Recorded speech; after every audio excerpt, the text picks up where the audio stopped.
4 teams, 4 legitimate franchises. Jiu-Jitsu will never be the same.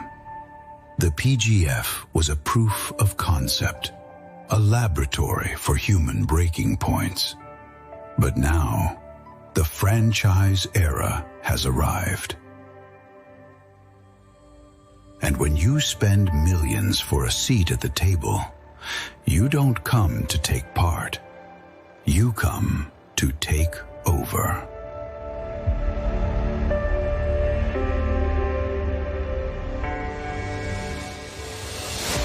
In the desert, Kevin Lucas is building a cathedral of discipline.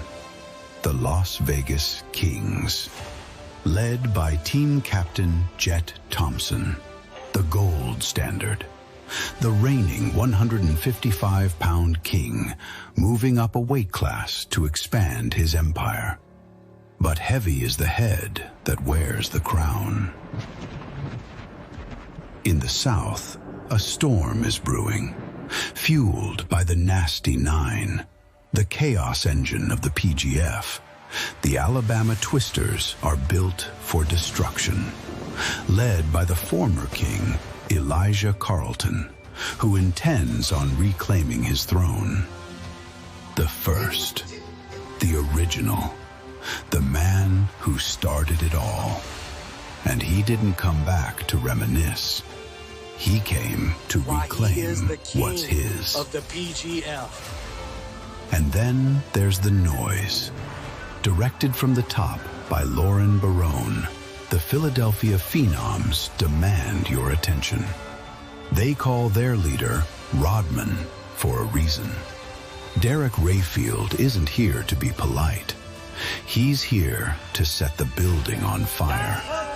The team you hate to play. The team you can't look away from. Rayfield came up short in the finals in Season 8 and intends to set things right in his world. But while the world watches the lights of Vegas and the chaos of Philly, the Wolverines are grinding in silence. The new kids on the block are led by Jonathan Wilson, a.k.a. Officer Grimy. Grimy was a fan favorite in Season 8, but being a favorite is not the goal. PGF glory is the goal. The Wolverines owner, David Seagraves, didn't buy a roster. He built a unit. No mercenaries, just soldiers. March 4th, 4 teams, 1 throne. Now we find out whose empire is made of stone. Like and subscribe, nerds. You're watching the PGF 2026 Countdown. Being on another season of PGF is absolutely incredible, man. Phenomenal, some would say. You know, the PGF is my favorite form of grappling entertainment. It pushes the most action. It's the most fun to be a part of. It's the only tournament where someone's going to throw money at you for being cool. So I see myself as an entertainer first, and I feel like this is the most entertaining way to watch the sport. So I'm excited to be a part of it and see it grow even further. My name is Austin Oranday. I'm the #1 paid athlete in the PGF draft. I just got signed to the Las Vegas Kings. Ricky Lindell is my coach, and I'm super excited to be a part of the Las Vegas Kings. I had the opportunity to meet Kevin and Ricky at the Las Vegas Kings qualifier, the PGF qualifier. It's where I qualified in Dallas. I didn't know too much about them beforehand, but I got to know them quite well since the qualifier, and I'm super excited to be a part of their team. I think we have a lot of alignments when it comes to not only jiu-jitsu, but goals and lifestyle and morals. So I'm really excited to be a part of the Las Vegas Kings. I'm Travis Haven. I'm representing the Alabama Twisters. The coach is Sean Applegate. I'm really excited to be working with him. The owners, the Nasty Nine. So there's 9 different owners of the franchise. They're like the Packers, basically. It's like the Packers of jiu-jitsu. The Twisters had pre-signed Elijah and Kevin Beuhring, and I had a match against Kevin Beuhring in the ADCC Open in Louisville. I got to talk to him, and that's where I met Sean Applegate, and I've got a teammate actually who trains with them now, who's an old teammate of mine. So got to meet Shawn there. I talked to him a little bit. I think he had messaged my coach after he was impressed with my performance that day, so it was cool to get that feedback from him. I'm excited, man. I think like this season is going to be amazing. I think you're going to see me do a lot of cool stuff. That's the goal. I just want to do crazy stuff. I want to get the eyes on me, some money bags thrown at me. I'm very excited. I'm super excited that I got drafted, especially to the Twisters. I know they got huge energy, especially having Elijah Carlton and Kevin Beuhring already on the team with a bunch of PGF experience. I'm super excited to be able to learn from those guys. What up, guys? Kyle Chambers. I got drafted to the Philadelphia Phenoms.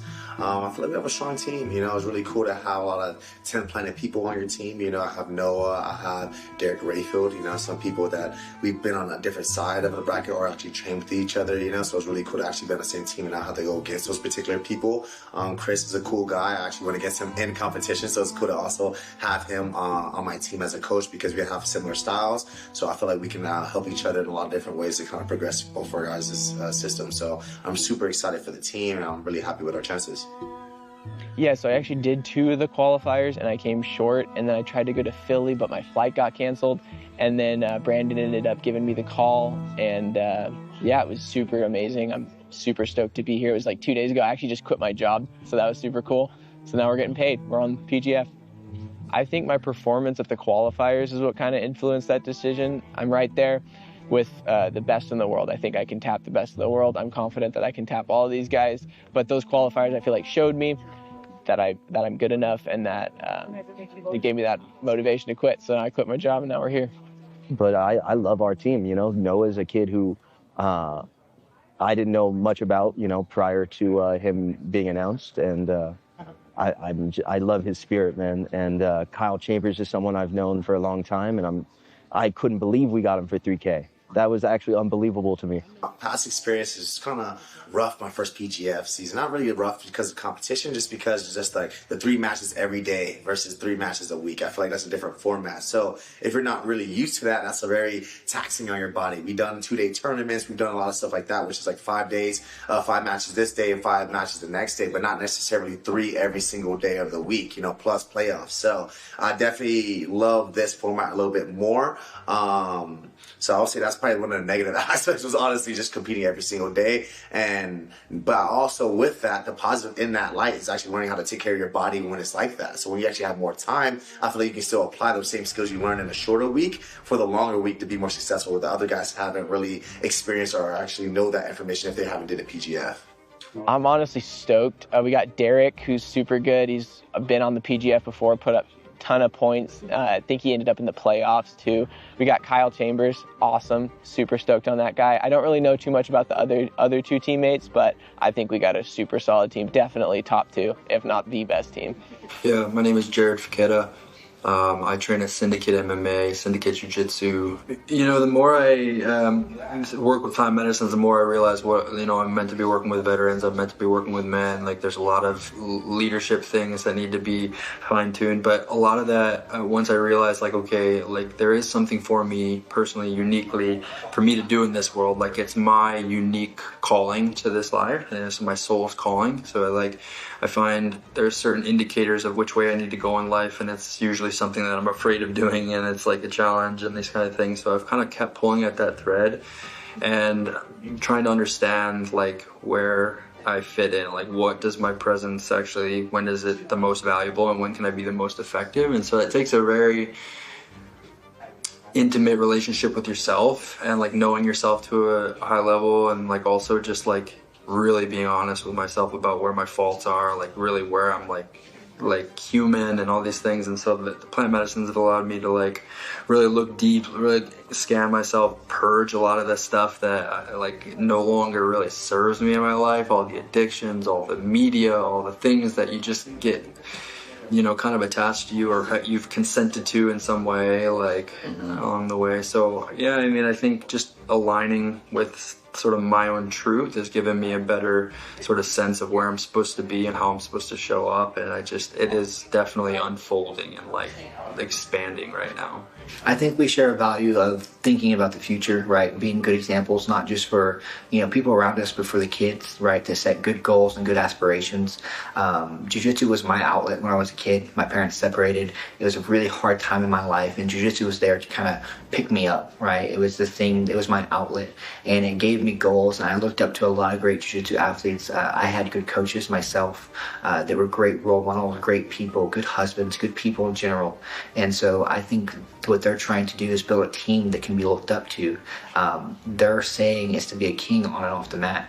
The saying I have at my gym is to be a black belt on and off the mat. So I think we align there in the morals that we want to be the future, right? We want to be the good examples for the kids coming up. I want to be like Jett Thompson, Cameron Hurd, Austin Oranday. And I think we fit in that same mold where, I can be a good example and a good person, not only just a good jiu-jitsu athlete. I don't think there's any easy matches this season. Some matches I'm looking forward to. There's a bunch. I've got my teammate Noah McCully, who's my teammate outside of PGF, but now he's going to be a rival in the PGF, so that'll be a fun match for sure. We know each other's game. We know the ins and outs of it. That'll be exciting. Yeah, I've been training about 4 years. I started in the gi for 6 months, switched to 10th Planet, tried it, loved it, been doing that for 3.5 years under Andrew Alexander. Just grinding every day, twice a day, 3 times a day, training, just trying to get better.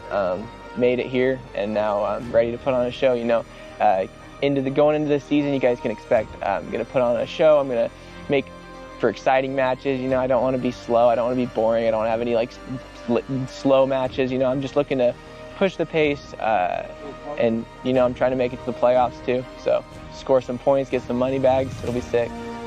So my name is Jacob Straus, and I got selected by the Alabama Twisters. I don't know the owner or the coach personally, but I've run into Shawn Applegate. I'm a big fan of his work. I have teammates who've gone out and trained with him, and I've seen what his guys do, and I've always admired him as a coach. So this opportunity was really cool because I always liked how he coached. The way I got into this was last year in January. I did a mini season, a PGF mini season, and it was at a qualifier. He's got it. Going belly down, palm to palm, Dan Severn style. And he's out. Oh my gosh. And I ended up winning the whole thing. I won the playoffs and everything. And I put the guy to sleep, and I walked up to Brandon right after. I was like, am I on your radar now? He's like, yeah, you're on my radar. And he never talked to me really much again for months, so I kind of forgot about it. 6-7 months later, he contacts me and says, would you be interested in the next season? So I'm like, wow. Out of the people we got in the draft, we got TV Dinner. I think most people don't even know what his real name is, but everybody just goes by TV Dinner. Now he's a 17-year-old kid. He ran through his qualifier. He looks really good. I think we're all going to learn a lot from each other. I'm really looking for season 9 to be my big break. I'm looking for it to be my breakout season. So I'm looking to come out, bring a lot of heat, bring a lot of energy, and show everybody why they should be watching me during the whole PGF. It's fun, man. Everyone's walking through their life. They got their own path, so it's kind of cool. You get, even if you just meet someone for a minute, or it's someone you sit next to on the plane, or it's someone you have a match with and maybe never see again. It's you get a little glimpse into their life. May never see them again, but it's cool. You share an exchange. You get a smile out of them. They provide a smile to you. It's cool. I think that's what life's about. For one, and I wasn't really going to talk about this today at the draft, but I guess I will. I had a stroke back in 2021, and that put me out, and every doctor told me I was done forever. Everybody was begging me to stop, and when I finally did recommit myself to the sport, I found myself just not being such a second guesser about anything. But I still hadn't broken through yet. There was a particular tournament I did, and there was a guy who had beaten me twice, and he had beaten me bad, beat the crap out of me. Well, I ended up having a crazy match with Lugo, and I just never gave up. Every time something went bad, I just created more chaos. I ended up choking him out, and then winning the whole thing. And that was a moment I felt my confidence change. I actually feel like I can win any match going into it now, no matter what, and that's when it changed. I think what the PGF is doing with the teams like the NBA and stuff like that, I think it's super amazing, and it's exactly what jiu-jitsu needs. So I think it's super amazing that I get to be a part of the Alabama Twisters, and I get to be able to like learn from them, like how their business is, and I'm super excited about being a part of their team and just learning how everything works with them. So my name's Brett Moyer. I train out 10th Planet Las Vegas. Yeah, no, Egghead, we've been back and forth a little bit. I feel like we've built a good relationship. His son's super cool too. I feel like he's built a good relationship with the guys. I met Jayden here, which I'm glad that I ended up on the same team as him because he's an absolute stud, and I feel like our games are similar, and we come from a similar mindset. It seems like, so I'm excited to be in the room with him. I think we'll complement each other's games really well. And then Sam, he's a veteran. He's been around for a while. I know he's got a really good game. I know he's gonna be super aggressive in there. I feel like and ready to take everybody out.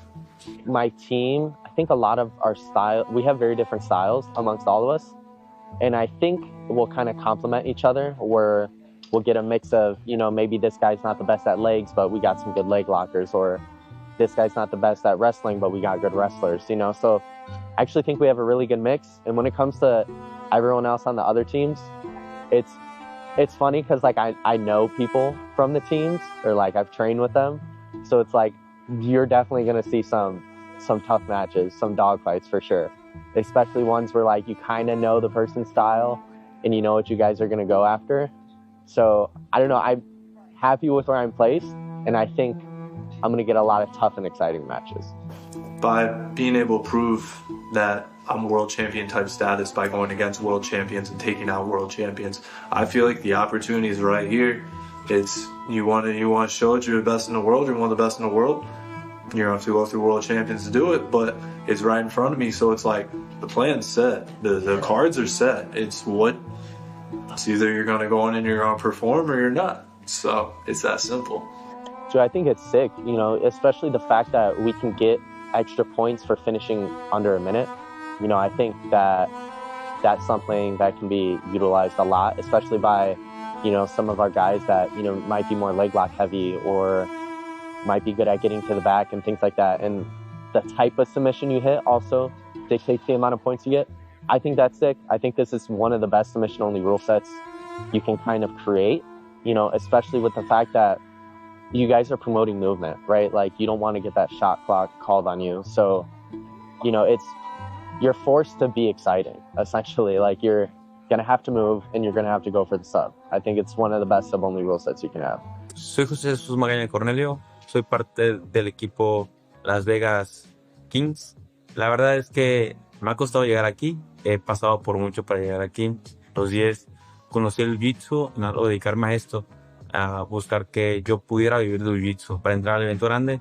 Quizás nunca siempre se me ha dado, pero la verdad es que hoy en día tengo un impulso más grande todavía que solamente cumplir un sueño o solamente cumplir conmigo mismo. Y ahorita tengo una motivación más grande que es mi familia. Estamos pasando por momentos a veces complicados, pero la verdad es que busco sobresalir y voy a hacer que mi familia pueda vivir bien, al igual que formar una familia con mi novia. No hay nada imposible considero en la vida, y más soy creyente en Dios. Soy alguien que soy capaz de todo para lograr lo que quiero. Muchas veces siento que mi fortaleza es la mentalidad.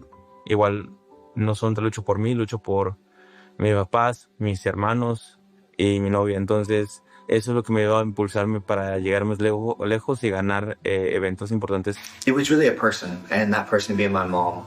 She wanted to raise us to be the best men we could be, and for me and my brother, she really wanted to raise us to be strong people in our morals and our beliefs, be proud of where we come from. I'm a Texas boy, born and raised. I represent my own team at Random Bros Jiu-Jitsu, and we are very proud of where we are and who we are. And she raised us to be proud men and proud God-fearing men that are proud of where we come from, and we believe in something, to believe in it wholeheartedly. And I think the Kings are a team I can believe in wholeheartedly and be excited to be a part of. funny enough, it's like we learn a lot about personal myth and stuff. Like favorite movie all time was Lion King. Like from a wee lad, so I'm like really like full circle in it right now, being on the Kings. Last season was pretty much the perfect storm of comfortability for me. I had my coach, I had my teammates on my team. This year I got Brett going against me, a teammate. So a little less comfy in that type of regard, but I'm there to step on the mat and win, and so nothing changes as far as that goes. And I understand, like, I'm not going to win it all in one day. This is something I'm going to have to do over the course of the season.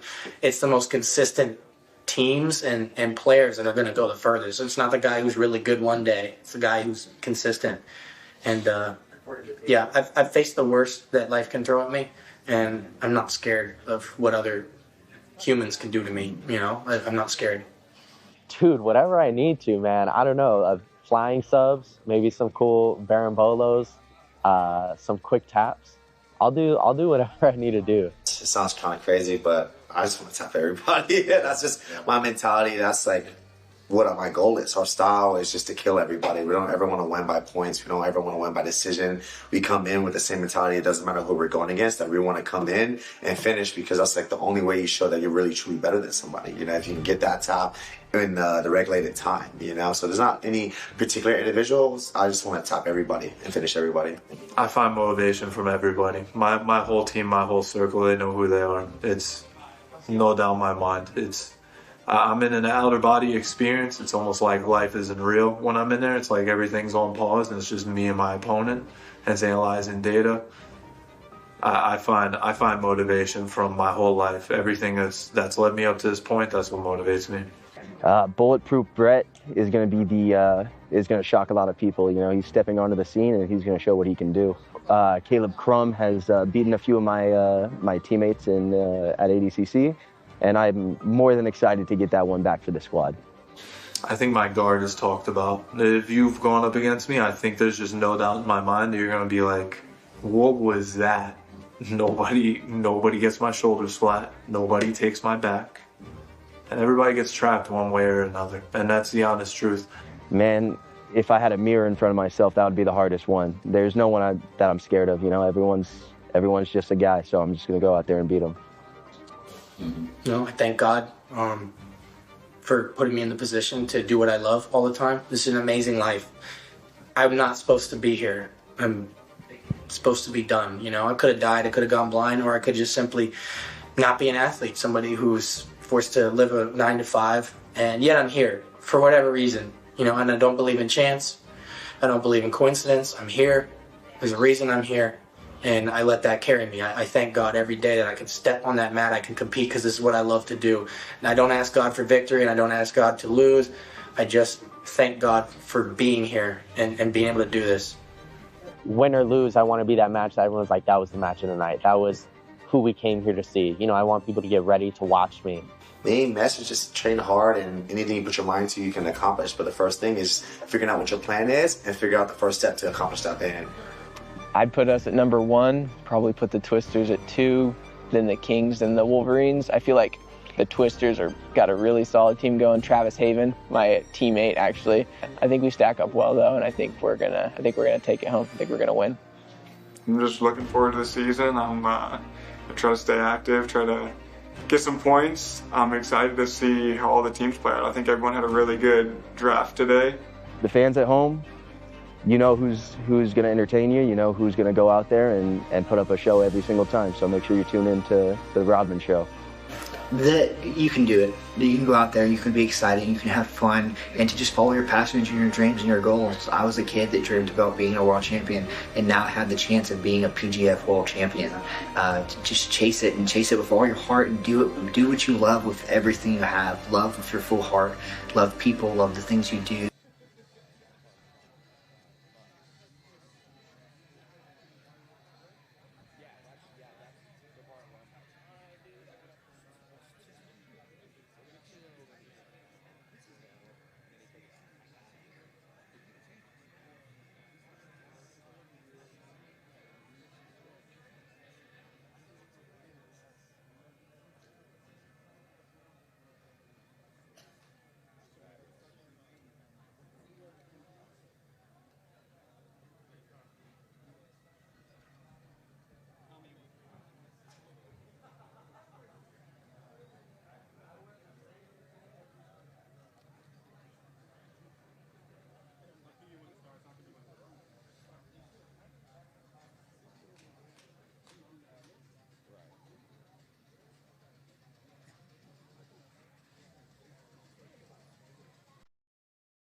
Las Vegas, Nevada is the undisputed king when it comes to combat sports and entertainment, and tonight, Sin City marks its 4th straight PGF World Season.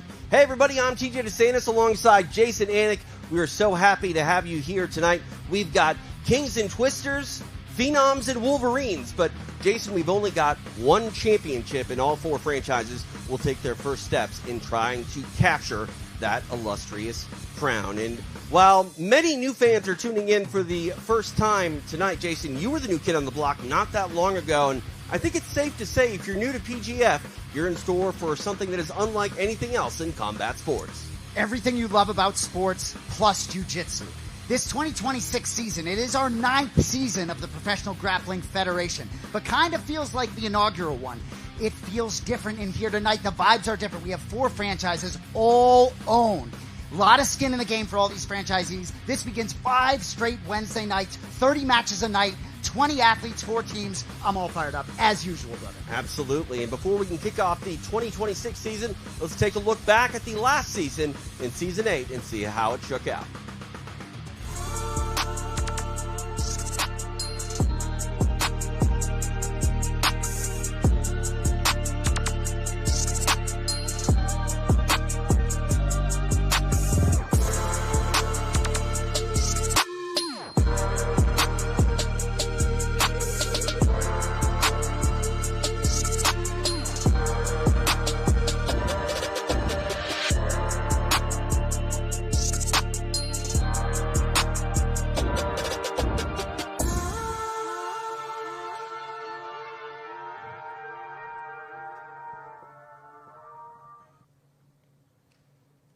All eyes are on Jett Thompson tonight. He returns hunting for another championship here in Las Vegas, a familiar face to say the least. Some other familiar faces. One looking at me right now across the mat, it is our Alex Wendling. Alex.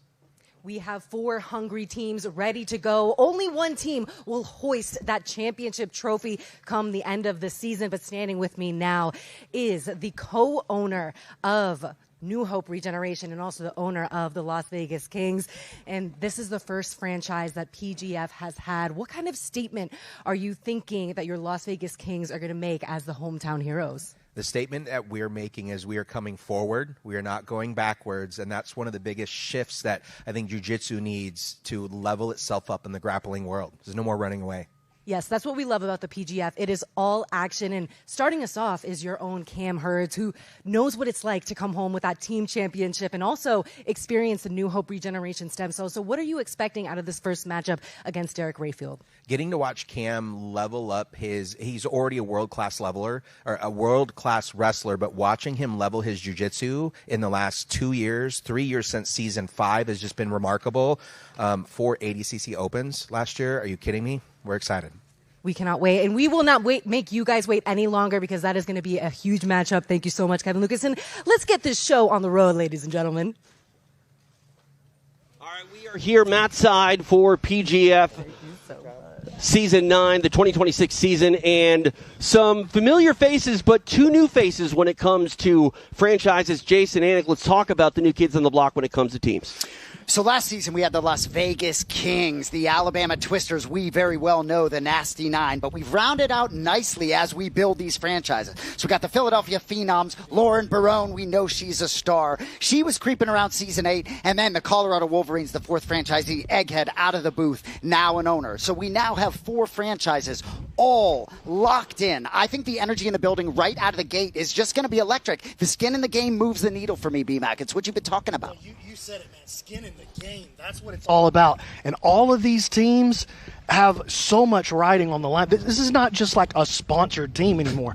These guys, it really matters to David Seagraves how the Wolverines do. It really matters to Kevin Lucas how the Las Vegas Kings shake out. And, I mean, you got the Nasty 9, you got Lauren Barone. I mean, I couldn't be more excited. The energy's been crazy. It's just nuts. And as you revolutionize the sport of jiu-jitsu, I want to shout out Kevin Lucas, who was just on the microphone. As that first franchise owner, he dove into the water, setting the standard, trying to create jobs and lifestyle for these athletes to sort of live in this jiu-jitsu world as their profession. And I think we're barely scratching the surface. Yeah, I think, when the final book of jiu-jitsu history is written, Kevin Lucas is going to be one of the most important names in jiu-jitsu history. The first guy to really take a chance on this idea of bringing true professional sports and a true professional league to the sport of jiu-jitsu. Kevin's going to be a legend when it's all said and done. Real quick before we get things going a little bit more, BMAC, where do I file a league complaint? Because Egghead, not in the booth this year, but he brought me an entire case of Once Upon a Coconut. He's looking for some brownie points here in the booth, and I don't know what to do. You can put it directly in file 13, TJ. All right. I'll let you know where that's at. All right. I don't know where that is, but all right, let's take a look at Season 9 and how this is about to shake out. BMAC, I mean, you're a proud papa here, but, looking at everything, we're streaming every Wednesday night on YouTube. If you're watching this, definitely tune in there, and, of course, we're going to be available on Kick. We got Fantasy once again. Despite Egg not being in the booth, you can still get your Fantasy Kick over at PGF.world. Now, same old rules, same old format. You want to walk us through any changes we need to, be honed in on? No, if you watched Season 8, if you've watched the last couple of seasons, then you already understand how it works. If you're not familiar, this is kind of the way it plays out. These athletes are playing for chokes and for joint locks. That's basically how it works out. You can either win by kill, which is 6 points, or you can win by a break, which is 3 points. And you can also go to a draw, which is 0 points to your team. The points stack up for your team, but they also stack up for the top 8 athletes to make their way into the playoffs on April the 8th. And I think we're forgetting about that bonus point if it's under a minute, right? That's right. The fabled elbow genie point, named after Jonathan Roberts from back in Season 1. That's like PGF lore now. Dude, I absolutely love that it's called an elbow genie, right? And if you don't, it's like you got to know. And once you become a PGF fan, it'll just become part of your vernacular. Absolutely. And, this is my, I think, 5th or 6th season here at PGF, and they just keep getting better and better, and we have a lot of people to thank about that. And let's take a look at some of our sponsors here for this 2026 season. Epic Roll Brazilian Jiu-Jitsu. They'll get you looking all. Is it the drip? Is it cool to call it the drip? I don't. Nothing is cool when you say it. Fair. Keep going. BJJ Fanatics, New Hope Regeneration, Once Upon a Coconut, and of course our friends over at Dolomer. I say cool things sometimes. No. Let's just move on. Let's do that. Live from Las Vegas, you're watching PGF.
It is Wednesday night here in Las Vegas, and that means one thing. It is the night for Jiu-Jitsu as PGF is set to kick off season number 9. 4 franchises, 20 athletes, 1 championship.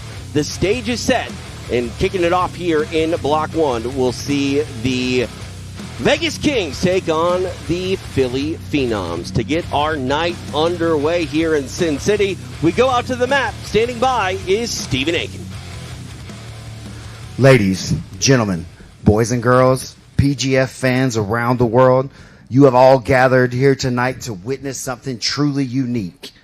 This is a game for the fastest, the hungriest, and the most entertaining grapplers alive. This is a game for the fans, by the fans, and of the fans. This is the PGF.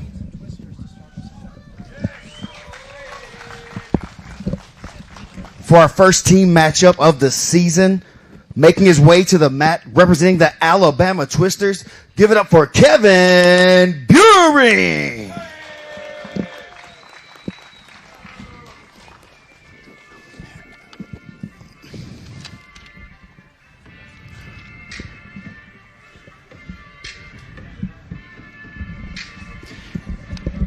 Well, here's Kevin Beuhring. A pretty good selection here as a franchise player for the Alabama Twisters, right? 11 of 11 wins, all by sub. A veteran of the PGF seasons 3, 4, and 6. Excited to see him here at season 9.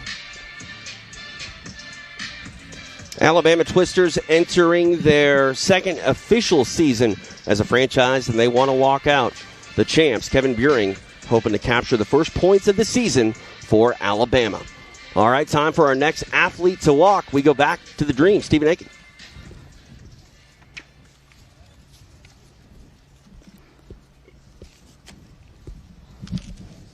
And his opponent making his way to the mat, representing the Colorado Wolverines. Give it up for Caleb Crump. Here he is, another PGF veteran, Caleb Crump. Really a lot to prove here for Caleb Crump, right? Been in the PGF before, was in that Season 7 format, which was all 1 week. True gauntlet there. So maybe this sort of every week competing every Wednesday could suit him a little bit better.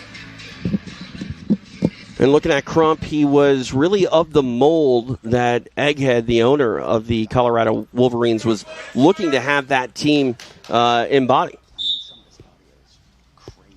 Here we go. So Beuhring sits guard right away. I mean, if you're used to seeing Kevin Beuhring grapple, then you already know he is going to be pulling guard pretty much all of his matches. He does have a pretty good game standing, but that's probably not what he's going to want to be doing dealing with Caleb Crump. Caleb very good on his feet, but he's going to have to engage with Kevin down here in his strong point. Kevin wrestling up a little bit, getting underneath. Nice work. Crump getting onto the front headlock pretty early here. Oh, that gives Kevin exactly the opportunity he needs. Watch yourself. He's still got time here to capture that extra point. About one of the best leg walkers in the world, Kevin Beuhring.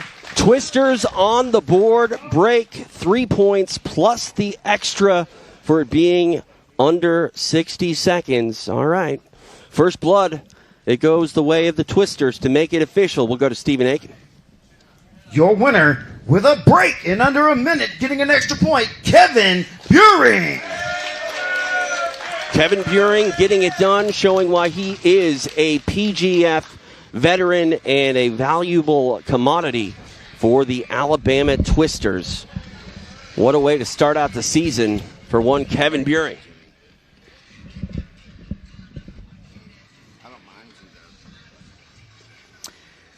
You know, the elbow genie right out of the gate, you can be sure, right? Disappointing start for Crump, though. I'm sure he's a little bit disappointed, but certainly a couple more opportunities for him to get him back tonight. Yeah, absolutely. If there's ever a night where you can afford to, maybe have a bit of a slow start, it is night one. Crump has a long way to go to prove himself in that Colorado team. So we'll see him 2 more times before our night is over here in Las Vegas. All right.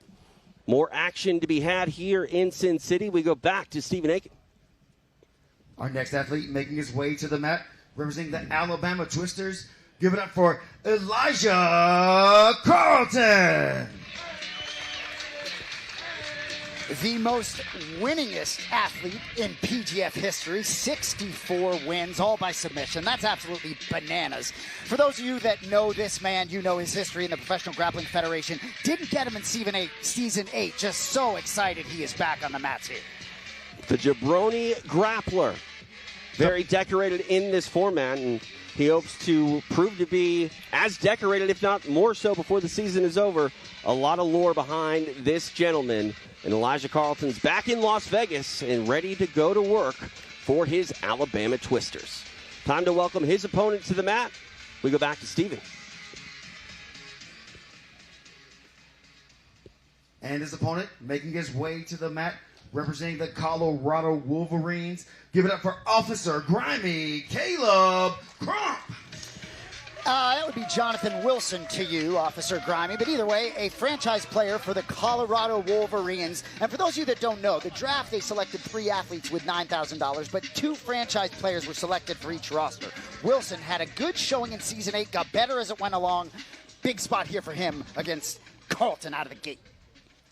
We're going to see Cam Hurd a little bit later on tonight, and Cam has sort of worn that moniker of most improved athlete here under the PGF banner. I think there's an argument to be made for, just as improved Officer Grimy, Jonathan Wilson. You mentioned, Jason, he got better and better as the last season went along, and he would love to start this season hot off the gate with some points, but he's got a tough guy to get him off. Dude, watch out. Elijah is already setting him up for his famous triangle.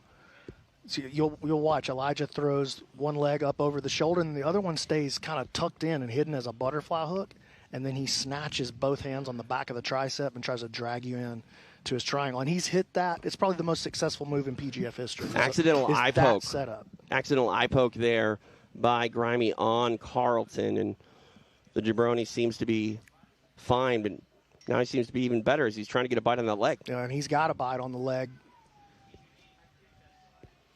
And it's just so smooth the way he set it in. There's the outside heel, and Grimy survives. Elijah passes across to the inside. 1 minute of elapsed time. Carlton still trying to find it. There's the bite. He got it. Wow, just short of it being inside a minute. And this Alabama team is coming out firing 2 breaks. What a way to start this first block. What a win for the Jabroni Grappler on the board. Let's make it official. We go to Stephen Aiken. Your winner with a break, representing the Alabama Twisters, Elijah Carlton. Elijah Carlton getting it done. I saw online he said he's going to try to harken back to his style that really defined his game in Season 5. He was a champion that season. Tell me what that means, B-Mac. What does a Season 5 Elijah Carlton look like? Well, he looks unstoppable, honestly. Elijah ran through Season 1. He ran through the regular season in Season 3, was unable to participate in the playoffs, and David Evers ended up taking that Season 3 playoff title. But Elijah was the Season 3 regular season champion. He does it again in Season 5, does it again in Season 5 as the playoff winner, and now he's back. And he was a team champion in Season 6 with X-Marshall. I mean, just obviously the most decorated athlete that we've ever had in the PGF. And if you have any question why, that should answer that question. Absolutely. Elijah Carlton and the Twisters, they're setting a pace, leading the pack so far, 2 for 2 with points in consecutive matches. All right, we keep the action flowing here in Las Vegas. Back to the mat. We go to Stephen Aiken.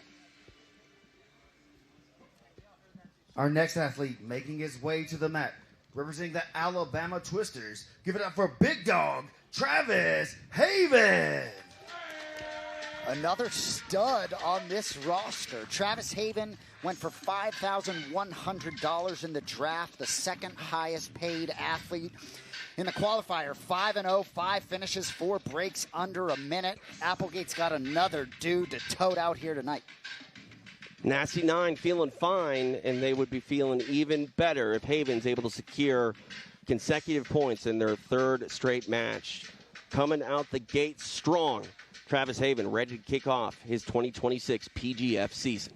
All right, back to the mat. We go back to Stephen Aiken. And his opponent making his way to the mat, representing the Colorado Wolverines. Give it up for Jayden Groner. Saw these guys smiling at each other before Groner was about to make his walk. I tell you what, this guy feels like he is built for the PGF. Just 19 years old, but he's ready. He wants to do crazy stuff here, get some eyeballs on him, but just loves that the PGF promotes movement. This should be absolutely electric for the 3rd match of the night. Groner for the Wolverines, Haven for the Twisters. TJ DeSantis along with BMAC, Brandon McCatherine, Jason Anik, live night one of PGF. And these are two of the most highly sought-after guys. Both of these guys won qualifiers to get here. Travis Haven won the Gatlinburg qualifier that we did in conjunction with the Jiu-Jitsu Open. And then he blew through that. And then Jayden Groner, oh, look at this, a toe hold potentially from Haven. Jayden Groner smashed through the Philadelphia qualifier. And he's in on a heel hook. Ooh, switching off to maybe a Woj lock here. Creating a lot of pressure. That's a good bend in the ankle. And he's got Travis on the run early.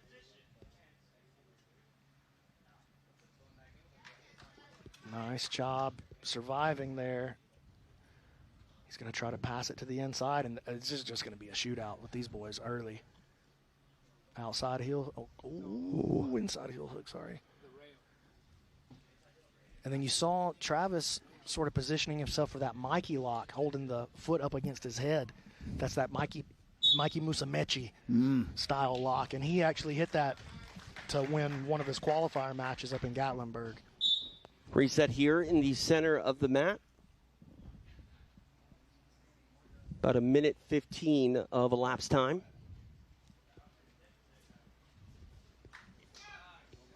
Ooh, really selling out for it. Yeah, and he's had a couple of pretty good looks here so far on Travis.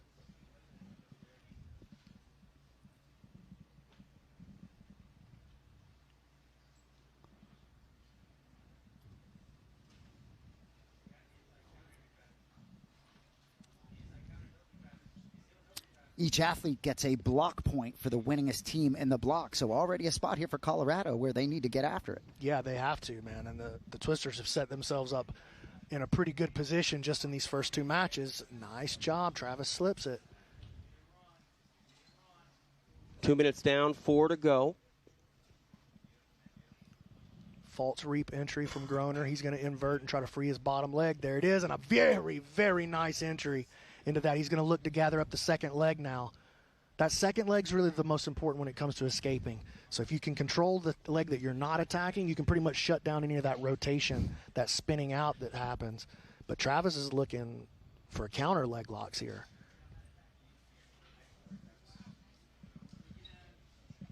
Yeah, Groner very aggressive with his leg attacks here, but Haven, calm, cool, collected, and able to get out each and every time.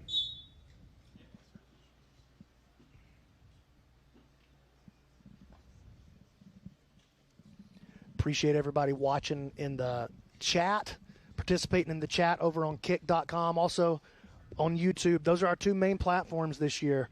But if you want to participate and get in on that chat with me, I'll be creeping around over there at kick.com. Come kick it with BMAC. He got a good turn, but no capture of the knee line. Groner really been playing most of the offense so far in this match, but no finish, no points. Yeah, it's not going to matter. Say, matters not. But certainly both guys adhering to the rule set well, no inactivity to speak of, both pushing for they're finishes. both on the hunt the whole time. It's not like they're just sitting there pummeling their legs back and forth. And we've talked about the shot clock, and it's been on display now for a few seasons at PGF, and I think each and every athlete has seen enough of it implemented. They know what they're signing up for here when they start their seasons, even if they haven't necessarily spent a lot of time in this format.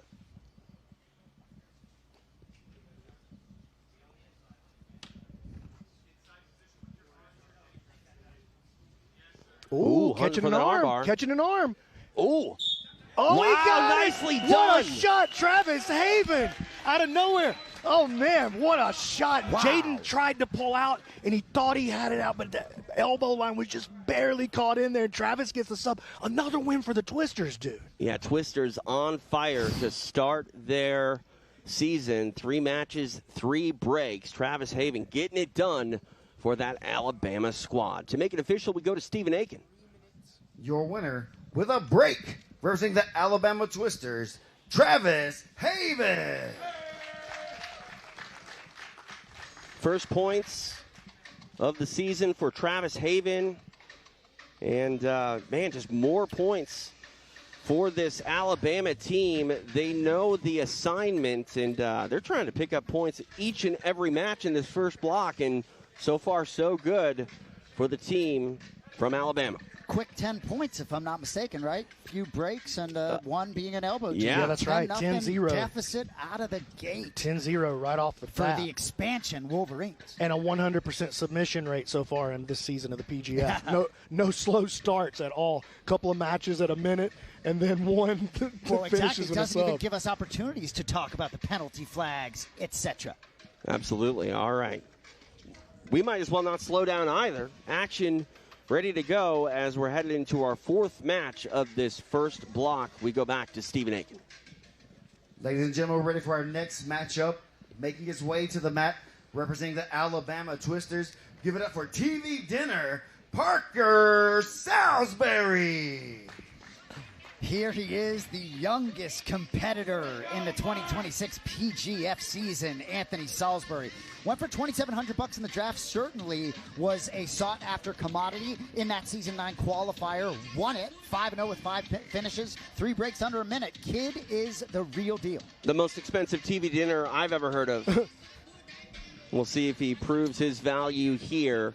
He's got to keep up with his team. All they've done is score. Salisbury tries to do the same. All right, time for his opponent to make the walk back to Stephen Aiken. And his opponent making his way to the mat, representing the Colorado Wolverines. Give it up for Sam Schwartzapfel. Enter Sam Schwartzapfel, PGF veteran, competed in seasons 5, 6, and 7. Almost twice the age of his opponent here, but had a really good season 9 qualifier, was the champion of Pasadena, 5-0, 4 finishes. His his owner, Egghead, and his son, the GM CJ, both love his chances to go really far this season. Well, he just looks like a totally different person than the Sam we saw in Season 5, Season 6, Season 7. He got some things squared up in his personal life, and most importantly, he's healthy for the first time in years. And the Sam that we saw at the Pasadena qualifier, which he won to get here, was a completely different guy. You could see it in his pace right away. These boys are going to go fast. TV Dinner is dangerous, though. He won the Alabama qualifier with the Twisters. And you can see he just, as soon as he grabs something, even if he doesn't have a position, he just starts putting torque on it. For those of you that may not be aware, TV Dinner grew up basically training alongside Jett Thompson. That's right.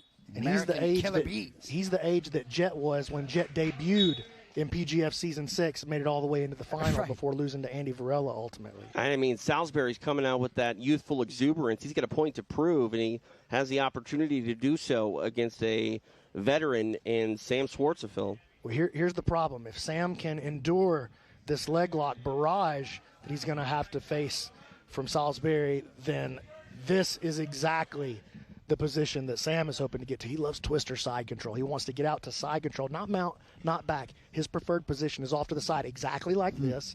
You see, he uses that right arm to block the hip, stop the guard recovery, and he wants Salisbury to turn towards him so he can lace that top leg and send it with a twister. Salisbury on the shot clock. The onus is on him to try to progress and move the situation. Sam uses the twister side to attack a leg, but that engages him in one of the strengths of Salisbury.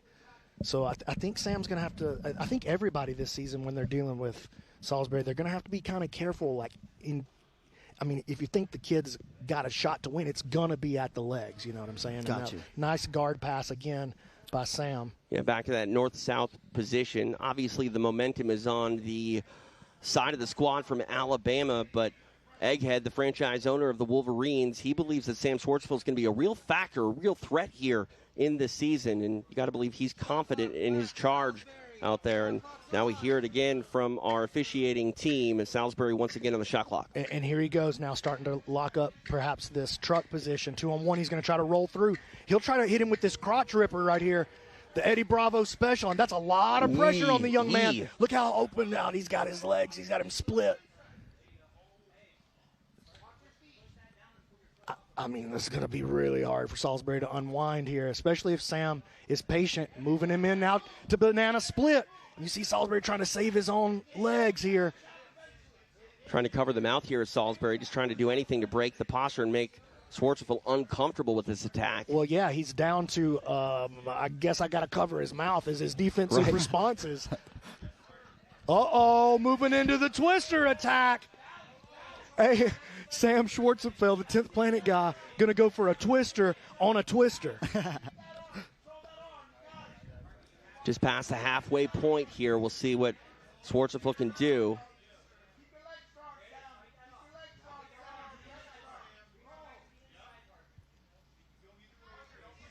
And he's got options here, B-Mac. He's going back. Ooh. And you can hear Eddie Bravo, Sam's head coach. Sam trains directly with Eddie there in Los Angeles. And you can hear Eddie on the sideline telling him, just walking him through it, step at a time. Moving up to the twister. He's getting close now. He's got that shoulder in control. He's built height up to his elbow. He's just got to get that right hand through. So it's Sam's right hand versus the left hand. Oh, he may be bailing on it. Sam taking his time. Still got 2 minutes to work right here, and Salisbury's showing no signs that he's going to be escaping this. Yeah, right? But Salisbury hanging tough, even if getting through here with a Yeah, draw. I was about to say, this is his chance to move on it. Sam lost control or gave up control of the far side. Maybe he was ready to move on, didn't feel that he really, but man, he was so close to that twister. He had it totally set up. Exactly the position that he was hoping for. And all athletes compete 3 times a night. So as this match goes, fatigue obviously a factor. Some of those other matches that go quick, those guys going to have a little left in the tank. Under 90 seconds remaining here in the match.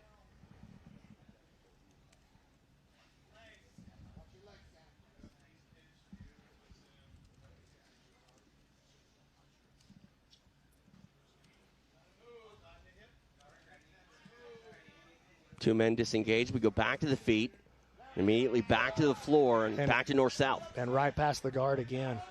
Sam looking dominant in this matchup, kind of letting Salisbury know, like, this is not a qualifier, son. This is a place that I've been. He's been here 3-season veteran. You know, welcome to the show. Right. And while Sam has been dominant, you know he's going to walk back to his team side if this goes the distance without any points. And, you know, despite being dominant, that's not going to sit well with Sam.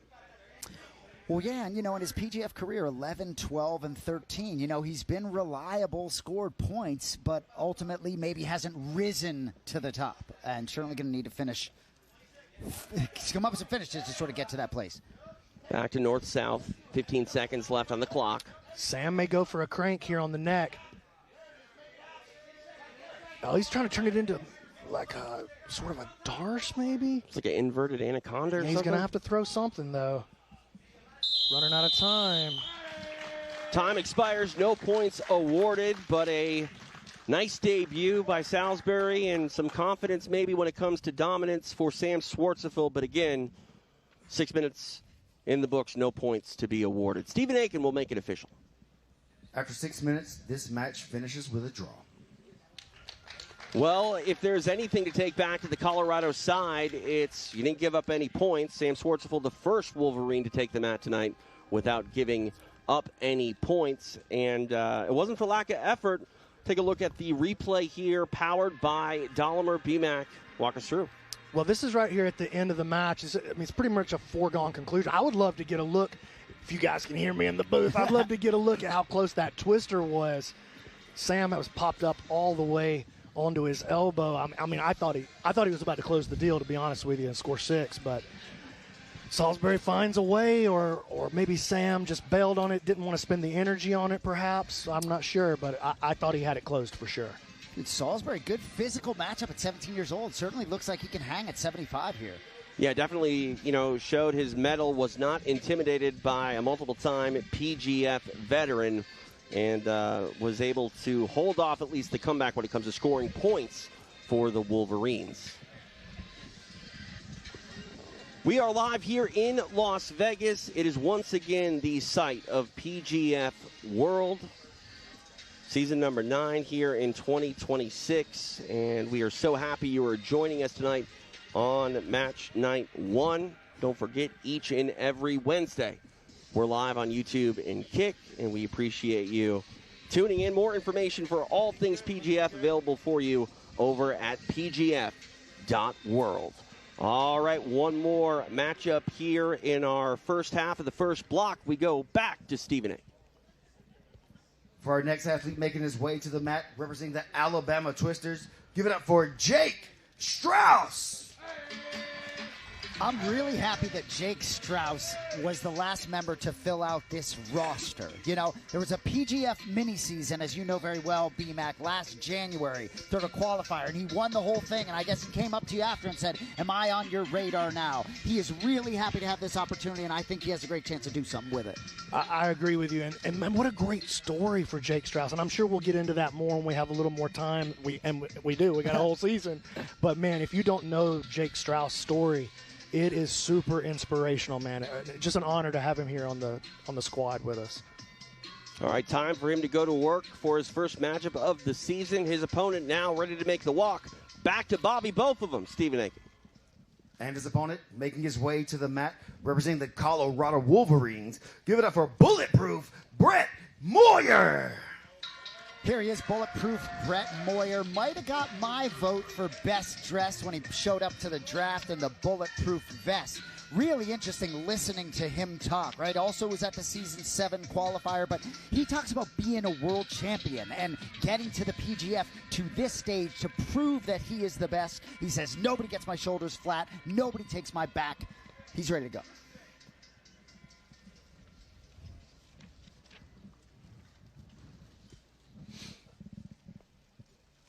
This is a pretty crazy matchup. Brett finished in second place at the Vegas qualifier, but a lot of people felt that match, that final match between him and JJ could have gone either way. I felt it could have gone either way.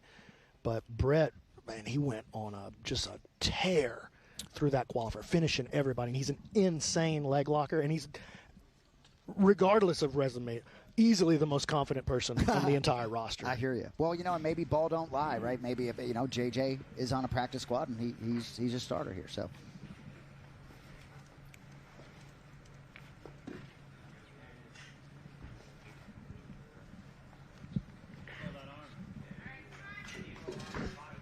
Jake was real happy to get drafted by the Alabama Twisters. He's a huge fan of his coach, Shawn Applegate, so that was unique for him. Yeah, Shawn Applegate, honestly, one of the brightest minds that we have in our sport, anywhere in the world, and any team in the world. And his two athletes showed that right off the bat with the Twisters. Elijah Carlton, Kevin Beuhring, both trained directly under Shawn there at 10th Planet Atlanta. And so when the Twisters started putting their squad together, they're like, hey, let's just take a couple of these guys that are already working with each other, already familiar, already PGF veterans multiple times, and it's paid off for them so far. Bright lights go on, and both delivered right out of the gate. Now Straus has been notified he's on the shot clock.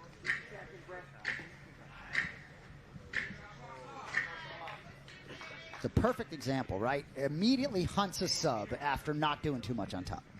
We've seen that time and time again. The shot clock, when I first heard about it, BMAC, I didn't really know what to think, but I know what to think now. We're going to see action real quick, or they're going to be put in that penalty position. Brett Moyer is a teammate of Derek Rayfield at 10th Planet, Las Vegas. Oh, and he's in on a leg here. Two very different styles of athletes here.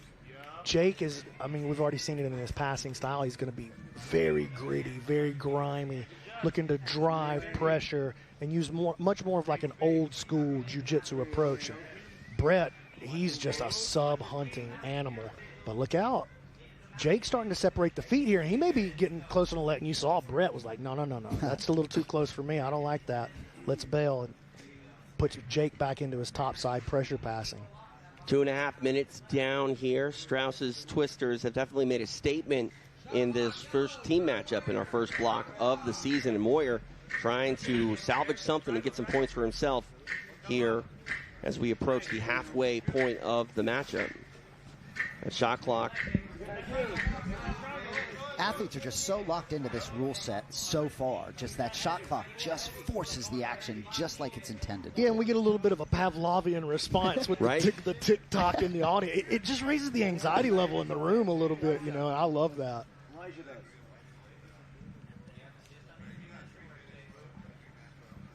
You talk about Straus's story. Suffered a stroke in 2021. Doctors said he was done. That was not the path for him. He recommitted. And just seems to be in a different place. You know, he says right now he's at this place where he doesn't second-guess himself. And that was a huge sort of mental hurdle for Straus. And both guys have got a grip on a leg here. Straus turns away from it, and that helps him free his leg. Navigated Brett's leg lock attacks very well so far. And you can hear that the shot clock has gone off a couple of times on Brett. Maybe if you're just watching, and that shot clock goes out to Straus there. And so let me explain to you, if you're just seeing the PGF for the first time, even if you're a jiu-jitsu fan, you're like, what is this? What's this shot clock? Generally speaking, it's going to get put on the bottom guy. And that's not the rule. And if it's kind of a little of both, you know, it's both guys, they're probably going to pick the bottom guy. And then next time, if it doesn't stop, they're going to pick the top guy. So we're looking to push the action. The idea with the PGF is we're trying to drive action and steer towards offense. And I think it's heard by the athletes. I mean, both literally and figuratively. Darce choke coming. Jake trying to work this octopus guard on the back of it, though. I mentioned that shot clock. It's been on, you know, a few times tonight, but we have yet to see that shot clock hit 0. Jake starting to build some height with his octopus guard here. Looking to make a turn. Gets into the underhook game. Now a body lock.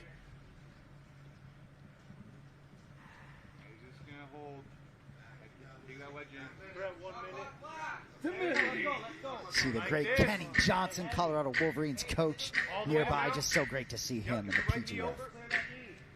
Yeah, super cool to have him here, man.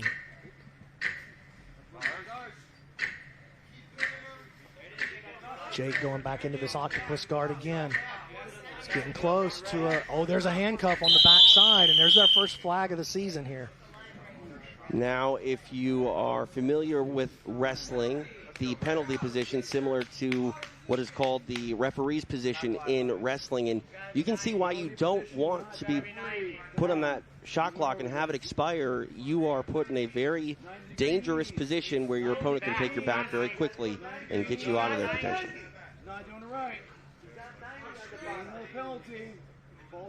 Referees continue to do an exceptional job. Heath led us through that rules meeting yesterday. Just so locked in. Who's Heath? Isn't that Weird Al? Yeah, Weird Al, dude. Weird Al's out there. Jake doing a nice job fighting his way up off the bottom. Brett now taking the guard position. Keep putting him in his hands. Don't let his hands touch you. Yes, sir. Now entering the final 30 seconds of the match. So we started off fast and furious with those first 3 matches. It was just banger after banger. And then pace slowed a little bit for Schwartz versus Salisbury. And then Jake has kept this one into a half-court game for sure. We know for the Kings and Phenoms watching for the quick start for the Twisters. Oh, is he under the chin here? Oh, he forces a reaction. Time not on the side, position. though. Yeah, he's not going to be able to finish it in time. All right, we go the distance. No points awarded. And that wraps up our first team matchup of this first block. To make this one official, we go to Stephen Aiken. After 6 minutes, this match finishes with a draw.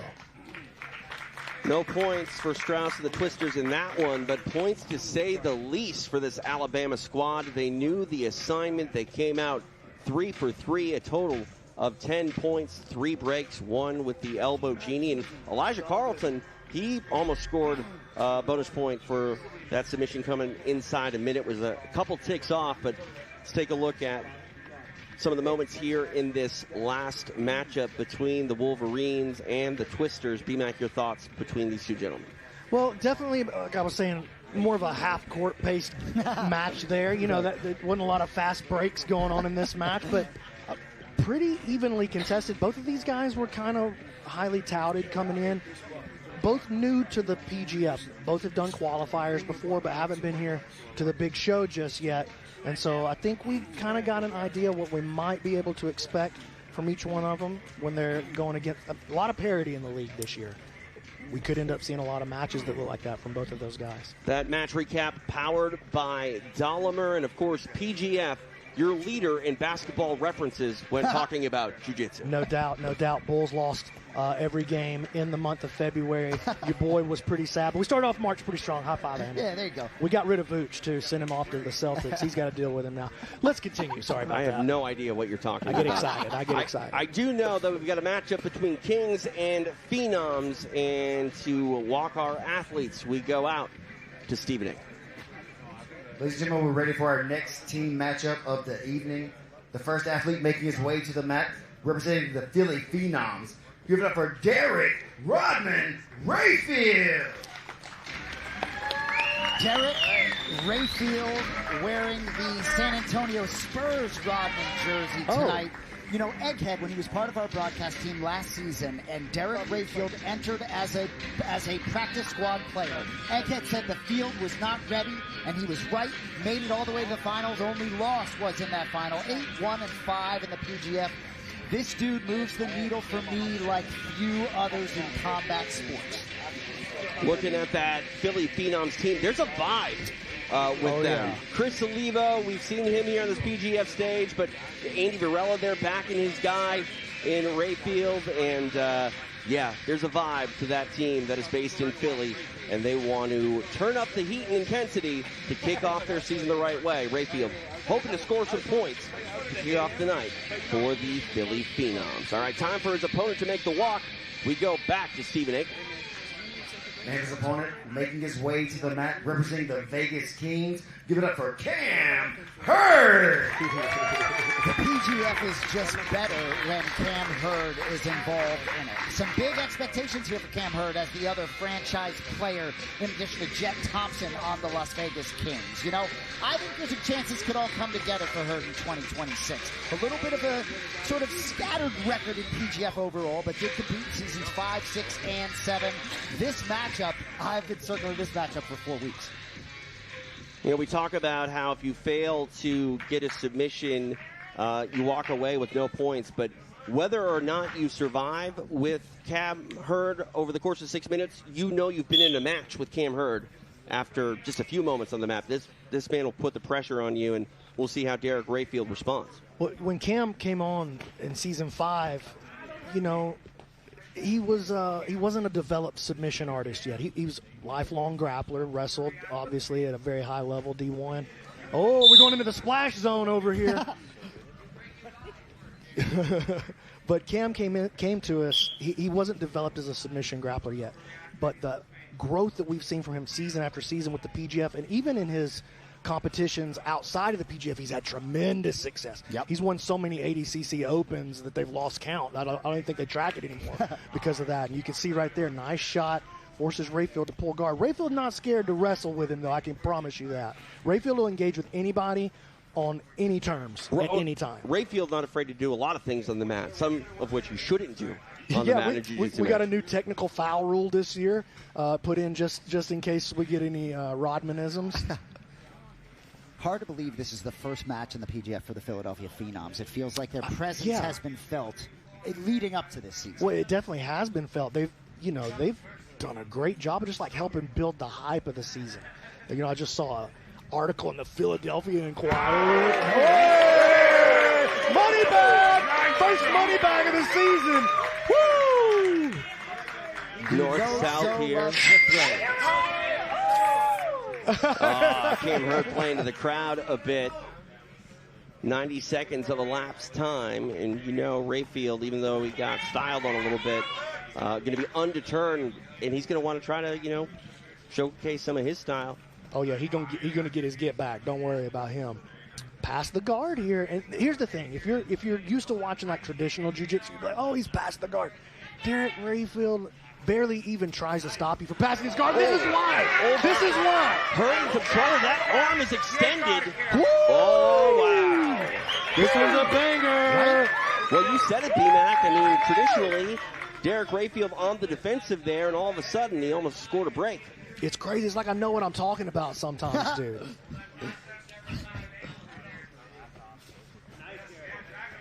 Now Rayfield trying to get on the head of Hurd. Hurd having none of it.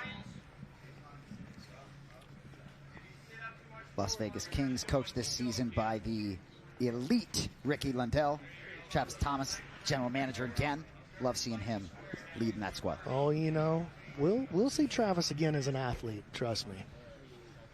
We talk about vibes. Definitely Philly has a vibe. But, you know, the Kings, I mean, they're the longest-standing franchise here in the PGF, and Cam Hurd familiar with that squad, and it's only fitting he come back and be back with the team he spent time with. You know, and Rayfield talked about last season sort of the perfect storm of comfortability for him, right? With his coach, with his teammates. Sorry. No, you're good. But ultimately, even though that maybe the room might be not as comfortable as before, I think Rayfield doesn't matter. Doesn't matter to him whatsoever. I mean, TJ and I have called so many of Derek Rayfield's matches, and we've seen him in combat jiu-jitsu in Mexico at 185 pounds. You know, outside heel hook. Cam, he slipped to the knee line there. Let's see how he counters. Nice attack from Rayfield. He's had a couple of pretty good shots. Back and forth this one goes. Crowd appreciative of the action they've seen thus far. BMAC, you mentioned Rayfield down there in combat jiu-jitsu in Mexico. He got the memo that there were strikes. Someone didn't tell him, though, that it was only palm strikes because he made it kick jitsu that night. Yeah. Derek, he likes to mix it up. It doesn't matter what the rule set is. He's here to get scrappy. And, you know, even though he's 24 years old, right, didn't he compete in EBI at 14? Yeah, I believe he did. Not in the tournament, but he had a special match. Gotcha. But I remember, goes for the flying triangle. Derek Rayfield would have done the tournament at 14 if he would. Wow. Counter guillotine, and there's that was a nice play. I got something for that. I got something for that one for one. 90 seconds left in the match. Two money bags here in this matchup between Rayfield and Hurd, and we might still see a submission before it's done.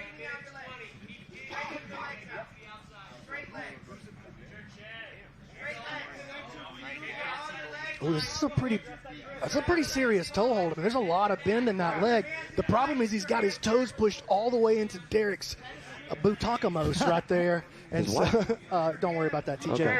But so he can't take it any further. Derek's butt is blocking the finish on the toe hold.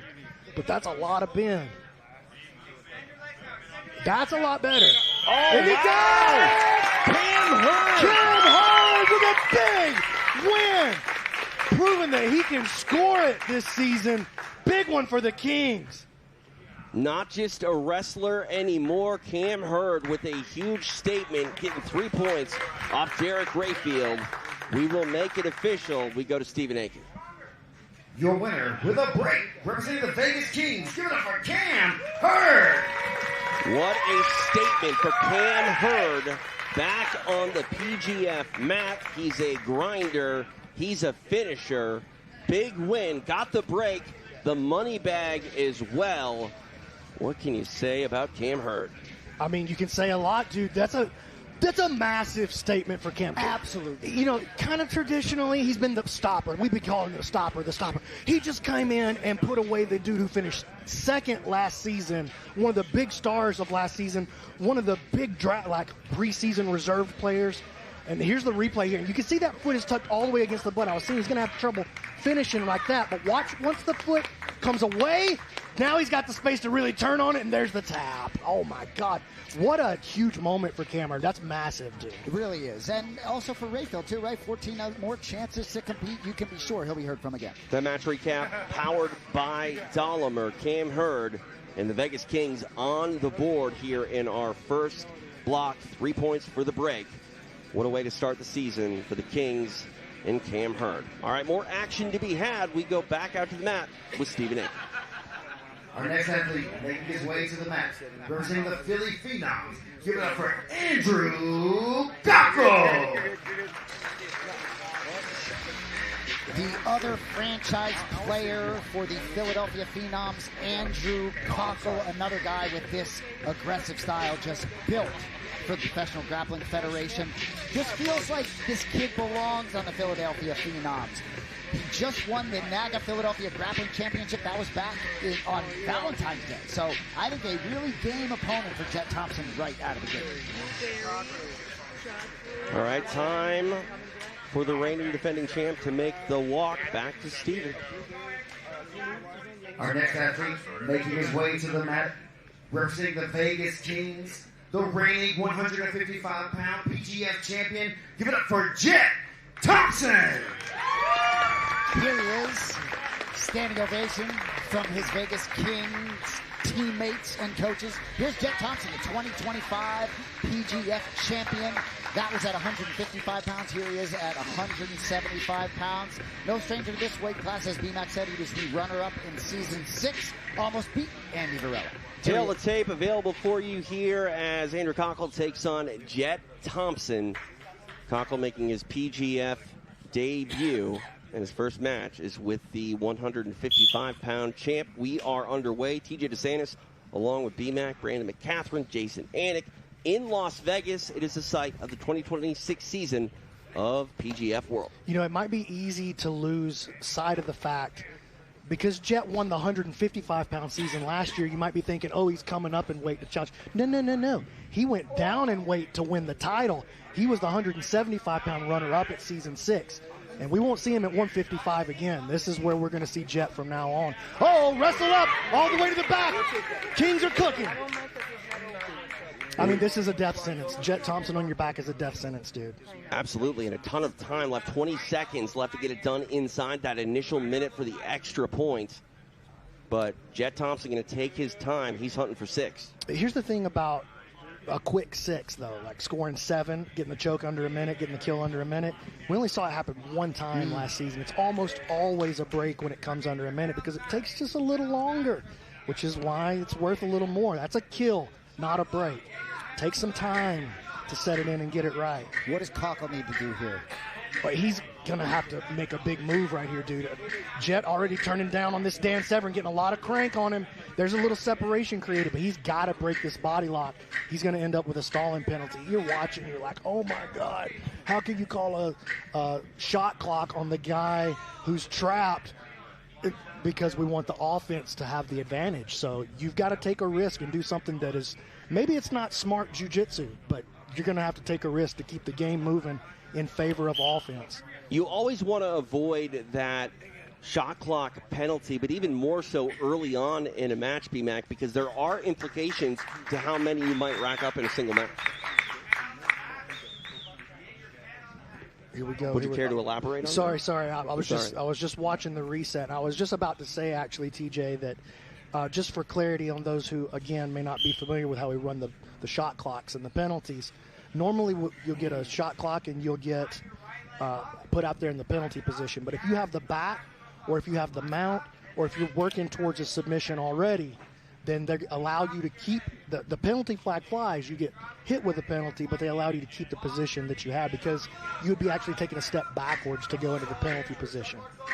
So, sorry, TJ. Now I don't remember what you asked me initially. Well, I asked about the shot clock and avoid getting them early because if you get too many, you find yourself potentially facing, danger of a DQ and maybe automatic points going to your opponent, even if you survive all the way through. Yeah, and Kochel's struggling with this back control here from Jett early, but Jett's going to have to keep it moving too. There is a possibility of even the offensive player getting hit with a timidity call, which for not advancing the game. So that is a possibility. Like let's don't rule it out completely that we could see Jett with those double, because he goes to double unders and kind of holds the position sometimes. That's not gonna fly very much either. Approaching the halfway point here of the match, and you talk about Thompson being on your back. Credit to Kochel. Thompson's been there for a long time now. Well, and Kochel with the 2 penalties right now, it's up to him to compromise his position to avoid that 3rd penalty, which would be a DQ, if I'm not mistaken. It would be a DQ at the end of the match. So if you end up with, if the match ends by time expiring, then, you know, if you've got 3 penalties, then the other guy gets 2. Gotcha. If you get 5 at any point during the match, we just stop the match right there. You're not here to do what we came to do. Yeah. But Thompson was in a good position for those shot clocks to be potentially DQ worthy for the 5. And right now, Thompson again on the hunt. Kochel able to turn off that shot clock. Yeah, and check it out. He had to do something that he wouldn't have normally done. Maybe that wasn't good jiu-jitsu, quote-unquote good jiu-jitsu, but it was enough to, like, you got to show us that you're doing something. It's not enough to survive. It's written very plainly in the rules. We had a 2-hour rules meeting with these athletes yesterday. But you've said they understand what the score is. You play the game with your jiu-jitsu skill set. It's not just about the pure jiu-jitsu, as you've said. So Kochel, a lot of PGF fans may not know about this kid. How'd you come across this kid? And tell me a little bit more about him, if you don't mind me putting you on the spot. Well, he's been around. He probably competes more regularly than anybody on the roster, to be honest with you. And so when the Philadelphia, this is bad. Big kill, Jett Thompson, showing why he is a franchise player for the Vegas Kings. He was in a good position early, didn't get the submission then, but ultimately he gets it before time expires. 6 points banked for the Kings, and the Kings, they're still coming for this first block of the night. Jett Thompson doing his part. We will make it official. Stephen Aiken. Your winner, representing the Vegas Kings with a kill, Jett Thompson. What a win for the kid from Oklahoma. The Kings on the board in a big way, and let's talk about it, B-Mac. You don't want Jett Thompson on your back. Yeah, well, we didn't get to see much about the setup because the setup happened an hour and a half ago. You know what I mean? Like, it was just a zoom in on the tap right there. But, man, Jett showing how he's utilized his jiu-jitsu to win in this rule set over and over and over again. Never beaten or never submitted in the PGF rule set. Only one loss, and it happened in overtime to Andy Varela in season 6 when he was 17 years old. He's the #1 athlete on the PGF XP scoring list. He's the man. He really is. In season 8, a little bit of a slow start for him. Gets out of the gate with a bang. Oh, yeah, it's a lot different than the way he started. The two existing franchisees, Kings and Twisters, already a little flex against these two expansion franchises. Yeah, it's 10-9 right now, by the way. Oh, so yeah. 10 points in the opening team matchup for the Twisters. Already in 2 matches, the Kings creeping up on them. 9. Any win by in any way, even a DQ, they take the lead, win the team block, and an extra point for every athlete on their roster. And we know it's a 150-match season, but it's early on. Things do matter. You saw the Tropic Thunders not be able to get out of a big hole last season, so it matters. All right, our action continues here in the second half of our first block of the night. Let's get back to Stephen Aiken. Our next athlete making his way to the mat, representing the Philly Phenoms. Give it up for Shawn Melanson. Very excited to see this guy. Fellow New Englander. I'm really excited to see Shawn Melanson in this promotion. Just fascinating, right? So this kid, right, he's a big teacher, right? B-Mac, he teaches the game as much as he competes. But he is, look at that. I mean, he just looks like he belongs. He's a stud, dude. Looking for some air gel. I'm looking for air gel. I want to see him get airborne with somebody. Phenoms looking for their first points of the season and first points in franchise history. Will Melanson get it done? We will find out. Time for his opponent to make the walk. Stephen Aiken to welcome to the mat. And his opponent making his way to the mat, representing the Vegas Kings. Giving it for Austin, the Gumby, Oranday. Hard for me to imagine Austin Oranday not making a lot of noise in the 2026 PGF season. The #1 paid athlete at the draft for $5,400. Every time he opens his mouth, there's something valuable coming out of it. Won the Dallas qualifier, 5-0-5 finishes. Dominated, too. Yeah, 3 breaks under a minute. I think he had a 13-second sub, fastest in the qualifier event. So look out. I think he's very aligned and real happy to be with this Vegas Kings team. See the tail of the tape there. Oranday's got 5 wins on the qualifier circuit here at PGF. Melanson making his debut. And we are about to get underway. TJ DeSantis along with BMAC, Brandon McCatherine, Jason Anik, live mat side here in a secret location. Oranday with some style points to the front roll. We are underway.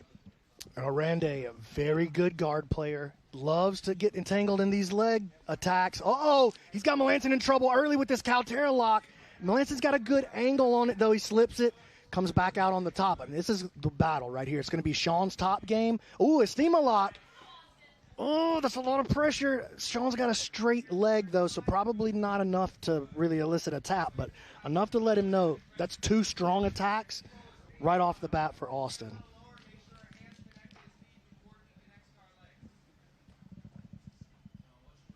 Totally different styles here. Complete style clash between these two guys. Melanson standing on that right leg of Oranday. And he's standing on that because Oranday, you see, he had his arm looped up underneath his own leg, latching onto the ankle, looking to set up that Caltera lock again. Oh, Melanson goes flying. They kind of stared at each other on the walk back in, dude. I mean, Oranday, dangerous too, because Melanson, you saw how quickly he got out of there after being aggressive. Yeah, super athletic. Melanson started training full-time MMA in 2011. Became the number 2 ranked featherweight in New England. 2014 shifted solely to jiu-jitsu. And you notice that Melanson coming down low to do his passing, keeping his knees low, doesn't want to open up a lot of space for Austin to get underneath him, get his legs to the inside, and start an attack. Now he goes to some standing passing. Left hand on the knee, popping that open, and you can see Austin sneaking underneath the leg, his own leg there for that grip again.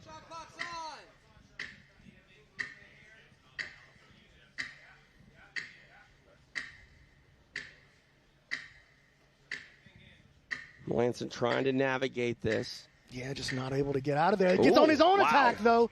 That'll probably get that shot clock turned off just in time. Jumps back on his own attack to reset it. And that is what is so exciting about this PGF format. You see an athlete on defense, and all of a sudden they go on offense. And a lot of times that shot clock is the initiative that they need to get busy, and they get busy very quickly. Great here in the cerebral Chris Olivo, Phenoms coach, mat side. You see the sunglasses he's wearing tonight? The Philly Phenoms green rims? Bright future for that team. It makes sense. Olivo could pull off anything. Dude, I know. It's so frustrating. Can you imagine if I wore that jacket that he's wearing right now? He looks awesome, and I would look like such a dork. Melanson around the guard. Nice pass. Now at the halfway point of the match, 3 down, 3 to go. You might recognize Austin. He was one of the big stars of the UFC BJJ reality show when they launched UFC BJJ. His brother-in-law, actually the reigning UFC BJJ champion, Carlos Enrique. Huh. So plenty of good training. His mom's a black belt. His brother's a black belt. Like, plenty of good training over there.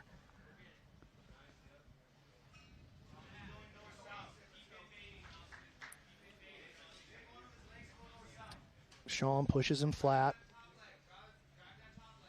And kind of checked on him, make sure he didn't poke him in the eye or anything. Yeah, exactly. Good sportsmanship. Here comes maybe a false reap here. Shawn going to try to pummel back to the inside with his left leg. There he goes. And now he's going to try to – he'll need to bust that grip. Oh, looking for a counter against the false reap. That was interesting. You saw Austin reacted right away. He's like, I don't want anything to do with that.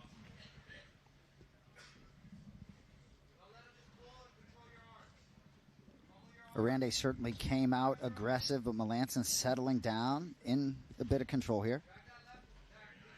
And Austin puts him down with that Caltera lock. Not enough pressure to get a submission, but it was enough to force him down to his hip.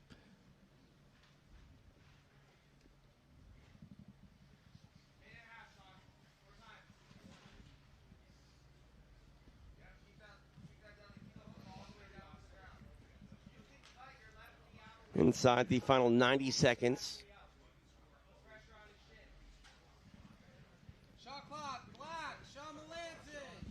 Trey Robinson in the chat just said, Oh, he got it! Oh, boy! Wow, what a statement Melanson able to grab the submission, the break. They are the first 3 points secured by the Philly Phenoms, in and they came franchise out history. of nowhere. Wow. Man, out of nowhere. And the penalty flag on Melanson immediately forces the action, gets attacked. Dude, that was big, man. I would love to talk to Shawn after this if we can get him on the mic.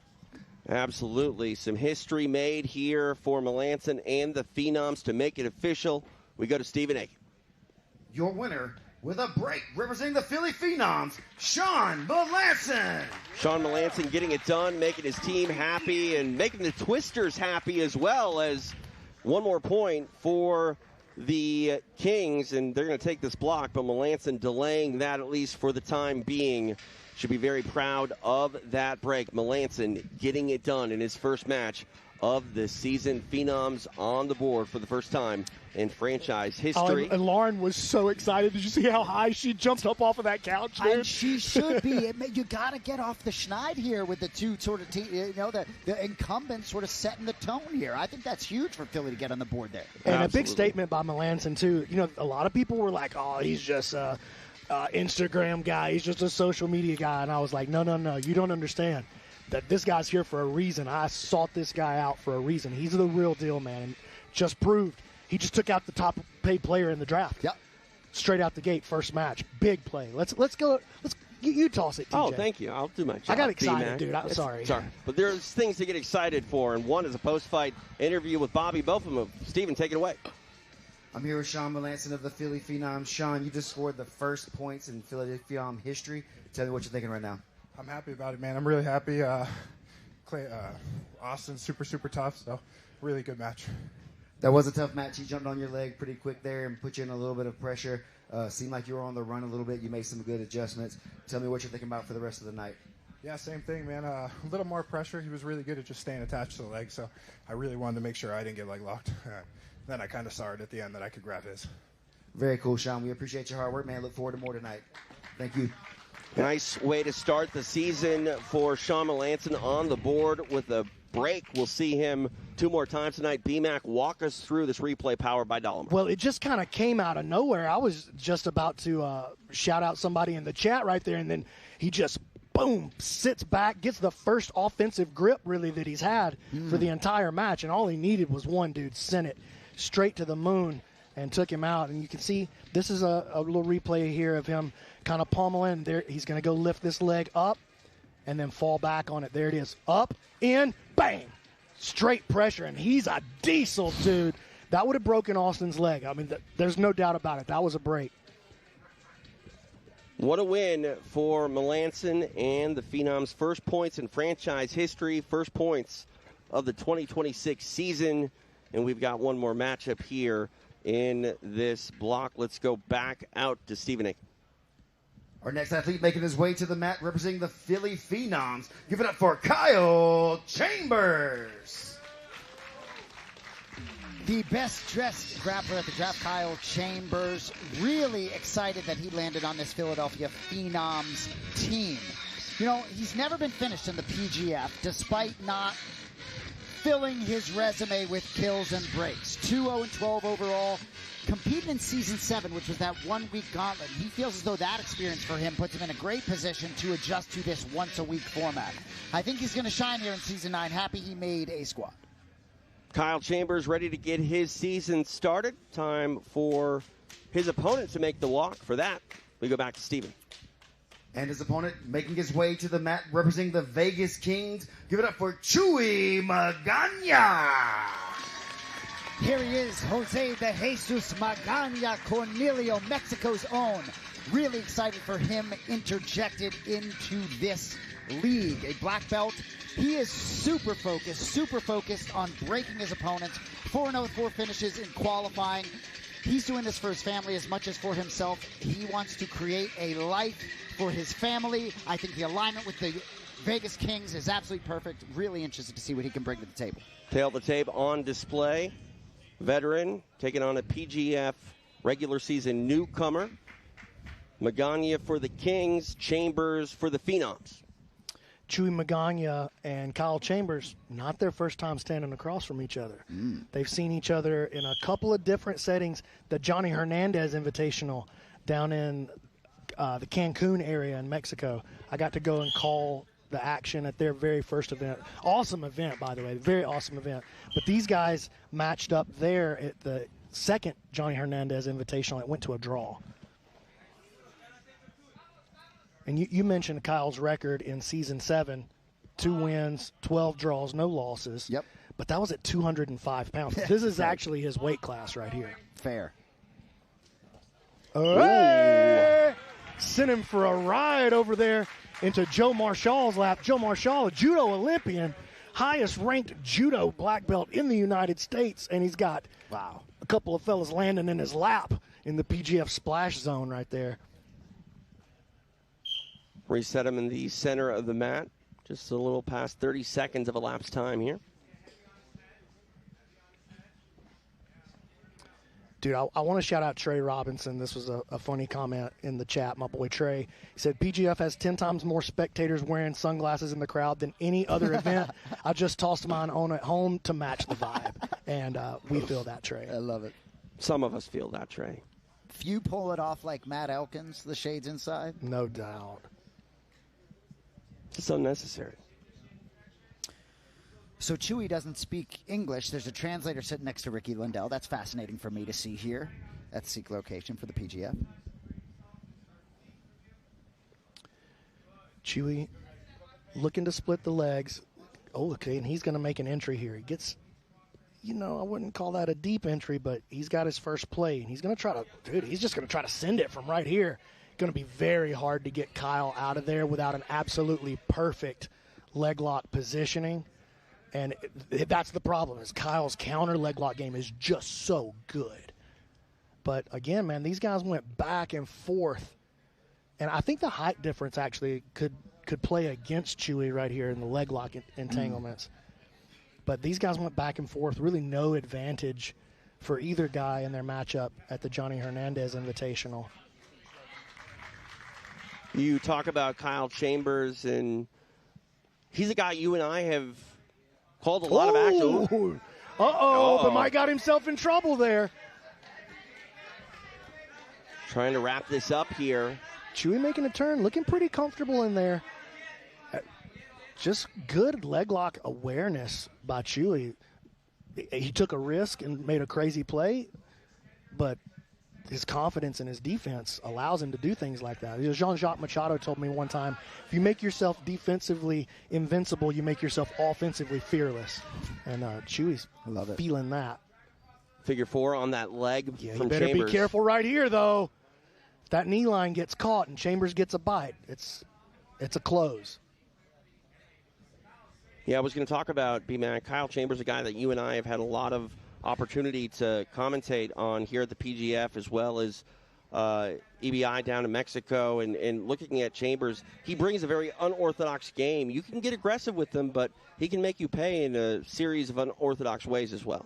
Yeah, and you know what's cool about Kyle is he never, ever sweats. You know what I mean? Like, obviously he's sweating, but like he never like really lets it stress him, no matter how heated or crazy the entanglements might get. He always stays cool and calm and collected. And so he's always prepared to move quickly on an offensive attack, always.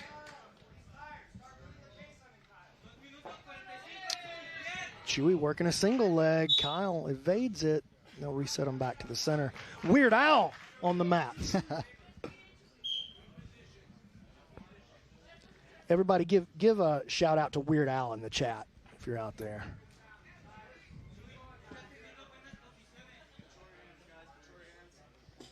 Under 2.5 minutes remain.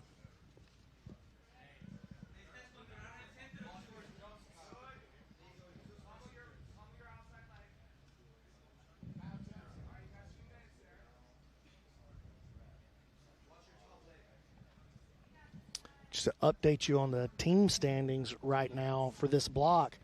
Twisters still in front. They've got 10. Kings with 9. Melanson trying to ruin things for them by putting 3 on the board for the Phenoms, and watch out. Here comes Kyle now navigating back to the top. Ham sandwich, though, from the bottom for Chuy.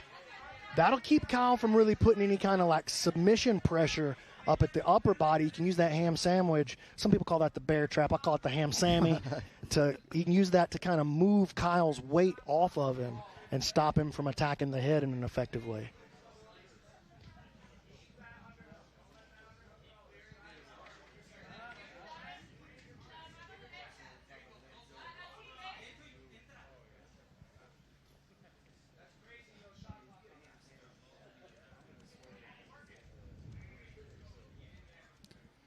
Oliva was looking for a shot clock there on Chuy. Yeah, that's his job. The coach's job is to stress the refs out. Yeah, 100%. Without crossing the line in the technical foul. Inside the final minute of the match.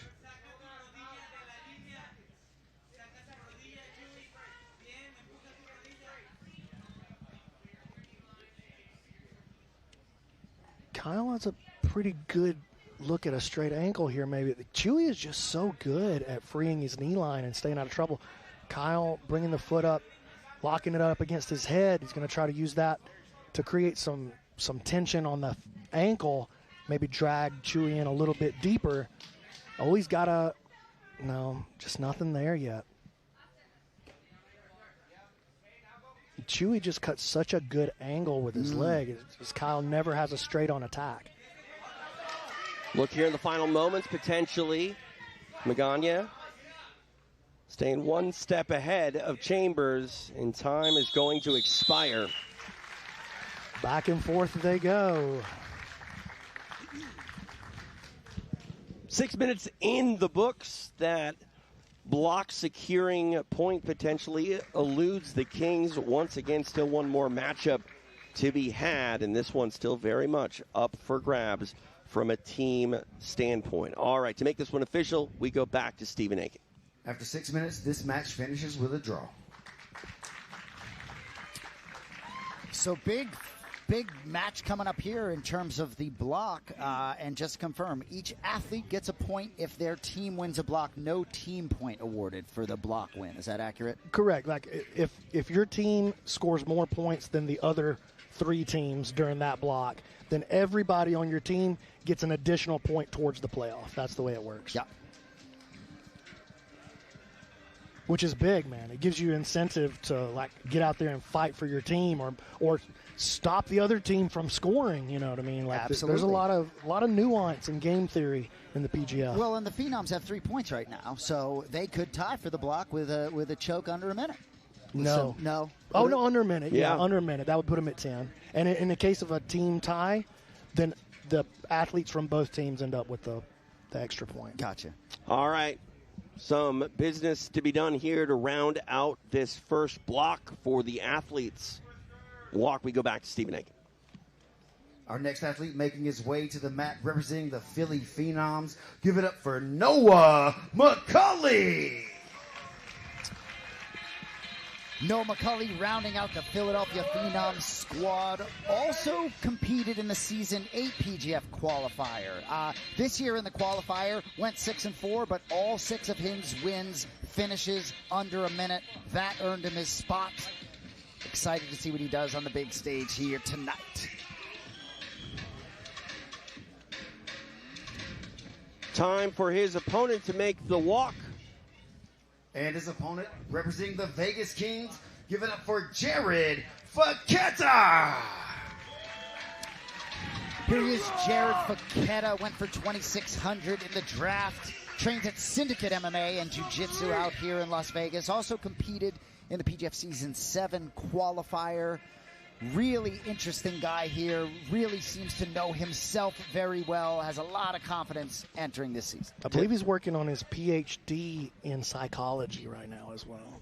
I love it. He's a very smart guy. I tried to talk to him the other day, and I was like, oh, no, never mind. I'm a redneck. I'll stop. Very important matchup here. As we mentioned, one more point for the Kings would award them the first block of the season. Noah is very dangerous, dude. Very dangerous. One of the younger guys here on the roster, 21 years old.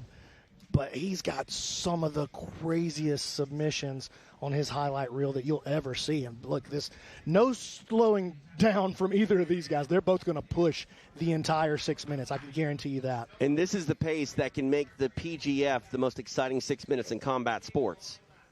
We've seen that time and time again. When these guys get busy, jiu-jitsu is incredibly exciting. Well, McCully, competed in 2 qualifiers, was going to fly to Philly for the 3rd one, right? And then his flight got canceled, but he wanted in the PGF bad. Oh, yeah, he was pushing for it. Jared came out and did a qualifier in the 205-pound season just to try to get in. But this is his weight class here.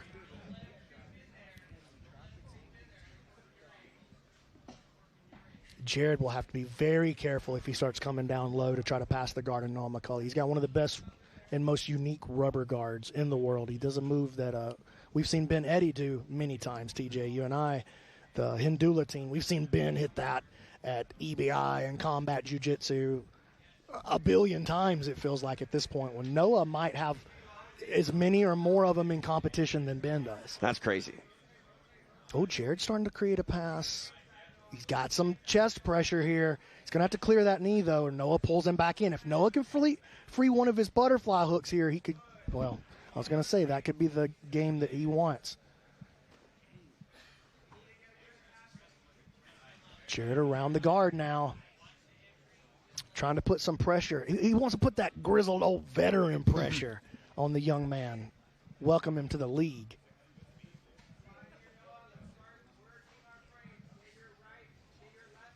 Noah's going to have to get active here. They're for sure going to put him on the shot clock. Love it or hate it, There he goes. Noah onto the shot clock as Jared now works into a front headlock.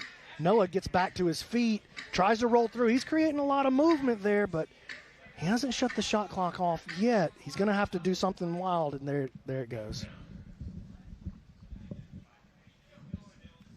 I'm going to have to crack open one of these Once Upon a Coconuts, boys. It's not one of my chocolate ones, is it? No. You get the chocolates. I like the ones with the caffeine in them, TJ. Okay. 2.5 minutes of elapsed time.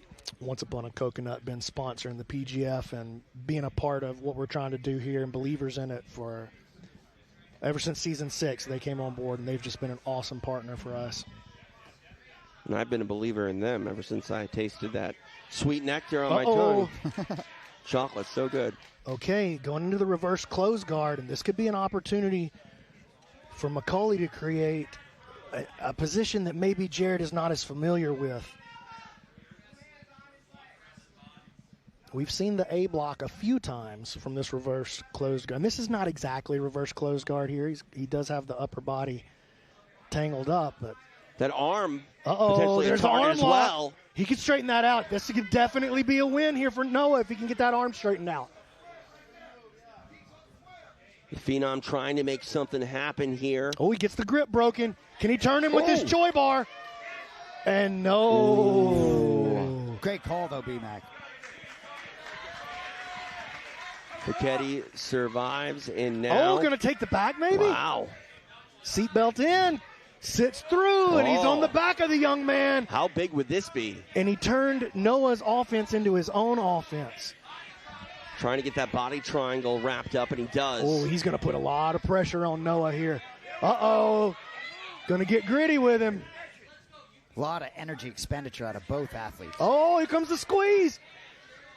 Ton of time to work here for Fekete. Oh. Not yet, but man, he's just an inch away at all times right now. Starting to get under the chin. Noah surviving for now.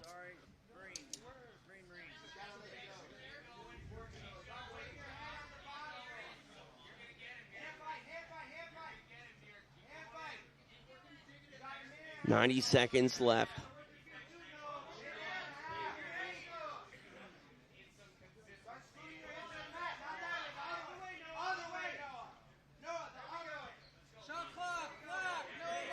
McCully now on the shot clock. 2 things to worry about.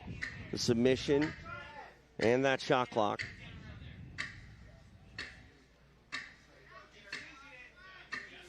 And again, he's on the back, so even if a penalty does get called, he won't get moved from this position. No, oh man, Jared very strong. He could send it from here, and if with less than a minute to go, that might be the right thing to do. And if I'm Noah right here, I'll probably just shell up and die. There's no way he can get enough penalties to get a DQ. Good point.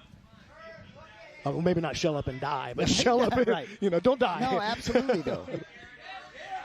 In business here. He sent that! The Kings win the block! What a statement made. Fekete gets the kill, securing the points for himself. And as you mentioned, BMAC, the all-important block now belongs to the Vegas Kings. What a way to do it in the final moments of the match. All right, to make this one official, we will go to Stephen Aiken. Your winner with a kill, representing the Vegas Kings, Jayden Fekete.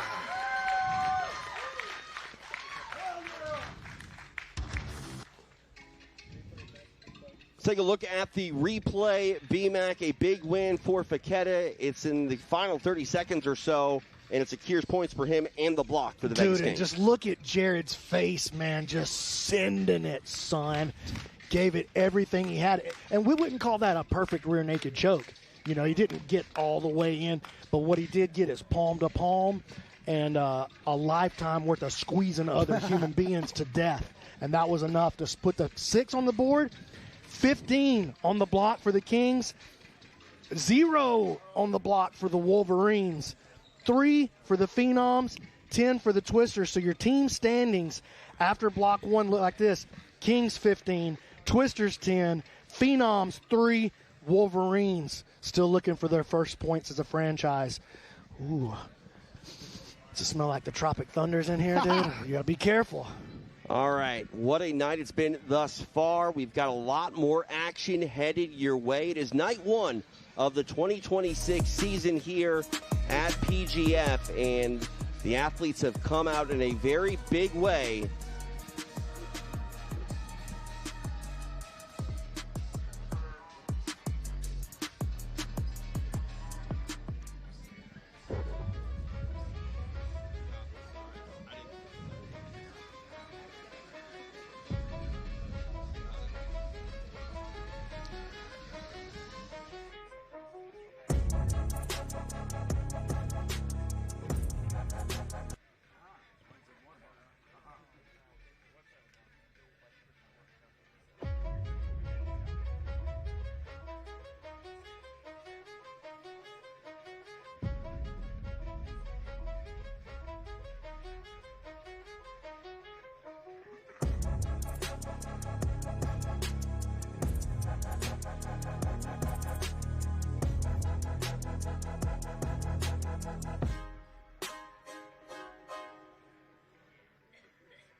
The 2026 season of PGF World has kicked off tonight. We are one block down, 2 to go here in Sin City, and it has been a quick start to the 2026 season. It started with the Alabama Twisters coming out fast and furious, and it looked like they were going to, potentially run away with the whole thing.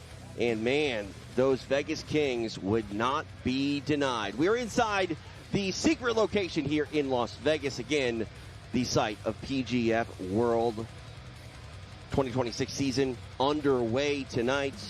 10 matches in the can, 20 to go. Brandon McCatherine, it was the Alabama squad that came out fast and furious, and the New Hope Kings would not be denied, but ultimately the Twisters walking away with it, and it comes down to that elbow genie point. I believe the Vegas Kings You're are right. due 6 points. Yes. 15 points, I believe. That should read 15 at the top for the Kings, 10 for the Twisters. The Phenoms actually just had 3, so just ignore that graphic for right now. I mean, let me break it down for you. You do it. You're I the got commish. this. I know what's up, baby. I lay out. BMAC, take it away. Kings, 15. Twisters, 10. Phenoms, 3.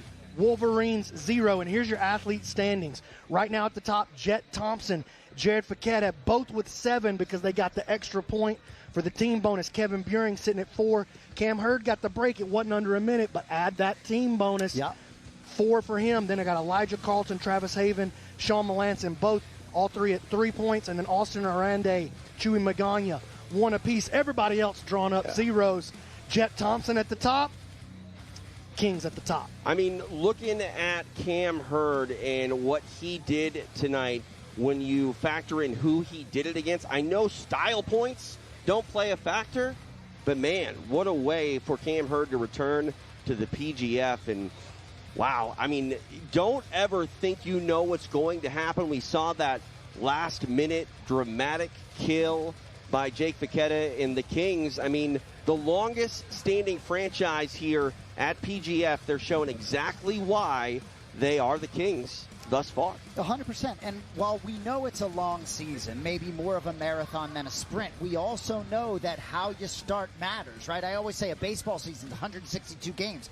April matters a lot, right? And in the month of April, that first little block there, the Colorado Wolverines have work to do. It's hard for me to get the Tropic Thunders out of my head from last season because they felt as though they were playing catch-up very early on. I think this block is crucial for Colorado and Philly a little bit to get some points on the board. But it is weighted. We talk about breaks and kills, and there's a reason that a kill is worth double the amount as a break. And if you're able to go out there and capture a couple of kills, all of a sudden we're talking about a much different ball game for each and every franchise. Man, just a big shout out to everybody watching right now on kick.com. I'm going to call that our mainstream right there, but those of you out on YouTube, or I saw it was available to stream free on Amazon Prime. I saw 15 different places where it was streaming for free. We're happy to have you here, happy to have you watching with us, supporting what we believe is the future of professional jiu-jitsu, the PGF, the one and only. This is the first of 5. Every Wednesday night we come at you 7 Eastern, 4 Pacific, and there's going to be a lot that we'll talk through. For those that haven't joined us before, if a match ends in a draw, nothing, no points. Kill, choke, 6 points. Breaks are 3 points. If it's done under a minute, we call it an elbow genie. That's 1 point. After these 5 weeks, we will name a team champion. Top 8 athletes enter the postseason, TJ. Absolutely. Now, what we've seen tonight, it's been a lot. There's still a lot more to go, but I talk about style points. Cam Hurd made a statement tonight, getting the break on Derek Rayfield, and Cam is standing by with our Alex. It's not Cam Hurd anymore. It's Fekete. Oh, Jared Fekete. I mean, you score a last-minute kill to put your team in front, you deserve the mic, get it. right? Let's All go. right. Alex Wendling standing by with Jared Fekete. Number 1, the Kings are in the lead, and it is thanks to this man right here. People call him Jer Bear, but it is Jared Fekete, and you are on a run right now. First, let's talk about your teammates. Cam Hurd getting on the board, Jett Thompson getting the kill. What was the energy like in the lead up to your match? Yeah, the energy is super pure between us. We are a squad among squads. We really build off each other, loving on each other. The energy is super positive. I mean, led by Ricky, you can't get any better than that. And when you were heading into your match, did you have any idea that if you were to get the kill, you would have put your guys' team ahead? Or were you just looking for what submission you had to get? Yeah, I was pretty locked in. The game plan was just to go and just rev it up, break him, get to his neck. And that's honestly, I mean, it's this wrestling style that Ricky knows about, and he just puts me on him. He knows what to say. And at first, we were going to interview Cam Hurd because there was a double money bag moment, but he's up first for you guys. So now you have a little time to sit back and watch your team go to work again. Currently, Alabama Twisters are trailing you guys. Are they looking like one of the top teams that is going to be in the finals? I have no idea, and I really don't care. Whatever's right in front of us, that's what we're going to take next. And, just like Coach says, pressure is a privilege, and so we're just going to show up. Ricky Lundell, such a great coach. I love the message that he gave you guys. We're going to make a social clip of the message, the visualization that he had. Jer Bear, he is ready to lock in, but we have Cam Hurd up first. Las Vegas Kings in the lead. Love you, Mom. Oh, he's a teddy bear. Oh, yeah, no doubt.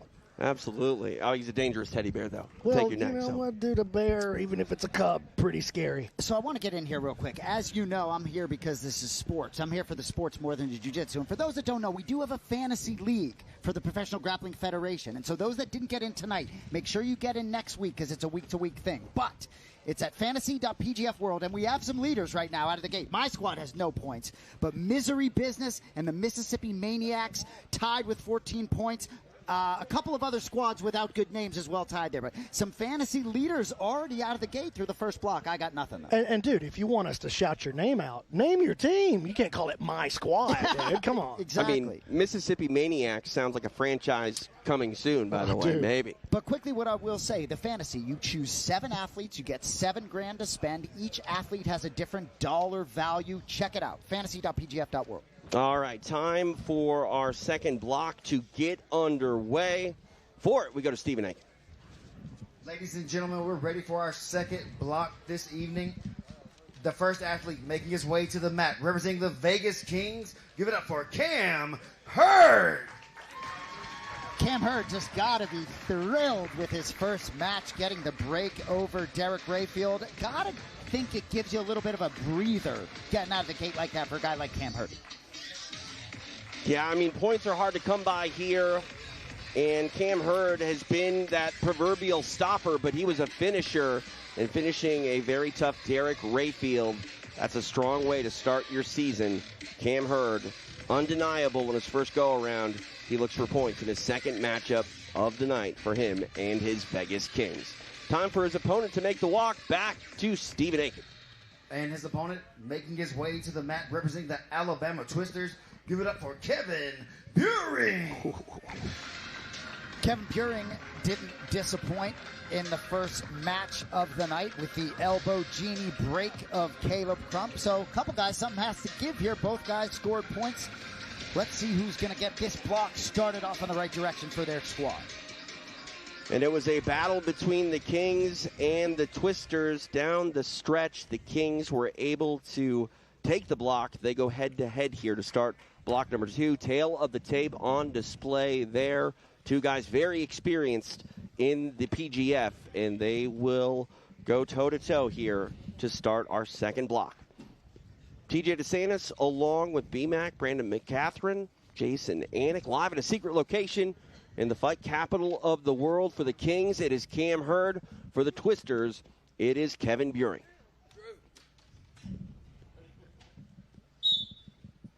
We are underway. Kevin pulls guard right away. Again, this is going to be a big style clash. Cam has proven over the last couple of years, though, that he can survive a lot of these entanglements. I mean, he's had to learn to play. Oh, look at that pass. Are you kidding? But Kevin recovers instantly, but Cam got me excited there. Oh, and I just think, I know I stated earlier, but for Cam to get off to the start he did, I think that just lets him exhale. I think that can bode well for him as this season progresses, because you know he has big goals and wants to be in that postseason.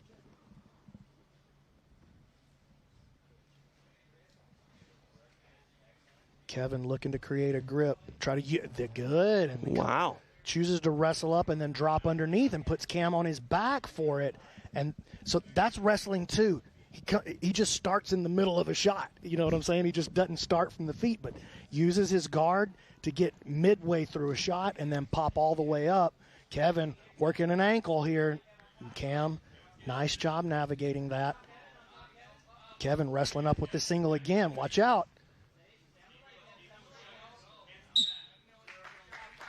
Action going to be reset in the center of the mat. We first saw Kevin Beuhring when he was just a baby blue belt back in PGF Season 3, back when it was still in Decatur, Alabama. And he came out, tapped several black belts as a brand new blue belt during the season. Cam turns with this high elbow guillotine. He's putting Kevin under a lot of pressure, and Kevin had to abandon ship, roll to his back to survive. And that's the second time we've seen Cam counter a shot with a high elbow guillotine instead of turning it into a wrestling exchange. He's not just a wrestler anymore. This guy's a real submission threat. This is a brand new season here for Cam Hurd. And that's what makes Cam so dangerous. We know he's going to win a lot of the wrestling exchanges, but when he wins those exchanges by implementing a submission game, that just makes him so much more dangerous. 2 minutes down here of elapsed time. And again threatening. Up. And this one's deep too. Turns him with it again. Love Hurd hunting the neck though. Through the guard now. Attack, and this is one of Cam's best moves, this Kimura. If he can stay behind the elbow, there's the switch. Oh, my. Oh, my. Can he get another break? He needs to put a little bend in that arm, actually. Try now for a straight arm lock with it. Not over yet. Woo! Great job by Beuhring getting out of that. You saw a big sigh of relief there by Kevin Beuhring.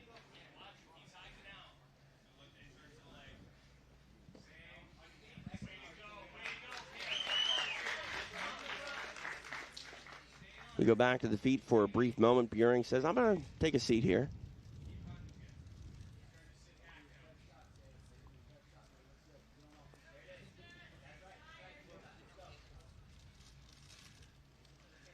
Now at the halfway point of the match.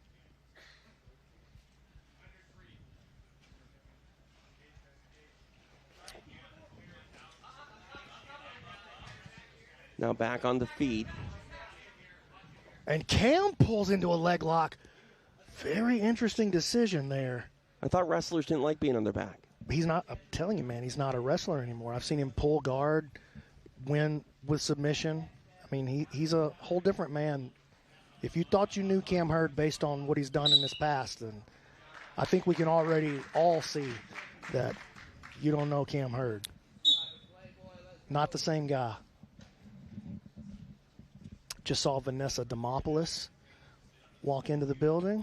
Oh, it's a scene here for those that don't know. And as the seasons continue and you have these franchises represented and you see the athletes creeping out, watching each other, supporting each other, it's hard to describe what it feels like in this building. Intensity personified. Shout out to Brad Schneider, PGF veteran in the chat right now.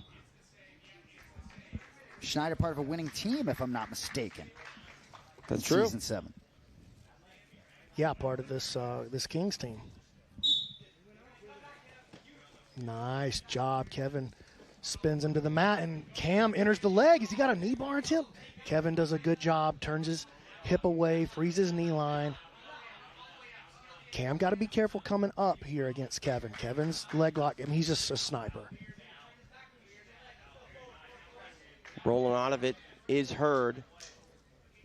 We've talked about that pressure game from Hurd time and time again, but he's got pressure again this season, but it's also pressure with submissions and not just that wrestling. We'll see what he can cook up here with 90 seconds left, but again, do not sleep on Kevin Beuhring.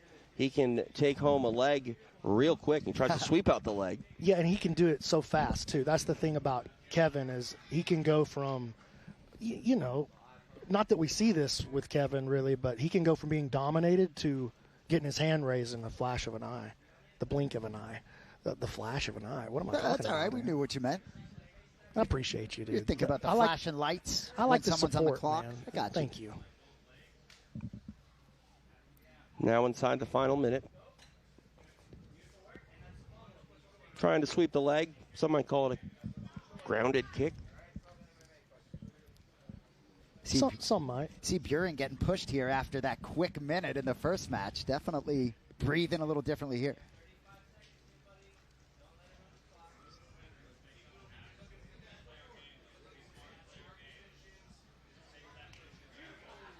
Kevin has done a great job wrestling up, and I think that's been a super interesting story here of this match. Cam, comfortable goal. Watch out.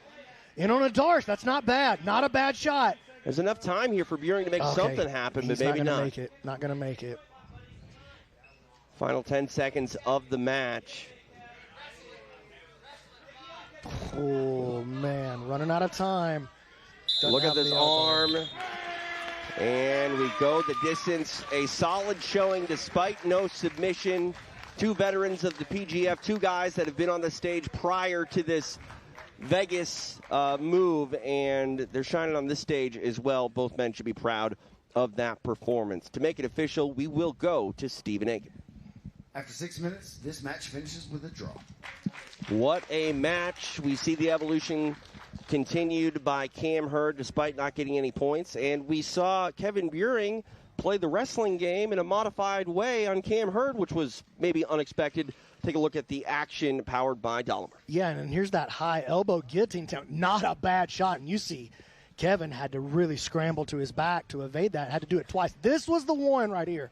And I got to wonder, maybe Kevin took a little bit, I don't want to say damage, because it wasn't like ever stressed so much, but that's something that's 100% going to be sore tomorrow.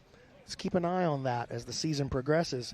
Who knows? We could come back talking about that Kimura that Cam almost finished, you know? Well, that was a sick move. All there. four squads have two practice squad players in the building, ready to go should an athlete get injured. And we're going to see some of them before this season is done. You can guarantee that. We do each and every year. Fun match there despite no submission. Our action continues here, though, in Las Vegas. We are in the midst of our first team matchup of Block 2. And for our next athlete arrival, we go to Stephen Aiken.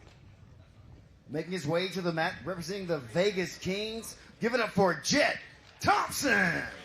Here he is, the champ, Jett Thompson. So this is the 12th match of 30 tonight, but it feels like the main event of the evening. Jett Thompson, Elijah Carlton. Carlton, the winningest athlete in PGF history, but there's one guy that's finished him, and that is Jett Thompson. Elijah Carlton out, about to make the walk. Buckle up, ladies and gentlemen. Feels like the main event, and we're far from done here in Las Vegas. Jett Thompson ready to go. Let's welcome back the jabroni grappler to the mat. To do it, Stephen Aiken. And his opponent, making his way to the mat, representing the Alabama Twisters. Give it up for Elijah Carlton. Elijah Carlton probably licking his chops to get this opportunity here. The fact that we're getting this matchup on the first week, Block B, I can't get enough of it. I think everyone expects these two to be competing in the playoff on April 8th, but they're both focused on their team points at this point. Here we go, boys. You know, like the storyline is going to change for these two guys after this match, especially if one of them gets the dub. It starts to become one of the top guys has to fight back from behind for the rest of the season. Both guys already on the board. This is main event territory right here on night one. Carlton immediately taking a seat. They're already yapping at each other. Do you guys, maybe it's just me, but do you feel like this is a different Elijah Carlton in some ways? It's just not the same. Oh, look at this. Jett creating a powerful pass all the way to the mount immediately. I'm with you on Carlton. There's this underlying maturity and poise there. I'm expecting great things. Jett is just an animal. Elijah with a beautiful movement to try to free himself there. Wasn't able to get out, but he's doing enough to keep that shot clock from coming on, that's for sure. Big movements. Jett trying to create some pressure here, wants to isolate that wrist. He wants that gift wrap. You see Elijah's top arm right there? Elijah wants to sneak in with his right arm behind there and grab the wrist. Let's see if Elijah working up to his side there, keeping his elbow in good position, both his elbows in good position. This is good survival position. And watch out, Elijah looking for this black magic sweep. And there he goes, trying to tip. He needs to suck that bottom shoulder out just a little bit so the front of his shoulder touches the mat if he wants to complete that. As long as you're, sideways, it's just not going to work. You got to get the front of your shoulder touching the mat to complete that black magic sweep. I call it a sweep. Technically, it's just a reversal, but Carlton on the shot clock. There it is. Look at this. Big movement. What a play. Wow. Dude, that was so sick. That is just masterful jiu-jitsu. And I know you're watching it. You're like, oh, there's no sub. Dude, trust me. Escaping the mount like that is master-level jiu-jitsu. Jett Thompson. Beautiful. And to be able to do it when the shot clock is on, that is a big answer. And Carlton, he's smiling at Thompson going, look what I can do.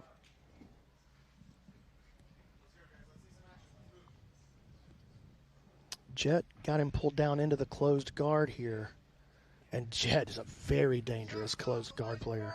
Elijah's going to have to do something to try to break this guard here. But the problem is if he goes to stand to try to break the guard, which is the right thing to do, he's given Jett access underneath his legs to try to get offensive. And here goes Elijah throwing his leg over. Short time on the shot clock, and Carlton able to reset it. Yeah, as soon as he threw that leg over and showed that he was trying to do something else, that should have reset the shot clock for sure, and it did ultimately. But a great example here at the PGF where Carlton was on top and he was put on the shot clock due to maybe a little bit of inactivity. Yeah, I mean, if you're stuck in the closed guard, there's just very little you can do to pretend that you're the offensive player when you're on the top. It really is the bottom player's offensive opportunity, and so the onus becomes on the top guy in the closed guard to try to do something. BMAC, we're seeing the long old reigning king of the PGF, Elijah Carlton, taking on the kid turned Vegas king and former, or I guess still 155-pound champion in Jett Thompson. Who would be the favored, athlete coming into this match?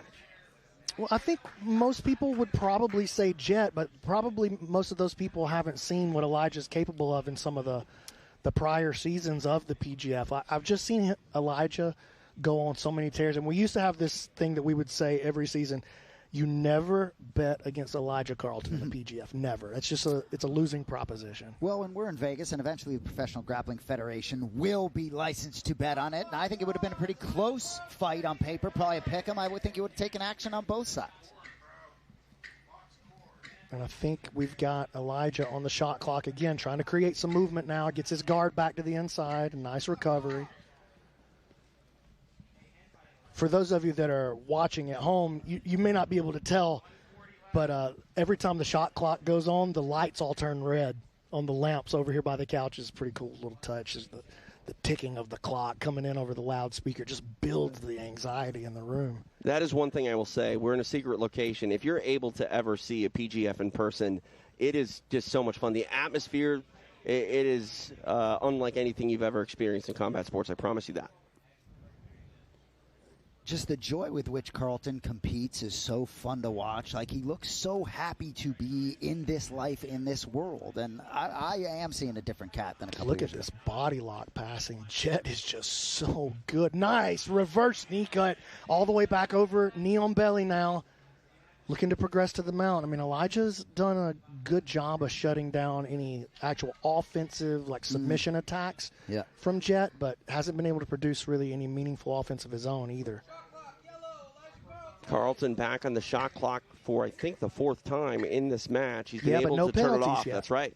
He understands the rule set. Elijah's not his first time. He's just, they're giggling in there, dude. I mean, love when it. Thompson grinds his face on Carlton loves it. Give me more of it. It's hilarious. Shot clock might expire here. It does. Flags come flying. Three of them. All three of them. Yeah, everybody slung one.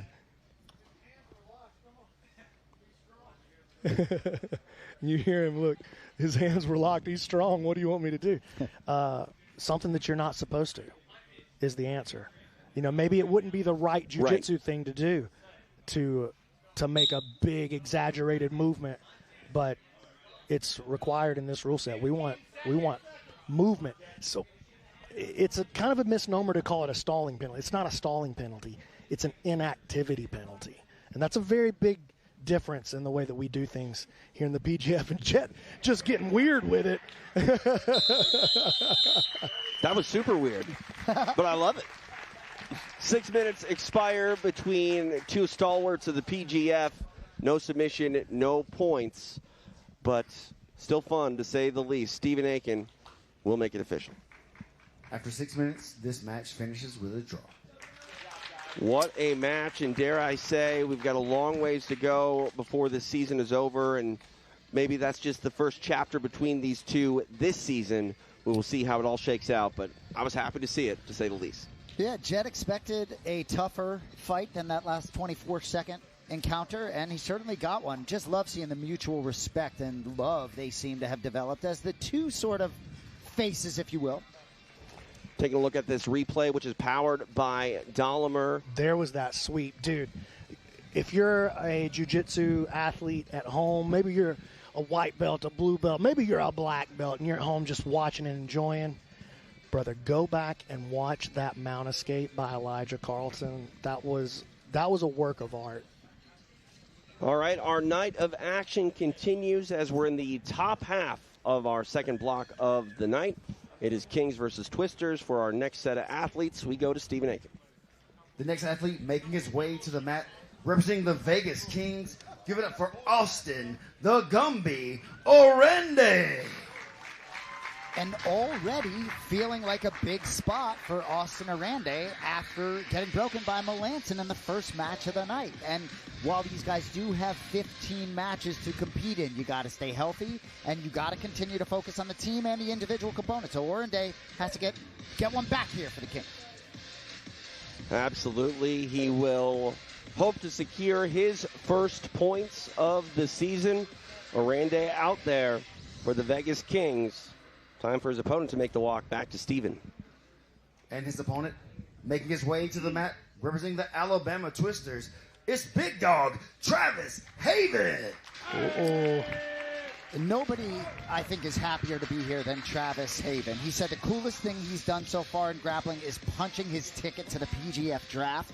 He just talks about it's different. He tells his parents, he tells people to watch this in a way he doesn't tell them to watch other events he does. This dude belongs. And that, is a real statement made here. This is a sport that has been predominantly practiced by and followed by the competitors themselves. And this is really a fan-friendly thing. And if you're going to try to turn the average, maybe combat sports fan into a jiu-jitsu fan, look no further than the PGF. And this is a battle between the first draft pick, Travis Haven, and the highest paid draft pick, Austin Oranday. And, man, Travis could really do a lot for his career right here, put his name on the board with a win over Austin. Austin got to be thinking about that a little bit. Travis dangerous from a lot of positions. Phenomenal buggy choke, by the way. So even if you do pass his guard, he's a guy who can make a kill and score 6 from a bad position. A lot like Derek Rayfield in that way. Good point. Haven had a match against Kevin Beuhring at an ADC Open in Louisville, met Sean Applegate there. I guess Applegate was impressed, messaged his coach, and now he's a member of the Twisters. Yeah, and they are very excited to have him on their team, and we saw why in match number 1.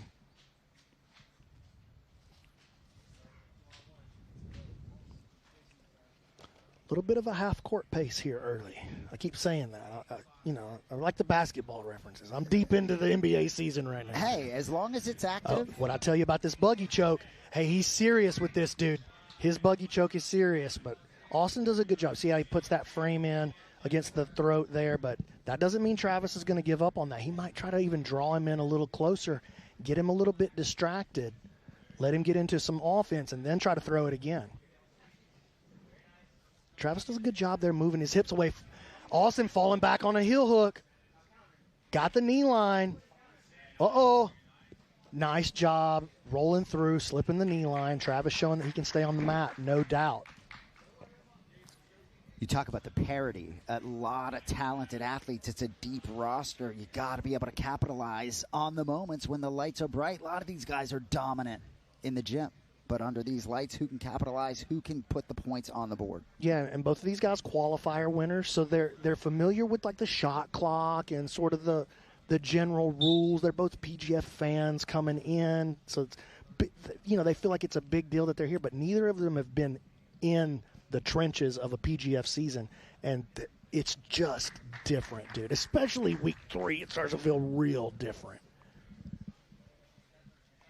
And just really feel like no easy outs, 1 through 20. No, it's the most parity that we've ever had top to bottom in the roster. Oh, fixing that hair. And now, this is interesting. During the rules meeting yesterday, they warned Austin, look, if you take your time fixing that hair, we're gonna hit you with a penalty. We do not want any downtime, dude. We're trying to push this thing through. We got 30 matches a night we got to get through. We don't have time for any of that. I mean, if I had hair, I'd take the penalty to mess with it. You know what? You never have to worry. And there's that buggy choke. This one's deep, and this could be a real problem. No frames in to defend it. Oh, this could be a real problem. If he can get him lifted, though, he could get the reset. Smart. Nice understanding of the rule set there by Austin. Excellent. If you get lifted up above the waist, you're forced to let it go because we don't allow you to slam, and so we can't allow you to just lift a guy either and pretend. You know what I'm saying? We can't allow you to hang on to something when you're getting lifted. That's not fair either. So if we're not going to honor the slam, then we do honor lifting the opponent as if he could get slammed. Travis looks like he wants to jump.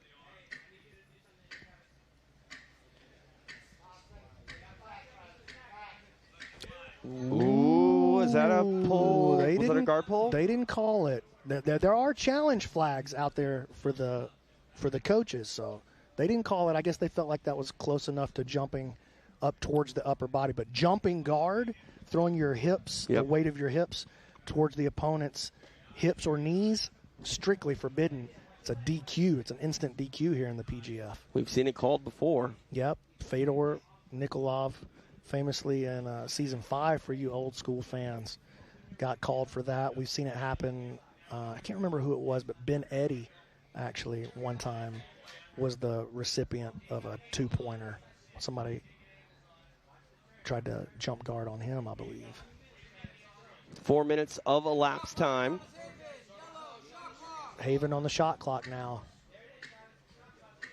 Oh, that's a pretty nasty bend. He got it. Oh, boy. Kings on the board again. Oranday able to secure the break here against Haven. Unable to do so in his first match, and he makes the most of his second opportunity. Goes over and gets that cowboy hat, celebrating in style. Oranday on the board here in the 2026 season. We will go to Stephen Aiken to make it official. Your winner with a break, representing the Vegas Kings, Austin Oranday. Nicely done by Austin Oranday, proving why he is a valuable player here for his Las Vegas Kings squad. And let's take a look at it, BMAC here, powered by Dolomer. Walk us through. Well, we saw him get a couple of pretty good looks at the legs. That was a pretty deep entanglement. Travis navigated it perfectly, though. Here's the guard pass, and there was that buggy choke. And again, that was pretty deep. And if Austin, he didn't have any frames in right there, so he wasn't able to push the upper body away. And you saw Travis start the squeeze, and Austin understanding the rules, Travis understanding what was about to happen, decided to bail. And then here's that Calterra lock. We saw him try this a couple of times in his first match. Almost got like a toe hold style pressure with that. And a big win. And check it out. There's the man who really helped bring the PGF to the next level. Zoltan Bathory, one of the owners here of the PGF. Founder of Five Finger Death Punch, dude. How cool is that? Rock stars in the building supporting our sport. There's David Seagraves, the new owner of the Colorado Wolverines, our former partner here in the booth. Looking pretty good in the hat. I tell you, he looks great, but his squad needs to get it going. I bet he is chomping at the bit to see them compete in the second half of this block. Absolutely. All right, our second block continues here in Las Vegas. Back to Stephen Aiken. Our next athlete making his way to the mat, representing the Vegas Kings, Give it up for Chuy Magana. Here we go.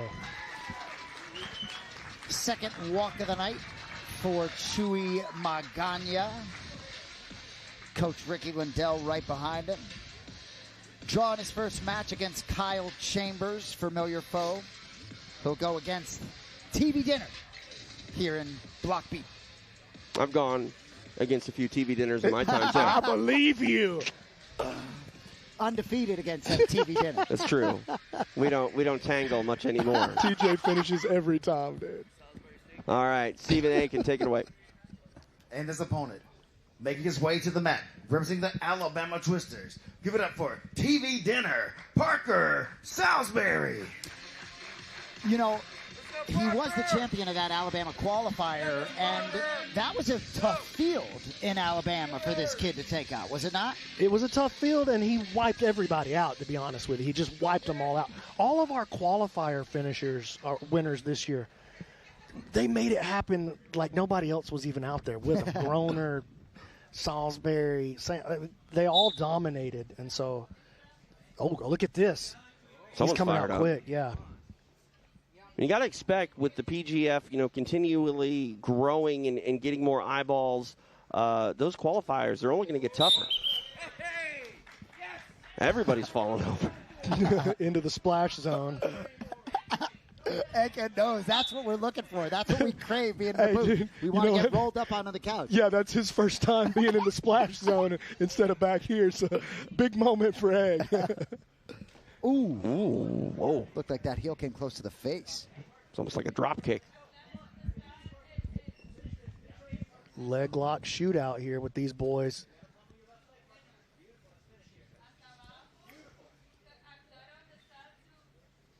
And again, you saw it in the last matchup that Chuy had. He just does such a good job of creating a defensive survival angle in these leg lock exchanges. You saw against Kyle Chambers, and we'll see Kyle 14 more times this season.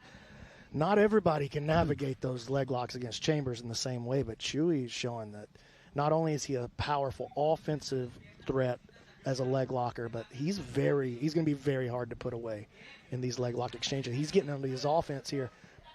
Oh, look at this, though. Salisbury getting this elbow grip. That was a little deeper. Chuy had to get on the run there. Yeah, you saw a bit of a grimace on the face of Magana.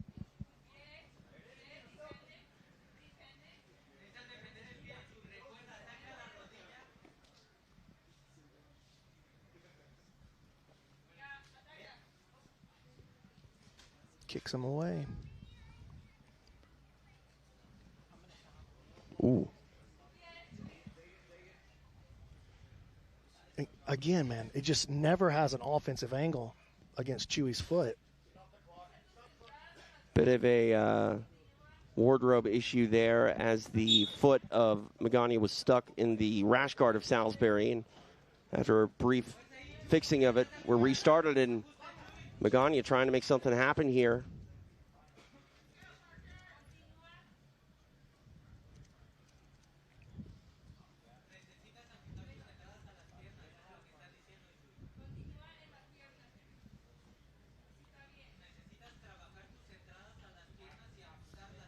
I know we've talked about Salisbury being the teammate of Jett Thompson, who obviously accomplished a lot very young. I'm just blown away to see a kid at 17 with that much competitive poise out of the gate. Super impressive. Oh, my goodness. And just like that. What a win. 3 points on the board for Magana and his Vegas Kings squad. And yeah, he's very dangerous. Do not sleep on him. Give him a leg, he will take it home. He takes home the break and 3 points. Stephen Aiken to make it official. Your winner with a break, representing the Vegas Kings, Chuy Magana. I do feel like that's a pretty big outcome early on. You know, Salisbury went for 2,700 in the draft. Magana just for 1,000 as that sort of fifth guy, if you will, on that Vegas Kings roster. That's a big result, I think, in Block B here, week one. Absolutely. Chuy Magana making it happen. Look at it here, powered by Dolomer. You saw Salisbury playing his own leg game, but it is ultimately Magana that gets the last laugh and proven to be a dangerous threat for that King squad. I would love to see that finish again, actually, guys. If you could throw me back to the truck. I want to see what was the actual finish. I think it was an inside heel hook, but I kind of missed the angle. The commish calling for a replay. See if the truck can dial it in. If not, we'll get to another match and maybe see some more highlight reel action. Yeah, it's okay, guys. Let's just throw it to Bobby. We can take a look at it. Okay, here we later. go. Here we go. Oh, different match. That's okay. Let's just throw it to Bobby. I'll check it out later. All right. Bobby, both of them. Take it away. We're ready for our next matchup, ladies and gentlemen. Making his way to the mat, representing the Vegas Kings. Give it up for Jared Fekete. Jared Fekete got the night started off right with a big kill over Noah McCully for the Kings. Try to keep the momentum going here for the front-running Las Vegas Kings.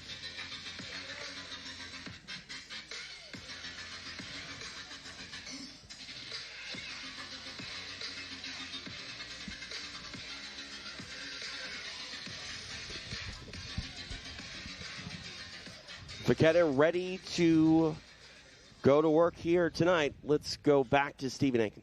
And his opponent, making his way to the mat, representing the Alabama Twisters. Give it up for Jake Straus. Jake Straus, first match tonight was a draw against Brett Moyer. We'll try to put some points on the board for his Twisters team here.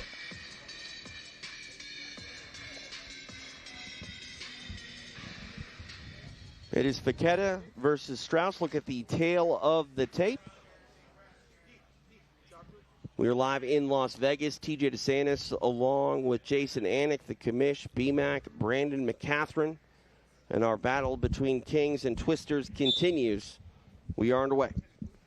Kings creating a little separation. They had 15 coming in to block number 2. Now they're sitting at 21. Twisters in second place with 10. They've already created quite a bit of separation here early on in week number 1. I mean, that's incredibly impressive. And that happened with them in season 7. Like, they just ran away with it when their team took the title. Ryan Aitken won the individual title.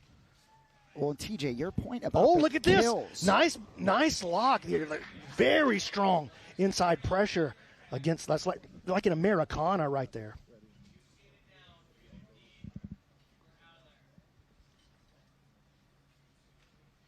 Anik, I think you were, mentioning the kills and the fact that they are doubled the points of a break. I mean, anything can change in any match, especially if you're able to pull off 6. Yeah, it's a point you've been making over and over again. It's so well taken because we look at 21-10, but a couple quick kills flips that scoreboard on its head. And BMAC, that is your, brainchild, the idea that, you can break something and you can continue to go on in a match, but you grab a hold. Oh, that was close right there. But you know what? He ends up in a bad position for taking that risk. That was close. Interesting. Oh, my. That, look at look at that back take by Straus. What a play, dude. Are you kidding me? The flexibility that was on display there. Straus in a great position. And he can put pressure and even get a finish, even with the arm inside on this right here. He's got that far side. Under the chin. Straus looking to put 6 on the board and tie the block. There it he is. does it. Jake Straus ties the block up. 6 points. Money bag thrown out by BMAC, and for good reason.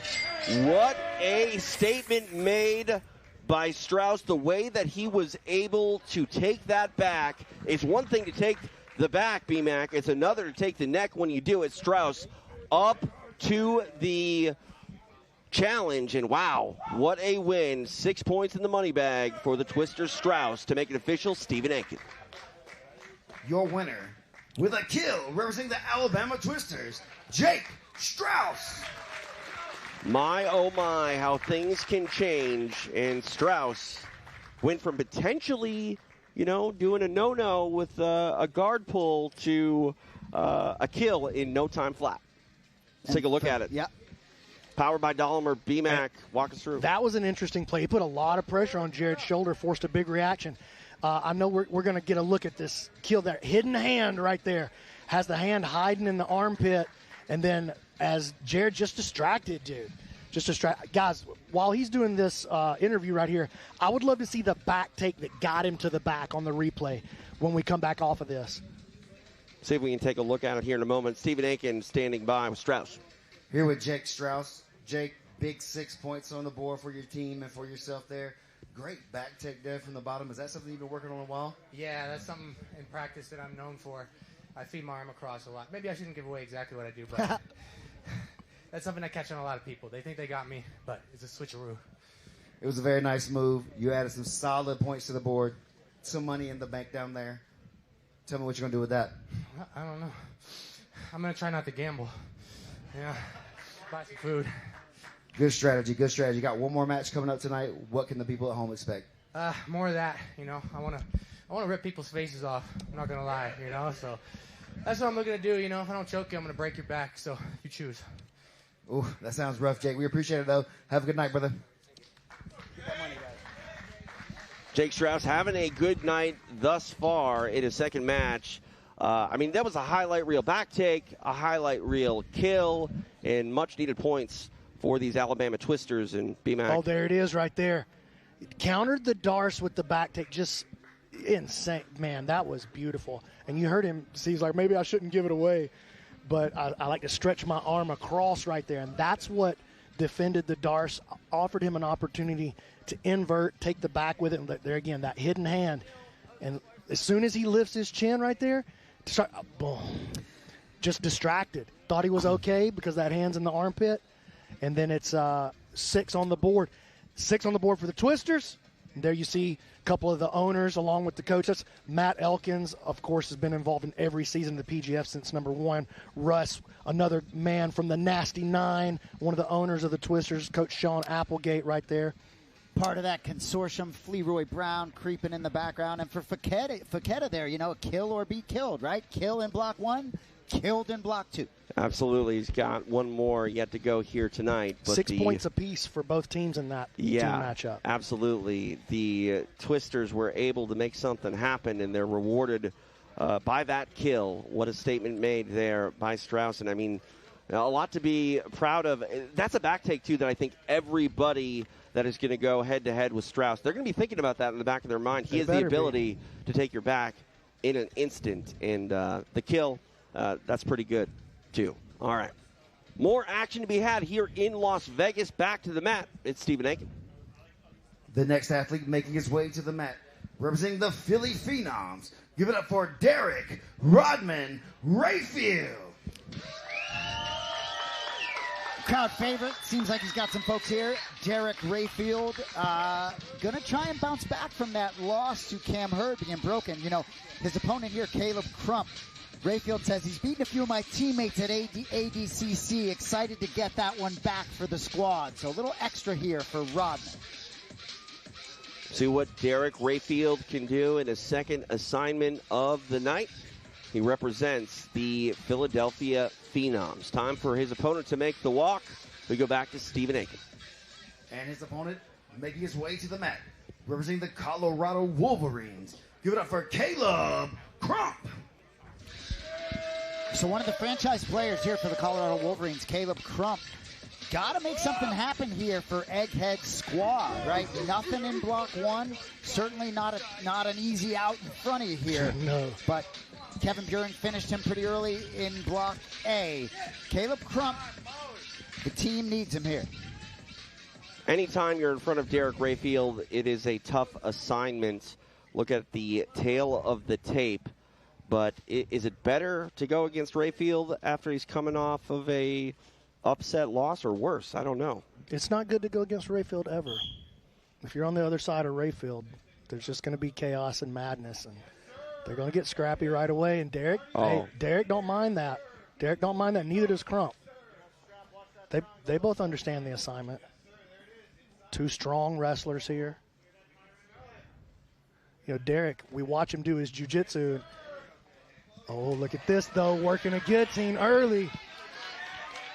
This would be a big way to bounce back. Got a lot of pressure on it. He's under the chin there. He's on the wrong hip, though. He wants to get over to his right hip to try to finish this Army and guillotine. Grimacing is Crump. Derek looking confident right there. He doesn't look like he's spending a lot of energy on it. Oh, deep into his rubber guard. And this guy's one of the best rubber guard players in the world. 2 phenomenal rubber guard players on this Phenoms team, him and Noah McCully both.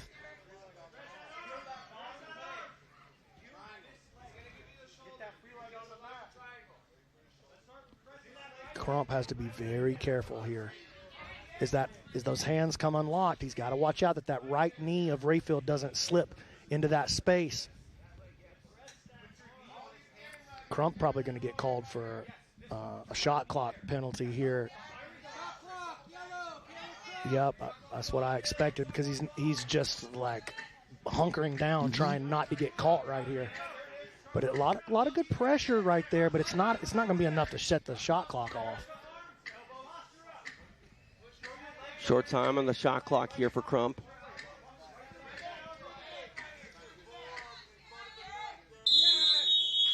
Here come the flags. Now Crump goes downward in that penalty position. See what Rayfield can do with the opportunity.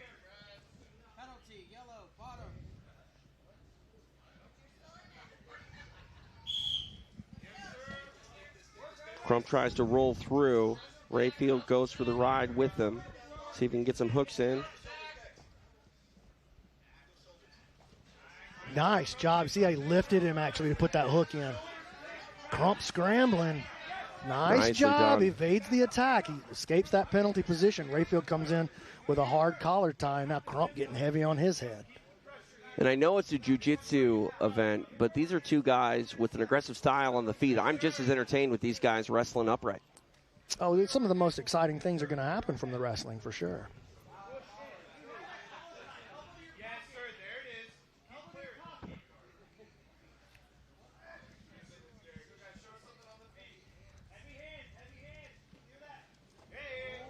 Oh, sick, aggressive flip. Right into this rubber guard play again, and Caleb's going to have something else to do. And Christos Papadello showed us last season when he got down into the rubber guard a couple times against my boy Dom Lobo.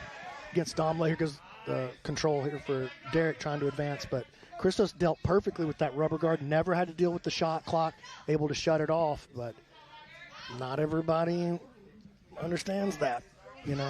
So Crump gotta be wise here. Just pressuring in and stopping the offensive player from doing anything is not going to be enough. Shot clock on for Caleb Crump. Derek Bell's looking for this arm and guillotine again. Yeah, Crump's just going to have to be more active. It's a little more serious here. Oh, watch out, triangle coming. Crump almost made a big error there, and he's going to end up on the clock again. 2 penalties now and plenty of time left.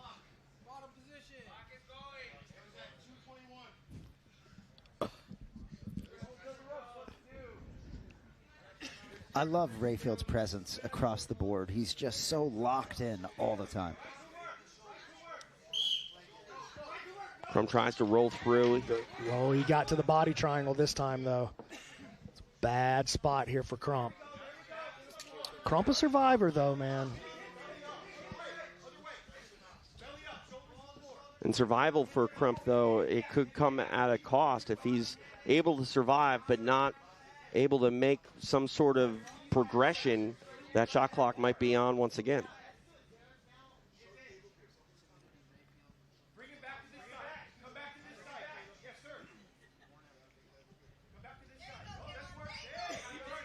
Able to get some rotation here is Crump. Nice job. Nice work. That was really nice defensive work there by Crump. And again, man, Derek going into this rubber guard, and if Crump doesn't find a better way to respond, he's going to end up giving away 2 right here. If he gets another penalty called on him and it goes to a draw, it's going to be 2 for Rayfield. If you get 3 penalties during the match and then it ends up going to a draw, you lose.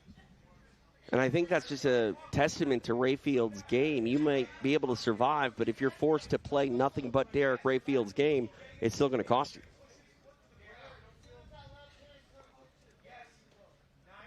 Closing in on the final minute of the match. And the shot clock comes on once again for Caleb Crump. Crump's going to have to do something. Now he's starting to get a little more active, but it settles right back down into the same sequence again. Got to go for broke here if you're Crump, if you want to avoid that shot clock. Ooh. No. Derek Rayfield there he is, now here starting to stand. Now he does what he needs to do. That's the way it's done right there. Oh, look, is he going to try to roll into the truck on Rayfield? Oh, my. He's looking for a sub on Rayfield. Rayfield very good from right here. He could flip this position. Look at the flexibility and dexterity of that leg from Rayfield. Rayfield now starting to flip it on him, and he does. Wow. He flips the truck entry on him, and now he's going to look for the twister. Here it comes. Oh, my. Crump now trying to turn it into a leg lock. Very short time. Knee bar. Yeah. And that's it. Wow. Ooh, and Crump narrowly avoids the DQ. Derek Rayfield very upset. He's always going to be upset. This is the way it works. All right, we go the distance. No points to be awarded. Stephen Aiken will take it away. After 6 minutes, this match finishes with a draw. Very upset is Derek Rayfield, and you mentioned emotions are always going to be a thing. I wonder if emotions maybe had something to do with him being in a bit of a dangerous position. The only time he was truly defensive in the match. Chris Oliva, his coach, advocating for him. Challenge flag is thrown here. Oh, he threw a challenge flag. Okay, so what are they gonna challenge here? I think they're going to challenge that the shot clock should have come on. Can you challenge that, BMAC? You would know. Well, it's all right. it's no too challenge. late. Yeah, and it came too late anyway. All right. Rayfield demands excellence from himself. Yeah, man, that's why he's a winner. Yep. Take a look at this replay here. BMAC, walk us through. Well, there's not going to be much to walk through right here, honestly. This is Crump hunkering down and trying to just survive, And look, not a bad strategy to get to the end of the match, but it's not a winning strategy. There's the duck attempt. There's that roll through where Rayfield got the back. And Crump did a good job here of being able to create a little rotation, slip his elbow back to the other side, and turn it back into a closed guard. Here's Crump trying to counter the truck attack. I thought he might have a look at an outside heel hook right there. These were the final moments of the match. A recap brought to you by Dolomer. And our night of action continuing here in Las Vegas. It is opening night of the 2026 season for the PGF. Appreciate you joining us on YouTube and Kick. A look at Ricky Lundell and Kevin Lucas, the Kings. They're having fun. The Kings always having fun. They are having fun. Hey, it's easy to have fun when you're winning. Yeah, looking like Winning's doctors fun tonight in those white coats. And those red ties keep throwing me off with the blue color of the Las Vegas Kings. I'll tell you, though, we know that this is a marathon. Absolutely. But the Colorado Wolverines, with 4 more opportunities in this block to get on the board. Look, all these teams staying out here for 5-6 weeks. You need some momentum. You need some good juice in the building. And I think you got to get yourself on the board here. Officer Grimey has a big spot here as a franchise player to do just that. And we know things can change in an instant here at the PGF. We'll see what happens in our next matchup. All right, it's time to go back to the mat and Stephen Aiken. Our next athlete making his way to the mat, representing the Philly Phenoms. Give it up for Andrew Kochel. Andrew Kochel was doing pretty well against Jett Thompson till he wasn't and was killed in his first match. Philly Phenoms need a little bit of momentum too, TJ, though. Absolutely. They need some points just as much as the Wolverines. See if Kochel can be the starter to that.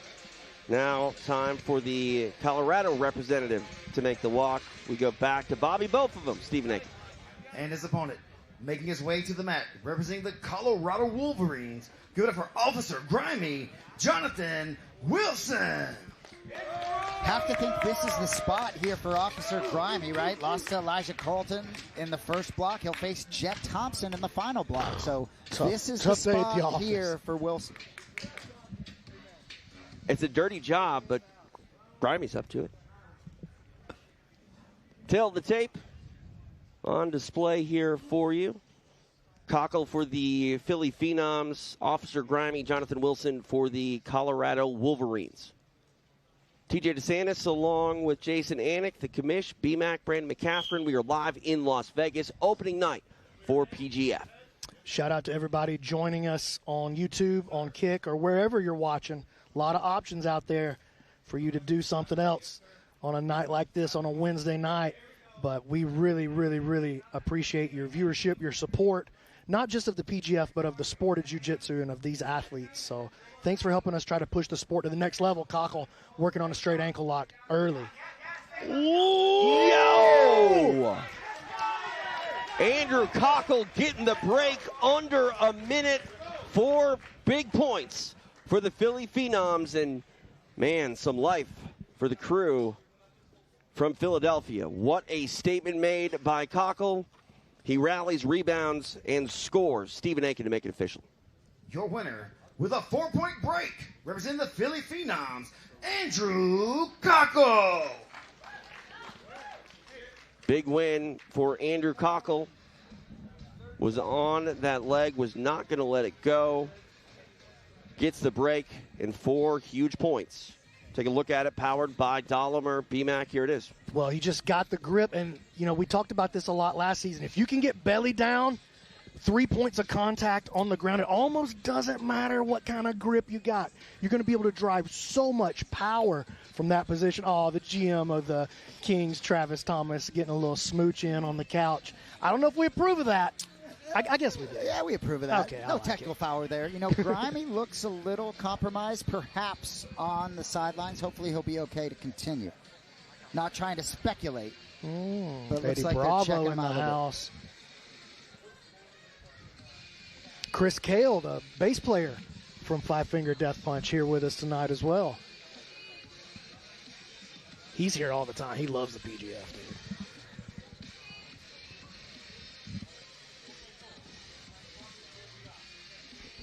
How fired up was Andrew Kochel a moment ago? I mean, that was some pressure off of him. You know, the Phenoms definitely want to pick up some points, and he answers the call. Big one for him here in Las Vegas. Well, it's just got to be special to be able to do it for others other than yourself. Yeah. I know it's an individual sport, but the dynamics created here, the team atmosphere is incredible. Yeah, absolutely. All right, more action to be had here on the PGF mat. We go back to Stephen Aiken.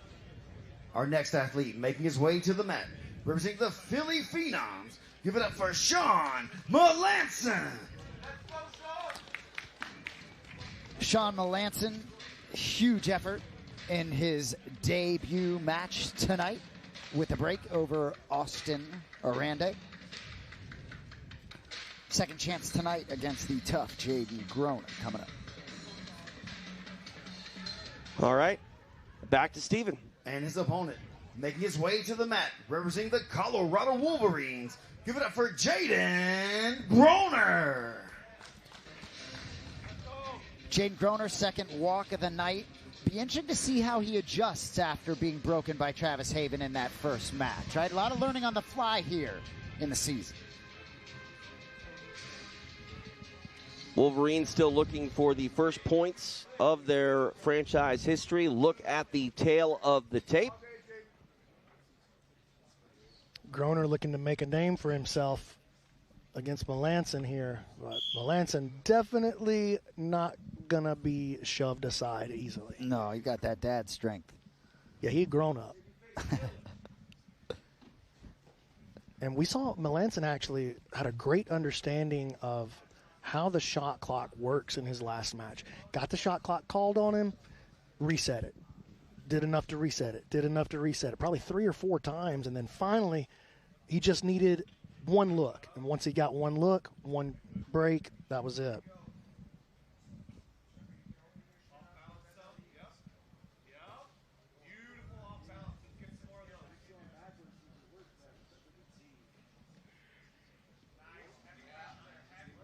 Shawn with a nice tripod right here, getting some heavy pressure down on the young man, but Groner able to force a reset back to the standing position. Inverts through, Melanson pulling out of there. Nothing yet, just no respect so far for the game of Groner. I believe he thinks he's probably just strong enough to do whatever he wants to do, and he might be right.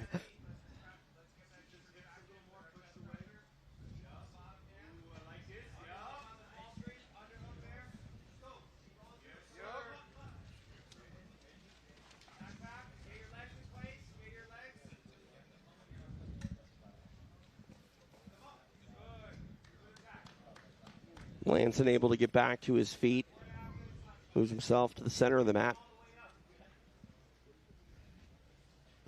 For someone like Melanson, who's such an advanced sort of teacher of this sport, when you're competing as an athlete and you got a coach talking to you, obviously Melanson has a good feel for what he's going to do, but are you just sort of tuning in everything Olivo's saying and trying to just sort of be in that moment? I think everybody kind of does it differently. Some people zone out, like at the free throw line, a lot of people just zone out.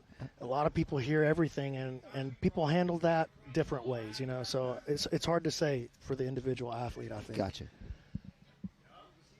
Some people only lock in on one voice,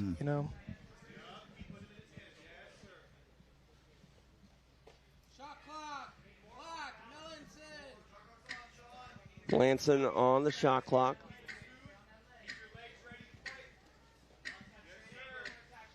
Oh, past the guard, though. It's going to be hard. Oh, I was going to say it's going to be hard. Air jail. Are we going to air jail? Is this the first one?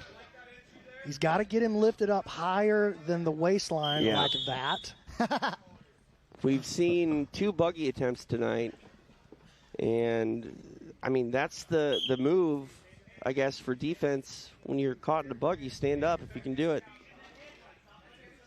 I think I'm going to call that our first air jail. I like it.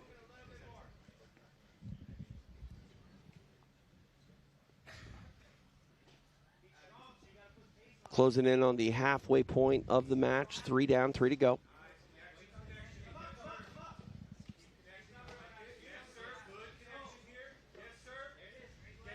Trying to get that pass was Melanson. Groner able to hold on to that left leg.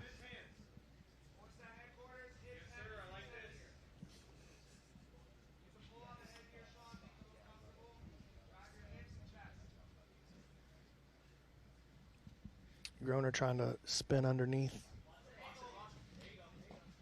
Melanson clears it, re-engage. And you notice when Melanson does clear, he's right back into an engage. He's right back in there passing again.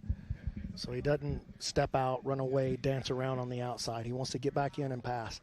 And Shawn's not a fast player, I wouldn't say. He's not frantic. He has the wisdom and the pace of a veteran, And slow is not the same thing as nothing, right? There's a way to play slow and still be offense. New York Giants, Super Bowl 25 season, just marching down the field, 3 yards in a cloud of dust, and Shawn really has that kind of game. Oh, Pass the guard here. He's deliberate. You even see the Wolverines trying to coach Groner to use his speed, because clearly the strength of Melanson. Look at this wrap here. If he can flatten him out from here, look, this could be something. Can slide all the way to the back with that. Ooh, shuts it down, but did get to the mount. Now sits upright, starts controlling the wrist, and this is what I'm saying. 3 yards in a cloud of dust. 3 yards at a time, dude. That's the way Shawn plays the game, and it's a much more classical style of jiu-jitsu. Top, dominate, crush, smother, fear. That's the way he likes to play the game, and so far, so good. Yeah. Now Groner finds himself on the shot clock.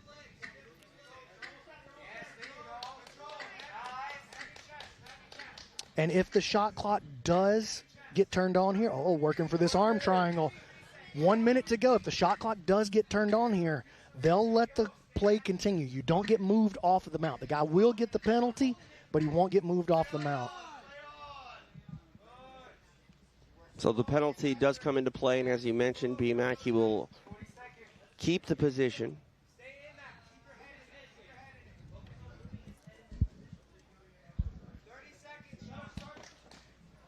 Back to Mount.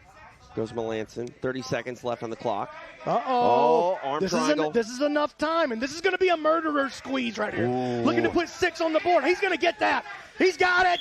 Nicely done, Shawn Melanson. got the 6. Great call, BMAC. Chris Olivo and the Phenoms fired up, and for good reason, able to steal 6 down the stretch. Shawn Melanson having a night here in Las Vegas. 6 big ones for the Phenoms. Stephen Aiken to go ahead and make it official. Your winner with a kill representing the Philly Phenoms, Shawn Melanson. Shawn Melanson getting it done, able to get 6 points in the final moments of the match. Just marching forward with that game, dude. He makes it a grind. It's just nasty and gritty. There's that buggy attempt. This is our first air jail right here. Huge back-to-back points there for the Phenoms. Melanson having a night. Was able to get into that mount and then ultimately had a look at this arm triangle, and he made the most of it, getting 6 points. And that was just outstanding, clean, technical work on that arm triangle. And just good, clean, black belt technique from top to bottom in both matches so far from Shawn. Chris Olivo, head coach of the Phenoms. All right, what a night it is for Melanson. He's standing by with Stephen Aiken. Here with Shawn Melanson, another big 6 points on the board for yourself and for the Phenoms. A little air jail there that time, is that what we're going to say? Yeah, I wanted to see if he'd let go because I wanted to keep the side control when they were telling me to stand up. Then it got tight. I was like, fuck, I'm standing up. Yeah, you don't want to play around too much with a guy like that around your head and neck. He's too dangerous for that stuff. Smarter play there. Big 6, one more match tonight. Tell me what we can expect from you. Same thing. I feel like I'm getting better and better every time. Felt a little extra pressure in that match, so it felt good. You got a big win for the team, Shawn. We really appreciate that. We'll see you back later for one more. Thank you. Wonder why he felt extra pressure in that particular match. Team was behind. Well, he and Kochel took some pressure off Rayfield there, scoring in back-to-back spots, and that's a thing, right? For a guy like Rayfield leading that squad, nice to have your boys pick you up. And, you know, that's really what I think PGF is all about. There have been team-based combat sports events in the past, most of which have involved concussive blows. Here at PGF, you really get to see a different side of that formula when you are really in it, you know, in the trenches with your guys, and you have a vested interest from top to bottom, you know, 1 through 7 with your reserve players. And Chris Olivo's terrifying me with those eyes. Oh, my goodness, staring through my soul. The team dynamics are so fascinating in the building as the weeks go on, and even this early on, curious if the Wolverines are feeling a little pressure right now. Even Sam Schwartzapfel about to make a walk, a lot of pressure there with that. No points on the board yet for the Absolutely. Wolverines. And 10 on the board in this block for the Phenoms. They're almost certainly going to win this block. Kings, Twisters both put 6 up. The Wolverines would have to score 2 chokes in their final 2 kills in the last 2 matches to win the block, but Phenoms rallying back right now, sitting at 10, 13 points so far. All right, let's get back to action. Here's Stephen Aiken. Our next athlete making his way to the mat, representing the Philly Phenoms. Give it up for Kyle Chambers. Here is Kyle Chambers. First match of the night was a draw. We know that has been the typical result for Chambers in the PGF. Gets another veteran his way in Sam Schwartzapfel. Second to last match here at the end of block 2.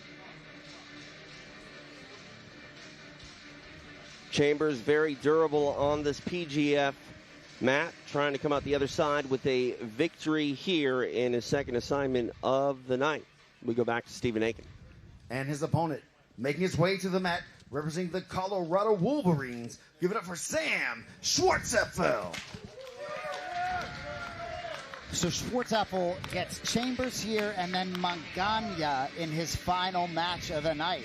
If there was ever a spot where you really felt as though you needed something here, it is right now for these Wolverines.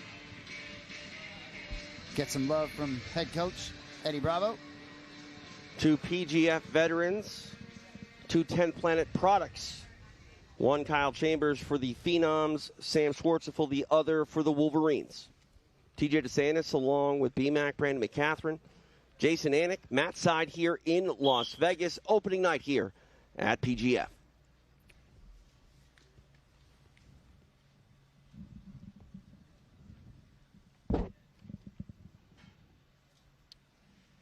Chambers, obviously, very dangerous leg locker. Has a phenomenal Z-guard, phenomenal rubber guard. But he's going to do most of his damaging work from the bottom position. Sam's going to do most of his damaging work from the top position. So it's a clash of styles here for sure. Uh-oh, all into the rubber guard. Nice move by Sam to counter it. There you go. You don't have to get stalled out in the rubber guard. You don't have to. There's things that can be done. And look at this.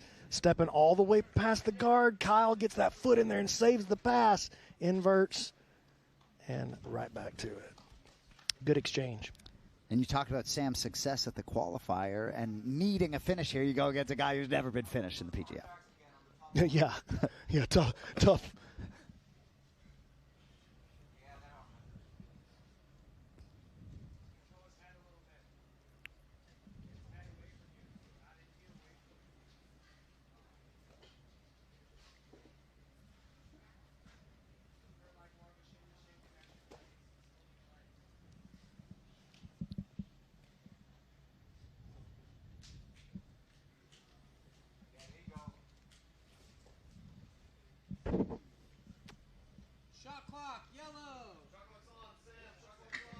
Schwartzapfel finds himself here on the shot clock. Oh, nice. Sam made a big enough move there to reset the shot clock. They felt like it was a big enough attempt. And, I mean, it almost got him swept, so I understand that. 2 minutes of elapsed time.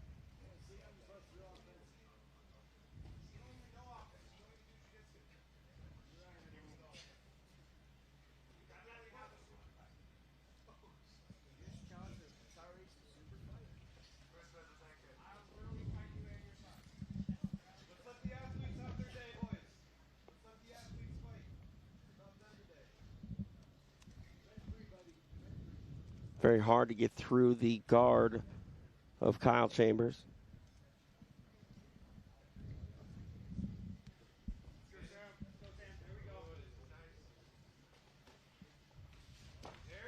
Nicely done by Sam. Yeah, Kyle just so good at weaving that foot back in there, though.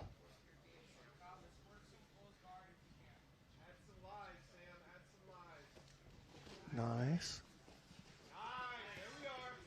Sam working for this double underpass after the takedown.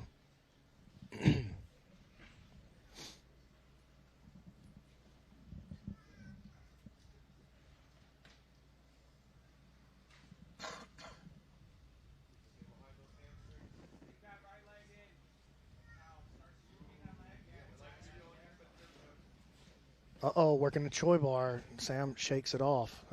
Kyle tried to get access to the leg. Sorry, to the arm.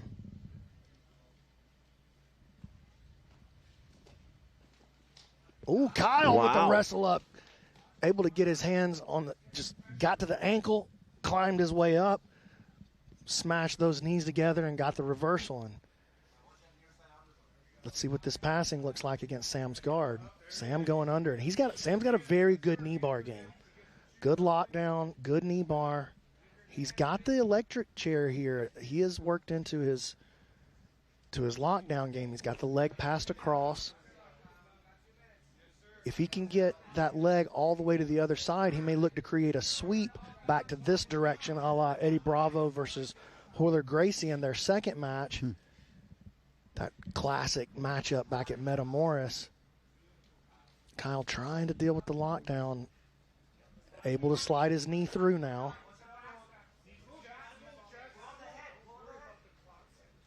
Back step by Kyle. Wants to access the legs. Sam aware, pulls his knee back through. Kyle jumps back on the legs. Sam aware, knee line slips, back to the top of the game.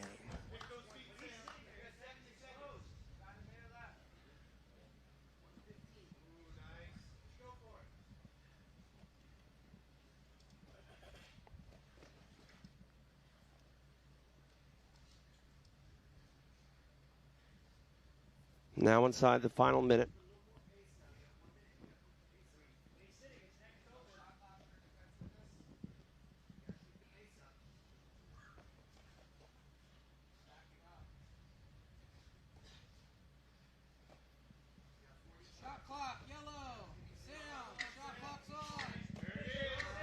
Nice pass there by Sam. See if he can secure the position.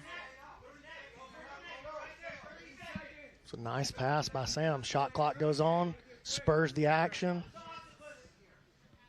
Oh, Sam definitely thinking about the knee bar on that bottom leg.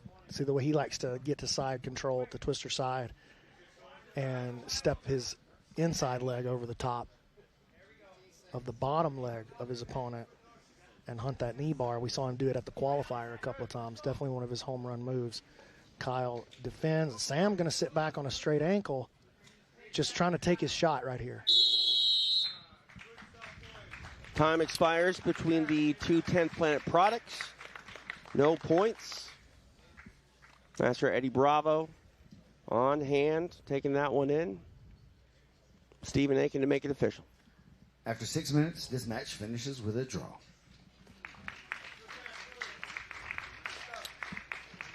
So one more chance for the Wolverines to get on the board in the 20th and final match of the B block here in week 1.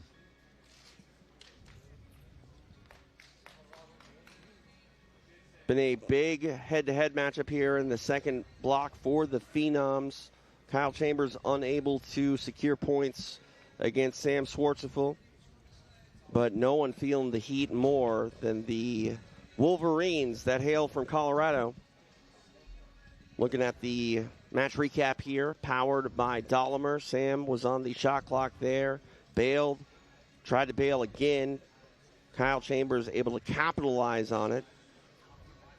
Closing moments of the match, Sam sat back for the attack on the leg of Chambers, but to no avail. And there's the UFC vet with the money bag in her hand, Vanessa Demopoulos. PGF vet, I might say. Yeah, that's right. Fought for the ladies' title against Nakia Jackson, who, by the way, Nakia will be returning at the playoffs to defend her 125-pound belt. Beautiful. And we'll also have Maka Vickers returning to defend her 145-pound belt. Her opponent already set, Nora Naomi Schultz versus Maka Vickers for the 145-pound title. We'll see that on April the 8th at the PGF playoffs. Of course, live and free on YouTube and Kick. I mean, you're not really a ladies' man, B-Mac, but you're always carving out a spot for the ladies here at PGF. Well, my two favorite jiu-jitsu athletes of all time are ladies, my wife and my daughter. And they're both better than me at jiu-jitsu, so I have to respect what they want, you know what I'm saying? I love it. So I don't want to try and get too far ahead of ourselves, but just a little teaser here. I think potentially Jonathan Wilson, Officer Grimy, might be a little banged up. I'm seeing Josh Squires, practice squad player, getting loose. So we got one more match here, but that we knew injuries would come into play here. I think there's a good chance we see our first bench player making an appearance here. And BMAC, you know we have a 6th Man of the Year award for whoever has the best season off the bench. That's true. We got an MVP. We got a 6th man. We're ready to go. All right, ready to go for another match here. Rounding out Block 2, we go back to Stephen Aiken. For our last matchup of block number 2, making his way to the mat, representing the Philly Phenoms, give it up for Noah McCully. Noah McCully, tough first debut match tonight here. Killed by Fekete, but another opportunity, as you know, 15 of them over this 5-week stretch. Let's see what McCully can do to round out what's been a good block for the Philadelphia squad. All right, I think you're a fortune teller or you're just very observant. For more on that and our next athlete's arrival, we're going to go to Stephen Aiken. And his opponent, making his way to the mat, representing the Colorado Wolverines. Give it up for Bulletproof Brett Moyer. Bulletproof Drew against Straus in his first match. Straus certainly proving to be a tough competitor. Final chance for the Wolverines to get on the board here, and hopefully Bulletproof is their guy. I was handed a note. I thought we were going to get the announcement there, but it does look like Officer Grimy is out for the rest of the night. So, which means he's gonna miss three total matches. That means he's gonna miss the next 2 matches next week as well. That's tough for him here on night 1 to come out a little bit banged up, but it is a marathon and not a sprint, and we'll see what happens for Officer Grimy in his 2026 campaign here at PGF. We are underway. Noah McCully representing the Philly Phenoms in top position here. Noah actually eliminated from the Vegas qualifier by Brett Moyer with a toe hold. Wow, good stuff. Just a few weeks ago. But Noah, Aoki lock counter here from Brett. Inside heel hook versus, or outside heel hook versus Aoki lock. It's just a shootout. Both guys sending it. Who's going to break first? I don't know. Maybe. Oh God. I might break first. There's the outside. Oh, this is a nice grip here. Noah, just not able to close it. Whew, just making me almost cried. Yeah.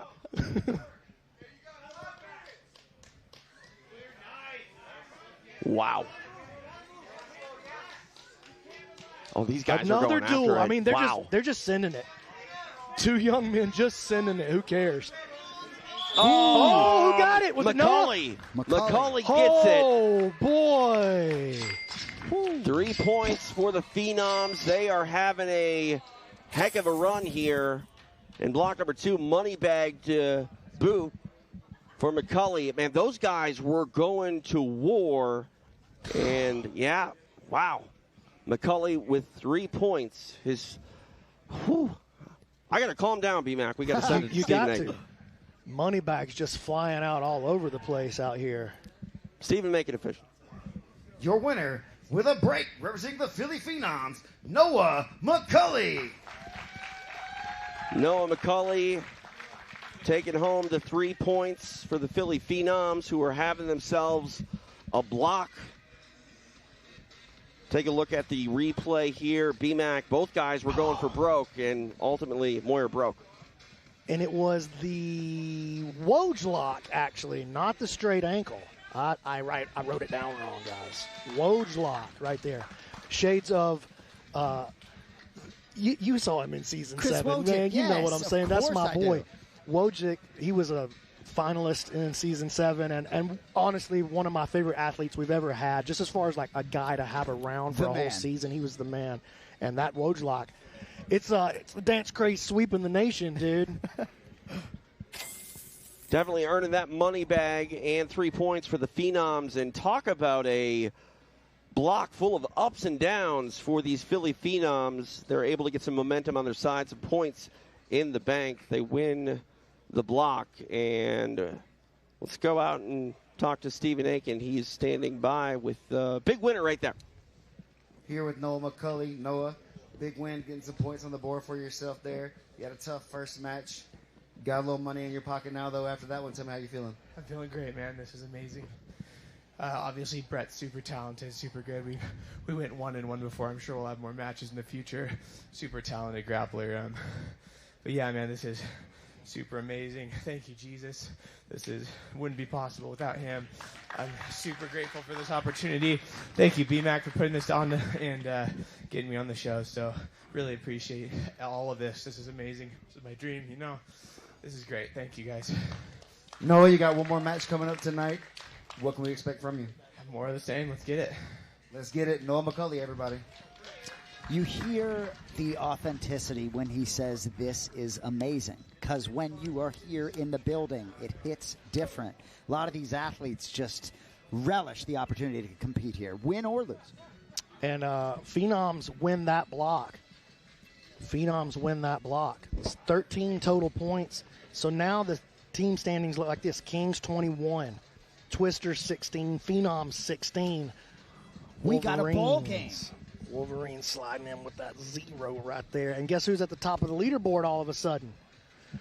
Old 3 yards in a cloud of dust himself, Shawn Melanson at 10 at the top of the leaderboard. Jett Thompson, Jared Fekete, 7 apiece, coming in second and third right now.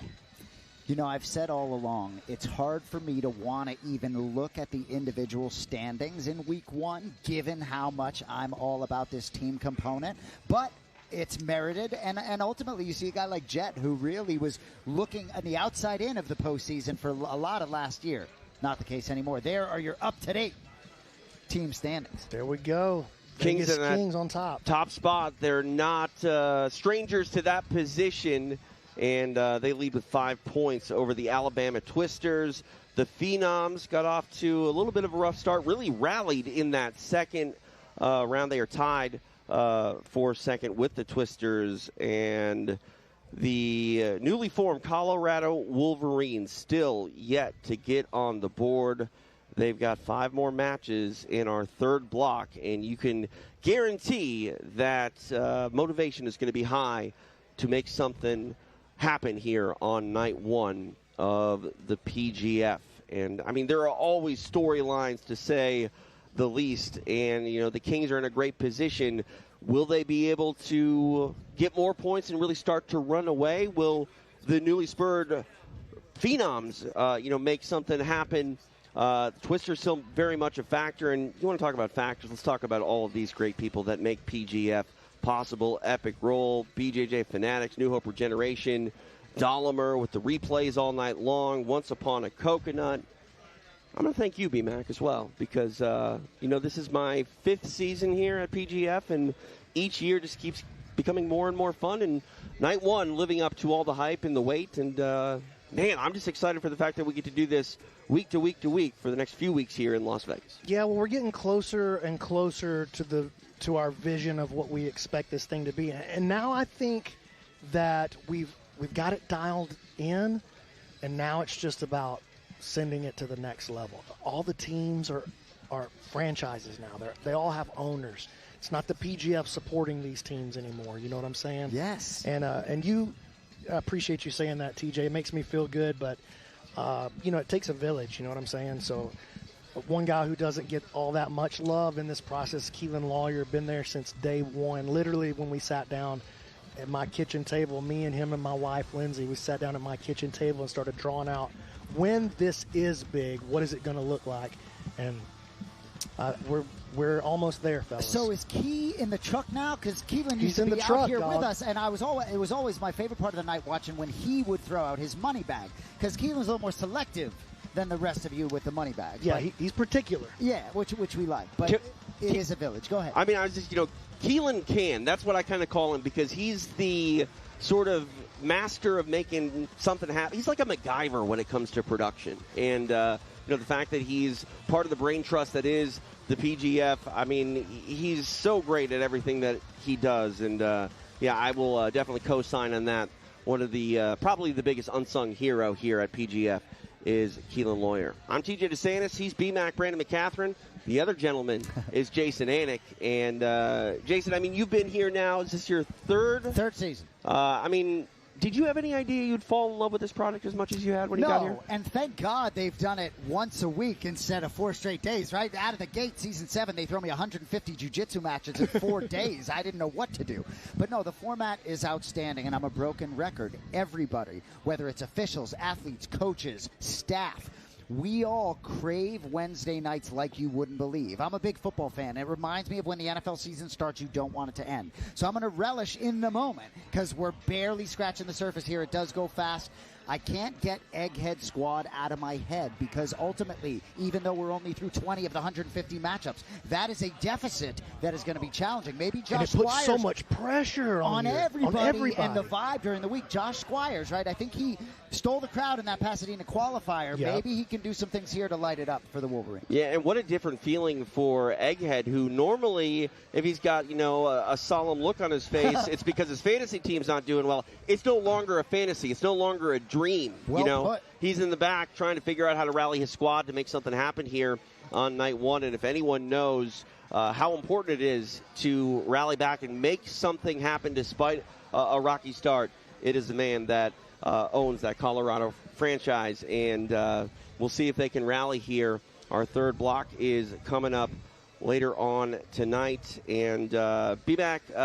Give everyone a shout out where they can watch the playoffs. That's still going to be in the same spot. We are broadcasting on Kick, but pretty much you mentioned so many options to view the PGF here this season. Yeah, and I just want to shout out YouTube and Kick as the main options for that. We're really pushing Kick. We think that the partnership that we've got put together with them is really important to us. So we want to shout them out and thank them for welcoming us into their fold. But as always, still available on YouTube for right now. And you know what else I want to do, TJ? See this hat right here? Coffee Time with Carlos Machado. That's my guy, Carlos Machado, one of my favorite podcasts and one of my favorite people on the planet. Make sure you subscribe. I know, not paying for a sponsorship, but that's my dude. We got you. Hit that button for the great Carlos Machado. There you go. All right. We are in the secret location. Opening night here at PGF, season number 9, the 9th season. Did you honestly ever think we'd get to season number 9? Yeah. Yeah? Yeah, it's just looked different along the way than what we could have ever imagined. But it really is interesting to hear you talk about, in a way, this being like the debut album, right? In terms of finally getting to this place where it feels like maybe what it's going to be. Yeah, and I think this is like the 4-team version of what it will be. But what it will be is 32 teams, international, games in all over the country every weekend. I mean, it's not that we're gonna make something like that. Like, it's happening. It's happening. And if you're missing out, like if you're not paying attention, you're missing the beginning of the NFL of jiu-jitsu.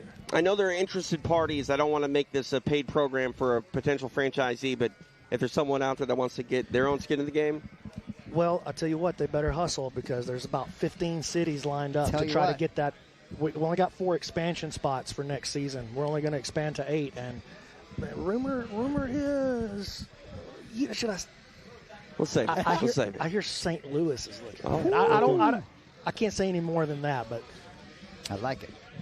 All right, it is time to take a break. We are getting ready for our third and final block of the night. Again, we are in Las Vegas, Nevada, home to its 4th straight season of PGF, and we are very happy that you are joining us here tonight. A lot more action yet to be had here in Las Vegas.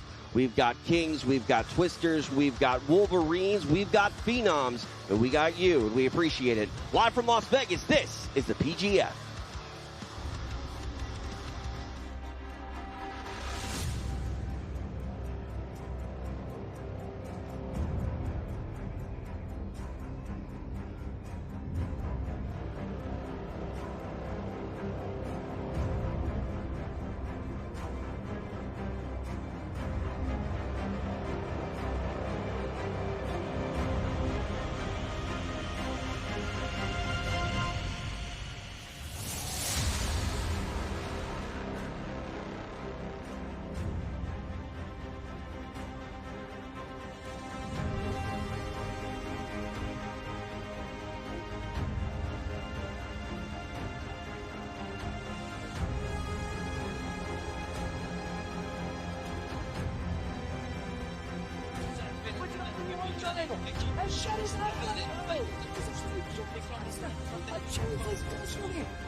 2/3 of the way done on opening night here in Las Vegas. It is the 9th season here at PGF. We're in the combat sports capital of the world, Las Vegas, Nevada.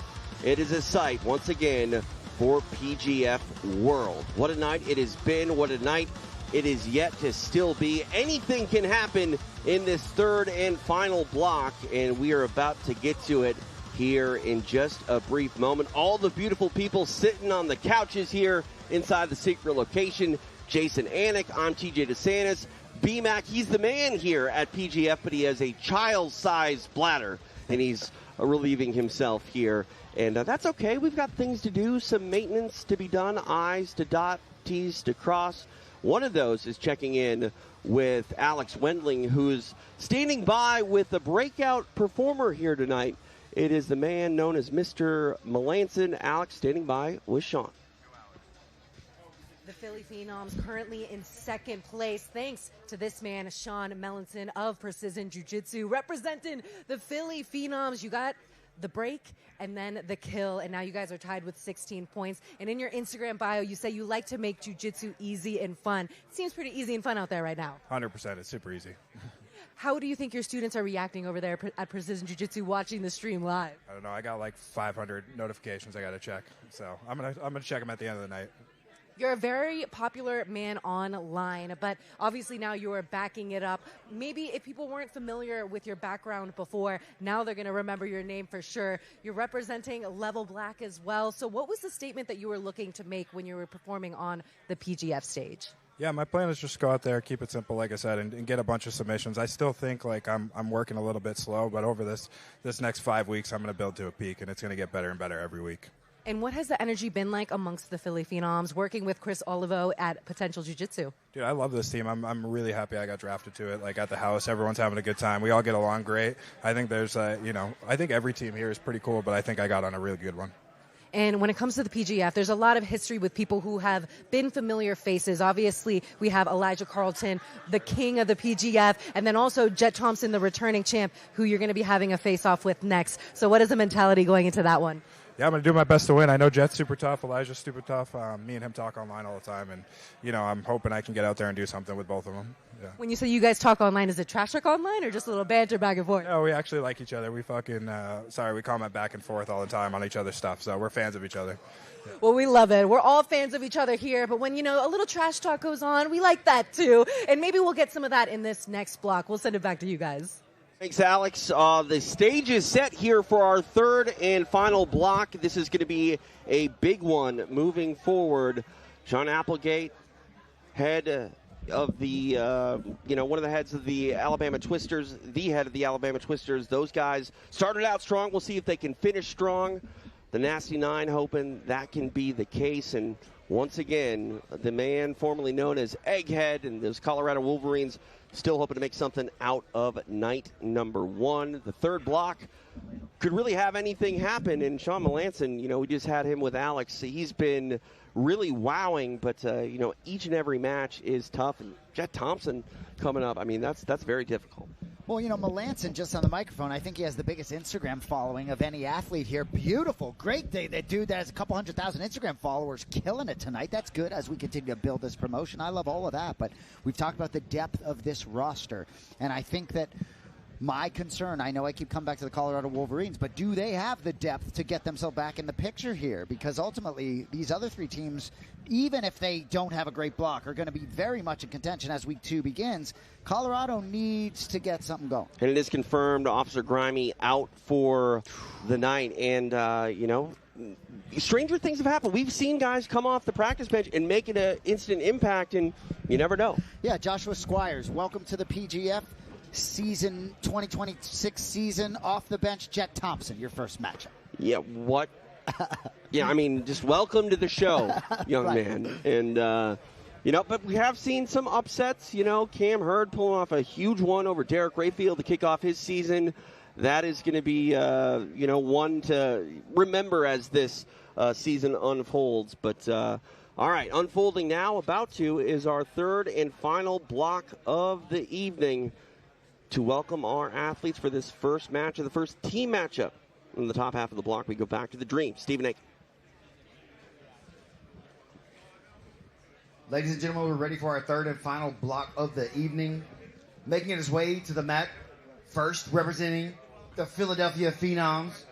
Make some noise for Derek Rodman Rayfield. Here he is, Derek Rayfield. A lot of good energy. I'm sure he's in the back there, pretty happy with what his teammates have accomplished. But you know he's got his eyes on the prize here tonight. Really enticing matchup here between him and Beuhring. I mean, he was submitted in the first match of the night. Looked like potentially 2 points might have been on the table for him. Unfortunately, he did not get 2 points due to the DQ. It was somewhat maybe questionable. Got emotional. We'll see if he can harness those emotions for his final assignment of the night. Rodman, Derek Rayfield, ready to go to work for the final time here on opening night. Time for his opponent to make the walk. Back to Steven. And his opponent making his way to the mat, representing the Alabama Twisters. Give it up for Kevin Beuhring. Here he is, Kevin Beuhring, already made his presence felt here tonight with that elbow G break in his first match. The draw against Cam Hurd last time out. No question this was a good selection as a franchise player by the Nasty Nine in Alabama. Tail of the tape. Rayfield for the Phenoms, Beuhring for the Twisters. Final assignment for both gentlemen here on opening night in Las Vegas. TJ DeSantis along with Jason Anik, B-Mac, Brandon McCatherine, and we are underway. And we saw Kevin with some really good wrestle-up work. Oh, look at that. Rayfield flipping over to try to pass. But Kevin does really great wrestle-up work. Opens with his leg lock game and his guard. And then if he doesn't get the entry he wants, he snatches up a single, comes to his feet. Just like that. Wrestle right back to the top. Almost wrestled into Zoe's lap there.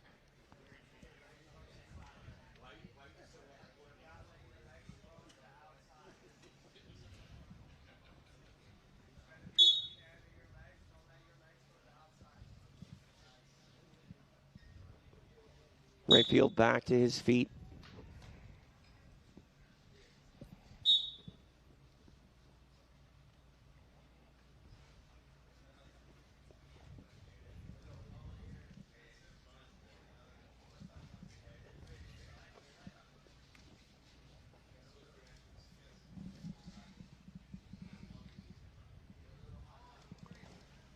Getting creative there is Rayfield. Watch out, though. Yep. 2 underhooks now, trying to create a big double under stack pass. Beuhring, as long as he can stay elongating, keep those frames up, he'll keep Derek from completing the pass. But now Beuhring grabs up an ankle, trying to get into a lock of his own. Leg lock battle here between these two guys. You know, when Rayfield came in as an alternate in Season 8, Andy Varela, called him, asked him if he could make weight. 55, Rayfield was quite a problem at 55. Some different physical matchups here for him at 75. Oh, out to the outside heel hook, Kevin Beuhring. Big way to end the night for Kevin Beuhring, and a tough way to go out on night one for Derek Rayfield. Interesting developments here to kick off block number 3. The Twisters getting 3 points. Stephen Aiken to make it official. Your winner with a break, representing the Alabama Twisters, Kevin Beuhring. He came into the night the same way he will end the night, minus an elbow genie point. Kevin Beuhring putting 3 points on the boards for the Twisters. Take a look at the replay here. B-Mac, walk us through. Well, Derek got dragged into a leg lock exchange with one of the best leg lockers at this weight class in the world. And just look at how perfect that technique was. Beuhring turns, faces that outside heel hook, and brings the opposite hand around to lock behind the heel, and then gets the tap, jumps up, starts spinning the twister. And Rayfield, 2 losses today in week 1, only lost 1 time all of last season. What a way to kick off the season for the Alabama Twisters. Kevin Beuhring, he's standing by with our Stephen Aiken. Here with Kevin Beuhring from the Alabama Twisters. Kevin, big win, getting some points on the board for yourself. You got something you want to say? Yeah, I got 3 things. First thing, shout out to Clay. He sat next to me on the way here to Vegas. Has no idea what jiu-jitsu is. Anything I invited him to the PGF. Came through. My guy. Listen. Second, honestly, this should have probably been the first. Fuck. But, Izzy, happy early birthday. I love you. And then the third, Tommy. Tommy, he broke his collarbone, and it actually went into his carotid. It was a life-threatening surgery, and it was successful today. So very happy to hear that. Love you, Tommy. Man, we appreciate that. Kevin, great win. A man of the people, Kevin Beuhring, just inviting random people he met on the plane to the PGF. They show up, and safe to say another fan-made and a good athlete to get behind. Kevin Beuhring having quite the night here on night number 1. The Nasty Nine got to be pretty happy with how Beuhring has performed here on opening night.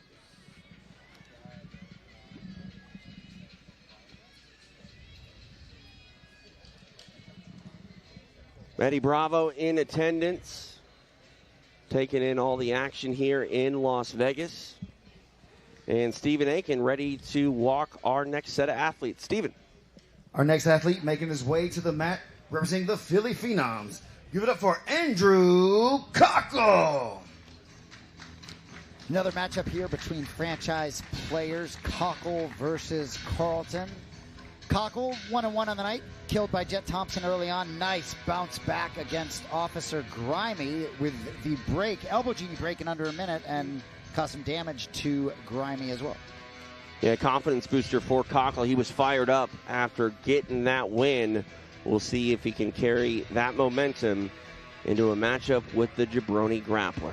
All right, back to Steven. Take it away.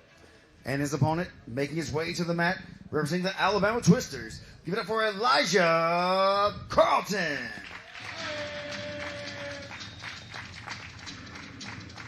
After not having Elijah Carlton part of last season, having him back, it just does something to me. It's just a different juice when he's in the building.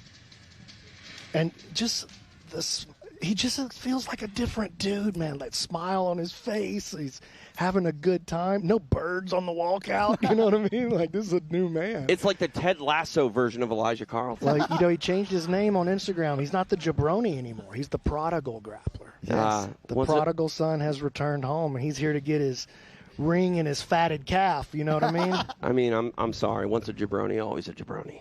I don't know, man. I don't think it's that way, TJ. All right, I think we're ready to rock it.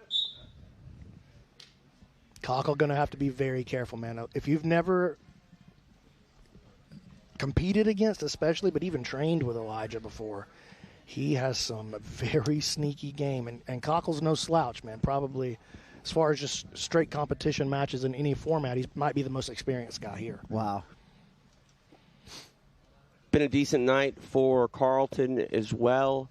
Got a break in his first matchup, and while he didn't get any points against Jett Thompson in his second, he had some moments there. That sweep that he pulled off against Jett was definitely a statement, and he definitely trying to get some more points, though, to end his night number 1. One theme season 8, a lot of these athletes get better as the weeks go on, right? Get Even more these comfortable, moments man. and the opportunity to compete against high-level athletes, I think it just can exponentially grow your game for a lot of these guys. Well, you know what I think is something that maybe people don't think about coming into this. Like, not only is Elijah very good and, the top scorer in PGF history, but he understands how to treat his body and go through a season. This is not his first rodeo, and he's done it when it was just a week many, many times. Season 1 was week to week like we do now. He did that, went undefeated with all submissions in Season 1. Did it again in Season 2. Only got submitted one time by Hunter Colvin, the eventual Season 2 champion. But Elijah, he's just the ultimate veteran in this rule set, in this format.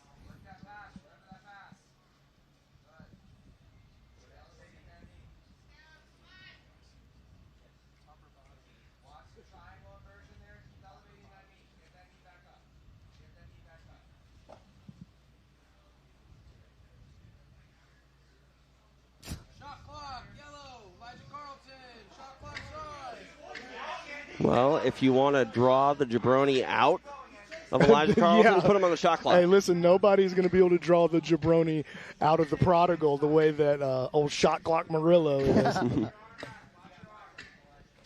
Elijah gets an elevation here, creating some movement, but maybe not enough. Oh, there come the There flags. comes the flag, and now let's see if the jabroni comes out. There's a little bit, just a little jabroni, a little.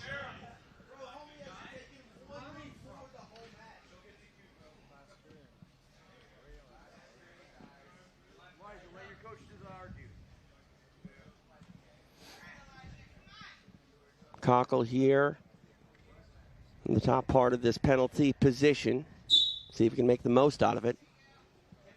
He's already created the angle that he needs.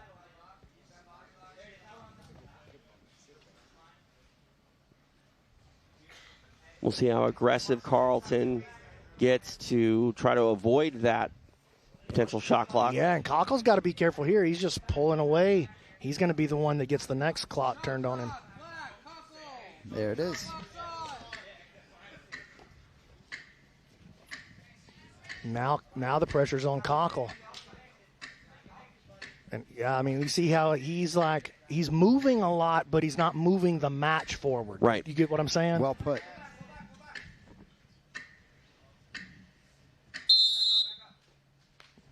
A penalty apiece now.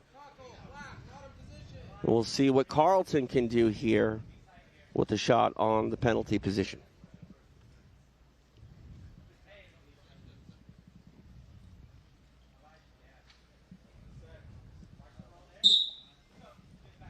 Uh-oh.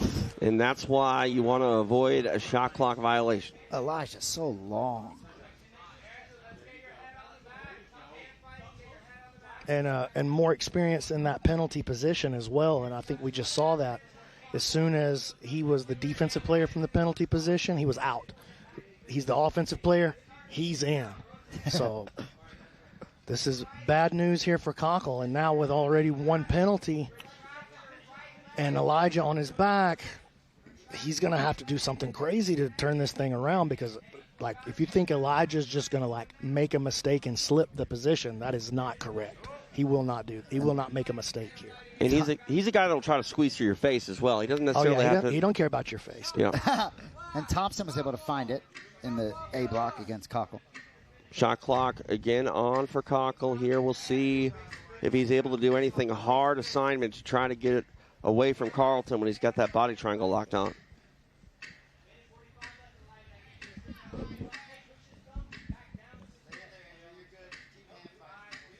And we're in interesting territory here. He's going to keep the position. Yep. Kochel takes the penalty. He cannot afford to take another. No, and he's going to have to make a risky move to undo this thing. There's no, Elijah's going to try to send, so he's going to try to send it right there, but Kochel slips that chin just enough.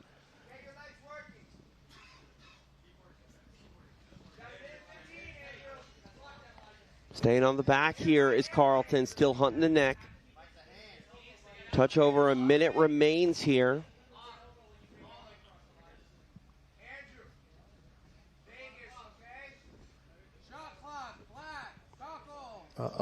And this could be a huge moment here. He's gonna have to escape this, or when the match ends, he'll end up giving Elijah 2 on the DQ. Kochel got to move right here. He's gonna have to take a risk, man. He's gonna have to take a risk. I heard somebody on the sideline say, "What's he supposed to do?" He's gonna have to do something that he's not supposed to do. That's the answer. And it looked like they reset it. Did he throw the flag? I didn't see the flag thrown. I don't hear the shot clock ticking. Yeah, so I don't know what Kochel did, though, to reset it. I guess he created enough separation to make him feel good about it. Elijah going to try something else here from the top. Short time here for Carlton. I think he's going to try to throw this triangle at the last second. No, he was trying to peel it away. Goes to a draw.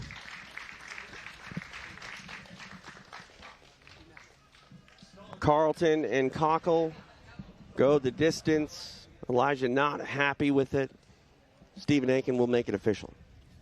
After 6 minutes, this match finishes with a draw.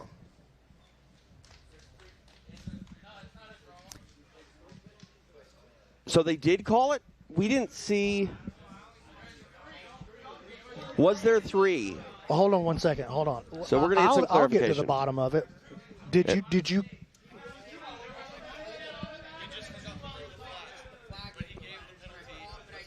Oh my goodness! A little controversy here. So I'll go sort it out, boys. Y'all have a talk. I'll go sort it out. All right, Brandon McCatherine is on the case. Commish stuff. Don't worry about it. You got it. I love it. The commish on the case. So apparently there was a penalty for the third stalling, right? Which would result in a 2-point disqualification, but the yellow flag, I guess, was forgot. They forgot to throw the yellow flag. So It's night 1. These things happen. We're going to be dialed in, but that's where the confusion comes in, because it seemed that some of the people out there did believe that there were 3 stalling penalties or inactivity penalties. Carlton didn't necessarily show that he was one of them. It seemed like the clock did expire, but being that we didn't hear the whistles and the flag come in, I didn't think that it was called. Well, they're going to work it out now. BMAC fully capable of doing that. We got a red challenge flag on the mat as well. I don't know if the call will be challengeable. We're going to find out together. It's a learning experience for everyone here, and you can see that flag on the mat. And we had a situation earlier where a challenge flag came in. They said you cannot challenge something once the decision is rendered. And again, it's hard to really challenge a stalling call or an inactivity call. You know, what are you going to do? Look at the tape and be like, maybe that was there. I mean, it comes down to arguing semantics, I think. And, there are situations in the NFL, you help me out. I don't watch a lot of football. If the play clock expires and maybe it's not known by the referee, can you throw a challenge flag and say, can you look at the play call? A lot of it depends on the circumstances, but I do think with the PGF, as we continue to evolve, there are circumstances that we continue to learn from. For example, last season, J.J. Bowers had a slam that was deemed illegal at the rules meeting this year, and they reevaluated the rule set to the point where now that slam would not be illegal any longer. Right. So I'm not so sure a stalling call is challengeable. Right. I don't think it should be. We have a whole, station just to watch exactly that. But, all right. We've had some discussion here, Matt's side. BMAC, Brandon McCatherine, the commish. He is back. What can you tell us? Let me turn on your microphone. That would help. Thank you, TJ. So there was a mistake that happened over here at the board, and there will not be any points awarded for the DQ. Like, they didn't throw the flag. They didn't throw the flag, and so just not enough indication in the correct way for Andrew and his team to know that he was supposed to be moving. Got it. So, yeah. No yellow laundry on the field, no penalty. Not an easy call. Not necessarily, definitely not a situation that I'm happy about, but it is what it is. I just want to say this, and you can maybe just help me out here, because you say, there was no indication, so Andrew didn't know that he had to move. At the time that the call would have been made, he would have just been notified that the penalty was happening. He couldn't respond at that point had it been thrown. So because it wasn't called, why are the points not being awarded? Because if they did call the penalty, it's not like he could have responded in any way. They didn't follow the proper procedure and throw the flag. If there's no flag, there's no penalty. So that's just the way the way the rules are written. That's the way it is. That's not awesome situation. It's a big misstep. It's a mistake, but because it's a giant misstep from the officials. All right, so officially a draw. I'm sure that's gonna bother some people. It bothers me. Yeah, I mean, it's night one. I think these things are going to get ironed out. But I'm trying to. I'm unhappy. I'm trying to. But we'll keep in our back pocket that 2 points, right? Potentially for the Twisters or Carlton. It's a story. Yeah, That's what we'll say. It's a story. Sports have stories. Yeah, it does. Anyway, yeah, I'm irritated. JC in the chat, can we throw a flag on the ref? Yeah, I'm officially throwing a flag on the officiating squad right there. And you can see Weird Al having a conversation with Matt Elkins, who obviously is invested in the decision that was made. I mean, it's a huge slam, like strike against them, So it's a mistake by the officiating crew. It's a mistake by the officiating crew. That's just all it can boil down to. Understood. All right, let's get back to the action here in Las Vegas. We are in the top half of our third and final block on the opening night of this 2026 season of PGF, and time to go back out to the mat. Stephen A. We're ready for our next matchup of the evening. Making his way to the mat first, representing the Philly Phenoms. What? Shawn Melanson. Early favorite here for the MVP. Big night so far. 2 matches, a break and a kill for Shawn Melanson. He says he's got 500 notifications to respond to after tonight. Oh, I'm Let's sure. see if he can make it a hat trick. Melanson ready to go here for his Phenoms. We'll see what he can do. Time for his opponent's walk back to the Dream, Stephen A. And his opponent, making his way to the mat, representing the Alabama Twisters. Give it up for Big Dog, Travis Haven. Travis Haven, so happy he's part of this season. 1-1 so far on the night. Broke Groner in the A block. Austin Oranday broke him back last block. Oh, yeah, so he's been good for points for somebody both matches. Tail the tape. Melanson for the Phenoms, Haven for the Twisters. TJ DeSantis along with Jason Anik, BMAC, Brandon McCatherine. He's the commish. We are live in Las Vegas. We are underway.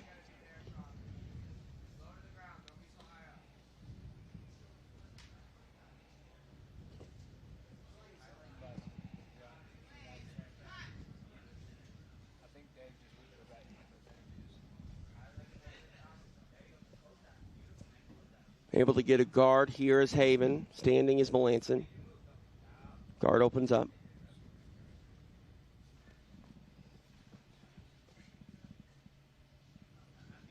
Oh, yeah, you saw even the threat of Shawn reaching. He's so strong, and we saw that in his first match. He's so strong. All he's got to do is grab that and sit back with some bad intentions. And it's so weird because he doesn't look like he's strong. That dude is as wide as he is tall, BMAC. I'm being sarcastic. Okay, geez. Thank you. TJ. I mean, look at that man. That guy is an athlete, to say the least. And it's the gentle art, and it looks like he's incapable of doing anything where it doesn't hurt you. So the weight cut's 175, and then they have to stay under 195? Is that accurate? 194 is the weight they have to check in at every week. They have to initially make weight at 175. And then we let them. We only force them to do the big weight cut the one time, the day before the season starts. And then as long as they don't bump up into the next weight class at any point during the season, that's what the daily check. That was a nice sweep there by Travis Haven. We're going to see Shawn working his guard. Is this the first time we've seen him on his back? It is. Travis kind of flirting with that toe hold versus the Z guard. You saw him reach that right hand back and put his hands on the toe like he was thinking about it. Travis highly touted coming into the season, but still really an up-and-comer on the scene in a lot of ways, even though he's very dangerous, obviously very good, and he just decided, I don't think I'm going to be able to pass this. I think I got a better shot at being offensive from here. Nice job. Melanson pummeled that right foot to the inside, and now here goes Haven. He's going to have to be very careful right here with this attack. Okay, Haven drags him in, and Haven does have a good Mikey lock right here, but Melanson just does such a good job of understanding what's happening and the connections and the setups. He's just never allowing himself to get in really bad trouble ever. Haven able to break free and disengage, moves himself back to the center of the mat. Melanson goes back to standing.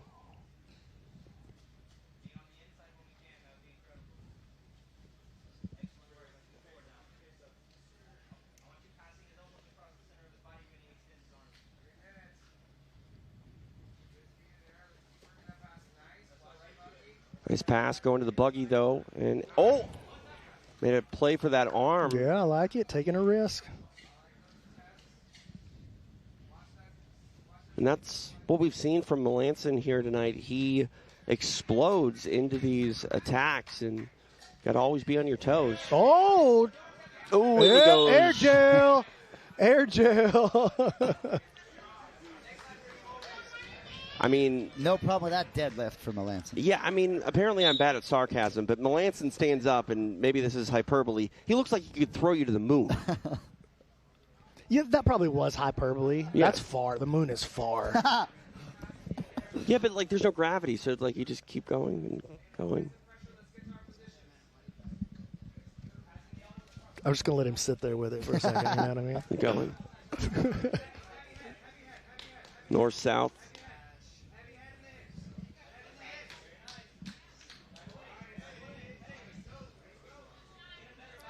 Trying to make an attack on that left arm is Haven. Melanson wise to it.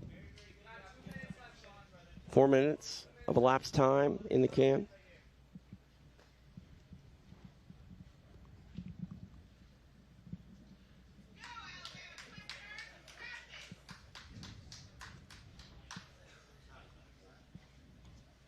Again, trying to attack that left arm. Yeah, but he's not really getting a real attack. He's just throwing his leg over while he's holding the wrist. You know what I mean? And there's a nice row drag into the pass from Melanson. And he's got Travis flattened out. What's he going to do with it, though? Travis turning in, trying to create some space, and he does. Recovers his guard. Nice job by Travis from a pretty threatening position from Melanson. And you know, this is the spot we were talking about, 3 yards in a cloud of dust earlier for Shawn. Yep. At the end, that kind of game, it start like, how are you going to score now with the last minute and a half on the clock? So he needs to get into his positions a little bit early. Oh, into the arm lock. All the way around. He's still got something. Ooh. Travis pulls out. I like that attack from Shawn. And he just answered the question that I had. He can make it happen fast. Well, and he agreed with you when he was interviewing with Alex. He talked about getting there a little slower. He said hasn't sort of peaked yet, but he will as the season goes along. Yeah, as he gets more and more comfortable with this rule set, this pace, this format, I think he's a real problem this season. I do too. Very, very excited to have him out here with us.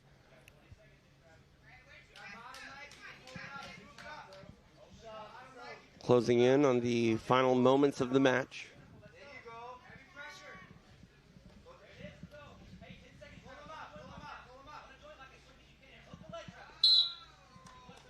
Clears that belt line I once think again. he's just stacking up air gel attempts now. He's going for the record. Oh, beautiful back step pass, though. Ooh, what a pass, man. I know that happened right at the end of the match, but, boy, run that one back. That was so pretty. No points for Melanson to end his night, but it was a great night nonetheless for the Philly Phenoms representative. Credit to Haven. Good match. A lot of fun. To make it official, Stephen Aiken. After 6 minutes, this match finishes with a draw.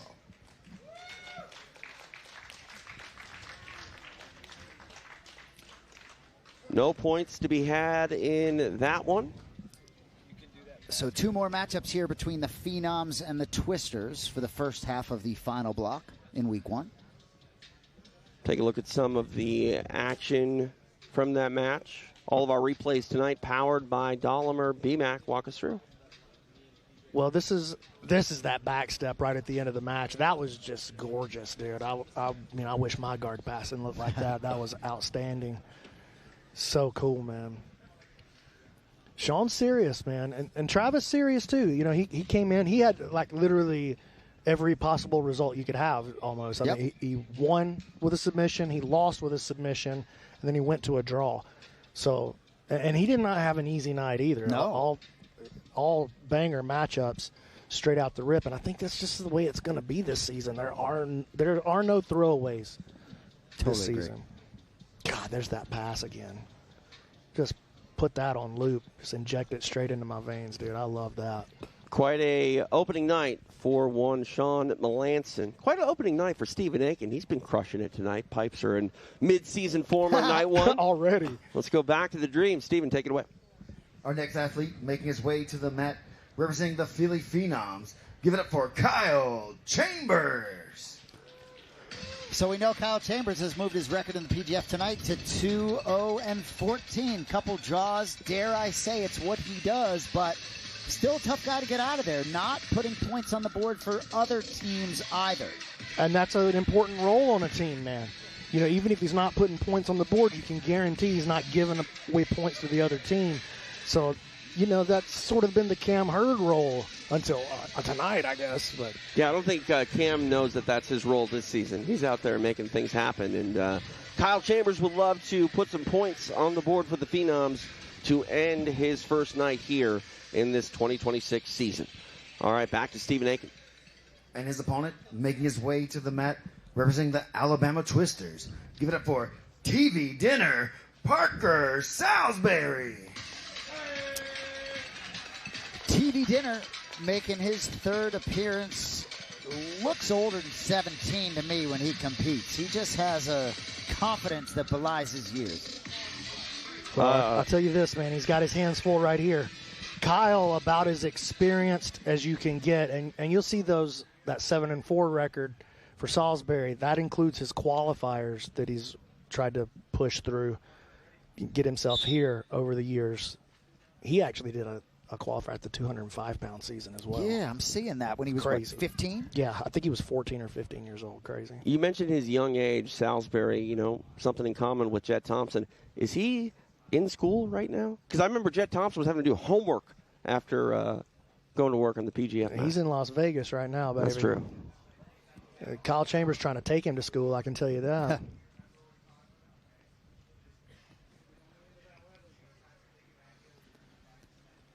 I mean, he comes in and gets active right away.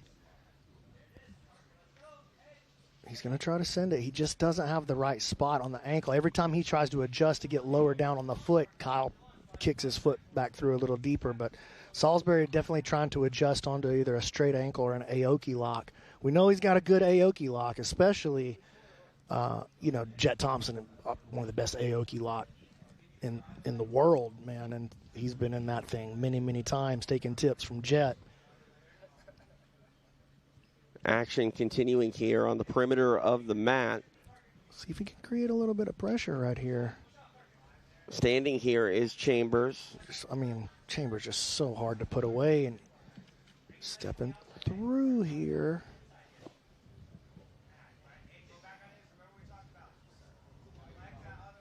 Everybody clearing off those couches, and PJ. Love how PJ lets them continue to work. Yeah, he's doing the fire drill right there, dude. I don't think I've ever seen a ref turtle before. He's protecting. No, he doesn't need any cauliflower here tonight. You know, B-Mac, we see this leg attack, and, they come in all shapes and sizes. Looking at Chambers, he's a very tall individual, and we talk about reach and length a lot in combat sports.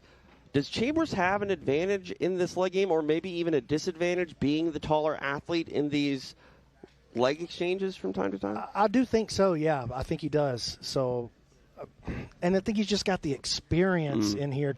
He understands when he's in trouble, probably to a different degree than what Salisbury does. And Kyle, just so hard to put away. He's got that confidence that comes with feeling like you're invincible. Mm-hmm.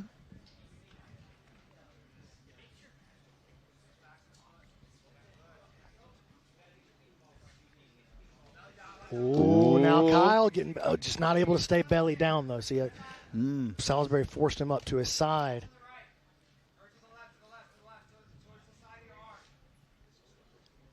I saw a little grimace there from TV Dinner. Able to slip it, and slipped it, going right back in.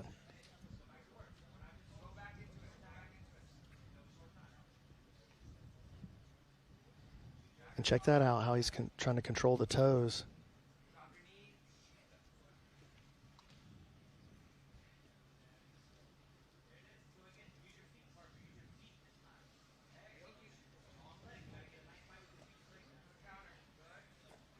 This is a better look here. Kyle just so chill in these bad spots.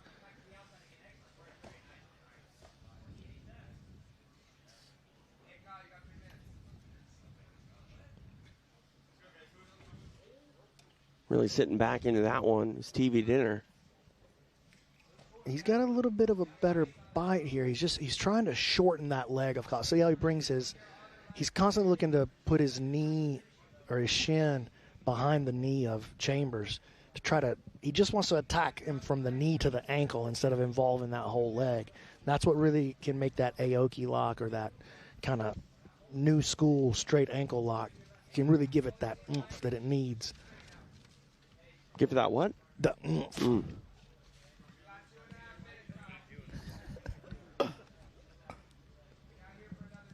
I don't know why they let me talk on a microphone, man. I do. 2.5 minutes remain. Oh, that wasn't Kyle slipped that, but that was actually a better attack there from Salisbury. Was right on the end of the foot, but not enough control up the rest of the leg. I mean, he just continuously sitting back, hunting this. There's an outside heel. Not there. Kyle expertly spins through it. He may get a shot at the back off of this. Still 2 minutes to work. Yeah, nice job with this crossface, and he's going to shut off this leg lock attempt and end up on the top. Needs to free his toes from the arm right there. You see the way that Kyle's foot's still trapped up on the inside.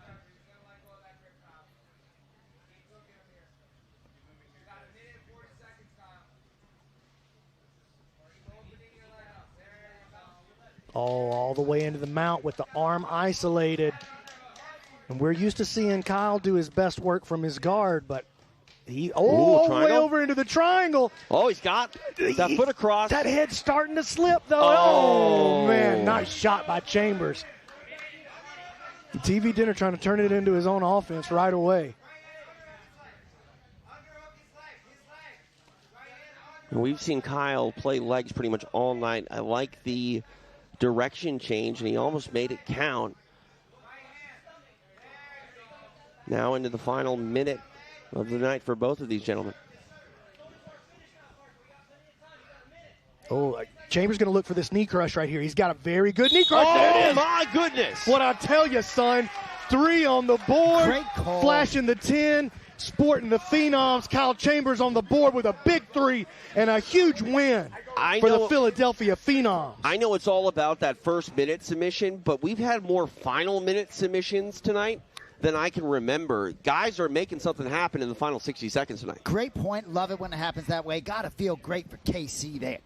Kyle Chambers getting it done. 3 points to end his night. We will make it official. We go to Stephen Aiken. Your winner with a break, representing the Philly Phenoms, Kyle Chambers. Kyle Chambers sticking with it to get 3 points. You know, it looked like maybe he had missed his opportunity when he went for that arm triangle from Mount, but that was not the case. Able to make something happen. Do not let Kyle Chambers get a good bite on that leg. Well, that initial attack right there on the replay was actually a pretty strong attempt. I liked this a lot. Salisbury just able to survive it. I loved that attack. And now watch this. Watch him slip. It's a counter leg lock. It's a knee crush. You see he gets his arm in. Just rewind that one for me there, guys. Let's see that one again. In fact, give me the telestrator. Can I get the telestrator right here, guys? First time of the night. Can I get that telestrator? B-Max got his toy. All right, here we go. I got to pull the pin out. Here we go, boys. All right. So it's a counter leg lock. Pause. Right here, you can already see. So leg isolated here for Salisbury, but Kyle starts to slip his forearm in. He's going in behind the leg, and he's going to trap this in a knee crush. When he brings this figure 4 around, right there, boom, ton of pressure. It's his forearm in there that's creating the pressure. It basically separates the knee joint. It's like stretches the capsule of the knee and creates a ton of pressure. And we saw at CJI, we actually saw Hulk Barbosa hit that in just a devastating fashion. Not something you see a lot, and I want to make sure that if there's ever a knee crush, we're shouting out the knee crush OG, Shawn Roberts. I know somebody needs to send this to Shawn Roberts, one of the Somehow people forgot about that dude, but I'm telling you, back in the day, Sean Roberts was just massacring everybody on the scene with that knee crush. Kyle Chambers made it a specialty of his. Check out the Nasty Nine just cruising over there on the couch. All right. Big win for Kyle Chambers right there in our third and final block of this opening night here in Las Vegas. All right, we go back to Stephen Aiken, who is on the mat. Our next athlete making his way to the mat, representing the Philly Phenoms. Make some noise for Noah McCully. Noah McCully, last chance tonight for the Phenoms to continue to add to their point total. Had a big break in the last match out against Brett Moyer, avenging that loss in the qualifier, if I'm not mistaken.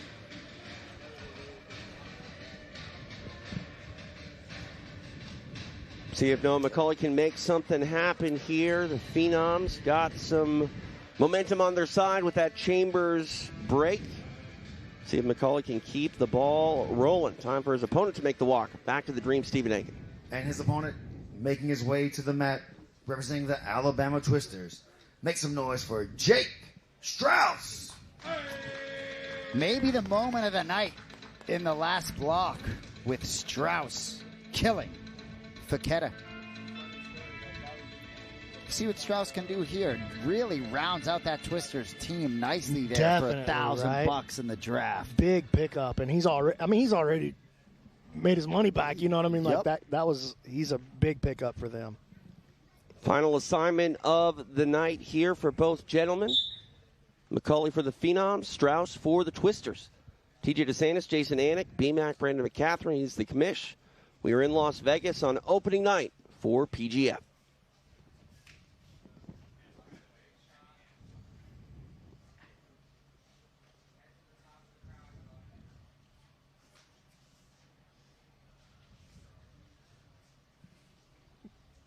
I kind of thought we'd see that. I thought we'd see McCully come out and pull. Okay, watch out for McCully's guard, dude. I'm telling you. Very unorthodox, very dangerous. I don't think he's going to be able to finish Jake with this guillotine necessarily, but he could use this to transition into something else. Ooh, nice job, Jake, stuffing down into the half guard, and McCully goes to the lockdown. Going to try to create some space here. Tries to underhook on the opposite side.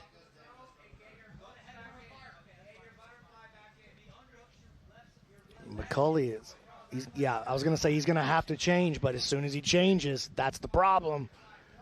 Opens up the guard pass, and now he's got an old school, grindy, mature game on top of him with Jake Straus, and Jake's going to make this miserable for him and try to force a mistake here. Noah tries to invert to get his legs back to the inside. It's 3-3 right now between these two teams in this last match. One of these guys gets a sub.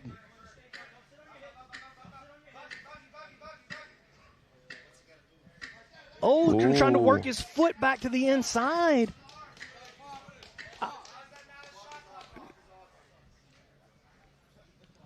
Enough movement there for sure from McCully to reset that shot clock. But Jake right back into this body lock pass, and he's going to try to terrorize Noah with it again. Still 4 minutes to go, and Noah's going to have to rally up some offense right here. He's just going to get smashed out.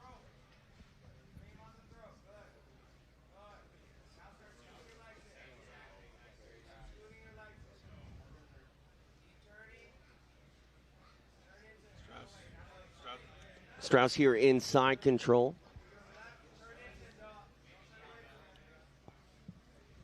Two and a half minutes of elapsed time. Got to think the Las Vegas Kings licking their chops, potentially at an opportunity to put some points on the board against the Wolverines in the final half of this block. So crucial for the Twisters or Phenoms to get some points here. Yeah, Noah got to be careful here. He's going to find himself on the clock again. He's going to have to take a risk.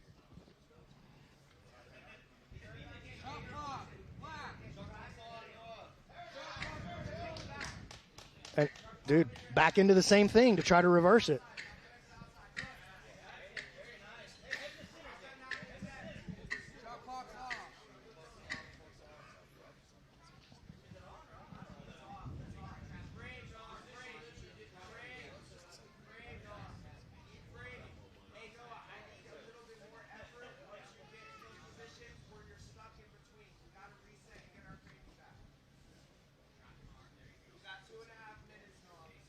Jake and Melanson sort of remind me of each other's game here. And you know what? This looks crazy. This looks like, yeah, what are you doing? You're just holding on.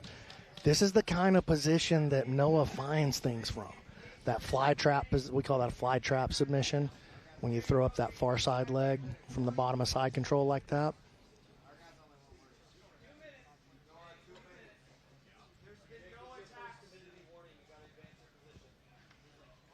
And you heard the referees there go, look, there's been no attacks. You got to advance your position a little. You got to take some risk, too, from the offensive player. And a nice reset to the guard from Noah.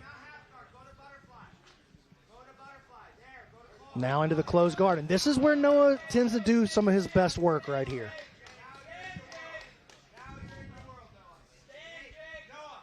Now inside the final 90 seconds.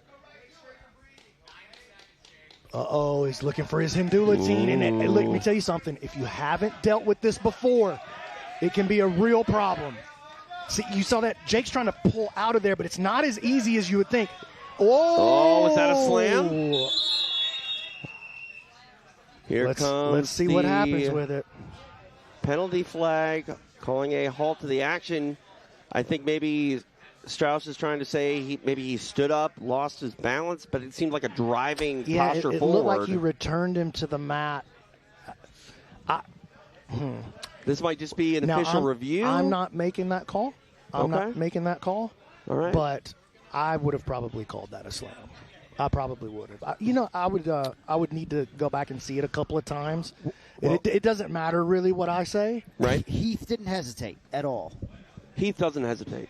But I don't know if it's being that we don't have a call right now thus far, I assume it's because they're looking at it, and we will as well, courtesy of our friends over at Dolomer. Yeah, and let's see if he the question is, does he return him with intent and force? It seems like his legs go out. To me. To me, in that situation, it comes down to, do you throw your legs out? I think he definitely threw his left leg out. Especially the right his one, right leg, yes. Yeah. Like, the right one is the one that convinces me. That's true. The left one comes... Because he's not off balance. I think he... Yeah. Yeah. I think he sent him back with force, which is not allowed. I mean, that's going to be a DQ most likely. Again, the referees are going to do what the referees do. It's not like the old days when I was trying to guide the referees and, try to make sure we get the calls right, but I think that's probably going to be called a slam. We'll see what they do. Yeah, it looks like Heath is having a little bit of a word with Stephen Aiken, waiting for Stephen to give me a thumbs up. He's giving me the thumbs up. All right, go ahead. Stephen Aiken, make this one official. Oh, hold on. Oh, wait. I put up in the YouTube chat, was that a slam? Just vote for me. Let me ask you this. 1,300 of you watching on YouTube. Let me know. Is there an option given to the Phenoms and saying, hey, do you want to maybe decline the penalty to try to get more points? Yes. They could potentially choose to do that. Yeah, they could choose to decline. I think that may be what's happening. Okay, so we're going to get a answer going to the mat. Stephen Aiken will tell us where we're at. After the coaches' challenge, the judges have come to the decision that it was an illegal slam, giving 2 points by disqualification to Noah McCully and the Philly Phenoms. Okay, so Phenoms elect to take the points of the DQ. They do not decline the penalty. And points are points, and BMAC, let there be no doubt, this was a slam. It ends in a DQ. Yeah, it was a slam, and that's 2 on the board. And listen, you know what? A little controversy with the Elijah match. He didn't get the 2. This one comes back around, does swing. Oh, no, that actually didn't swing the Twister's way. It's the other way. I was about to say the ball don't lie, but maybe the ball does lie. Interesting, man. Right? That's an interesting turn of it. Man, an interesting swing. That whole block was... Well, and your point, right, where if you feel like the officials made the mistake earlier on the yellow flag, which took 2 points away from the Twisters right here, this one doesn't go their way either. So interesting. Twisters getting the ire. I hear you, but that nasty fates. 9, you know they're going to be heard from. Well, they're nasty for a reason. Believe me, I will hear from them, unfortunately. Do not forget, each and every Wednesday, we are live. Regular season matches going down on Kick and YouTube and a bunch of other places. You can check us out. More info available at pgf.world. And, of course, we've got the postseason coming up here April 8th. It's going to be a very exciting culmination. But, man, we got a lot of work before we even start talking about playoffs. And we appreciate you joining us here on night one. So, the chat overwhelmingly right now saying, yeah, that was a slam. So I think they agree with the officials there. So the officials got it, let's just be honest, they got it wrong before. Not that they got the call wrong, but that they didn't throw the flag. Right. And that was the problem. You didn't throw the flag, then there's no penalty. I mean, it's not a call if you don't make the call, Imagine Alabama versus Auburn, and you don't blow the whistle or throw the flag, and then try to enforce it. Like, you just can't do that, That would result in a riot throughout the state of Alabama if something like that happened, And so, a mistake on the part of the officials there. This was, I feel, the right call by the officials here. So. I don't know if it's a riot, but there's probably some people in Alabama that feel Elijah Carlton, he was done dirty tonight. And, maybe we got the seedlings of a rivalry that we'll see play out here as the season goes on between these Phenoms and Twisters. I mean, I can feel a Phenoms Wolverines rivalry really stirring up. Like, even some of the stuff that happened at the draft between them, nothing aggressive, nothing that bites too much. Right. Nothing over the line, but there's a tension between those two teams. Well, I Wouldn't hear you agree you. with that? There's a lot of tension, I would think, in the locker room of the Colorado Wolverines right now. Yeah. 5 opportunities to get on the board here. Big spot to get a little momentum moving into week 2. Yeah, I mean, the man formerly known as Egghead does not want to finish with a goose egg on night one. And that's a dad joke, I think, but I digress. Stephen Aiken, let's get the second half of our final block underway here. Ladies and gentlemen, we are ready for our final team matchup of the evening. The first athlete coming to the mat, representing the Colorado Wolverines. Make some noise for Caleb Crump. Feels like an enormous spot for Caleb Crump, the franchise player, the only surviving franchise player after Jonathan Wilson went down with an injury. Loss in his first match to Beuhring. Rayfield was a draw in Block B. So time for Caleb Crump to pick up the Wolverines. And time for his opponent to walk. We go back to Steven.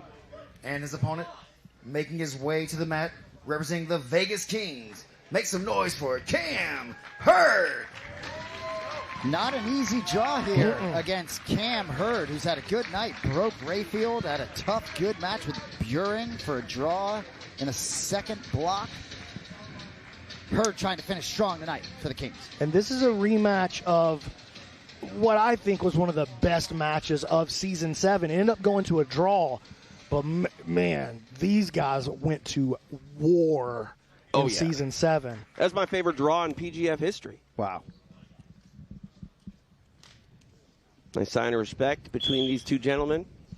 Hurd for the Kings, Crump for the Wolverines. These boys about to wrestle. Yeah, Splash Zone put on notice.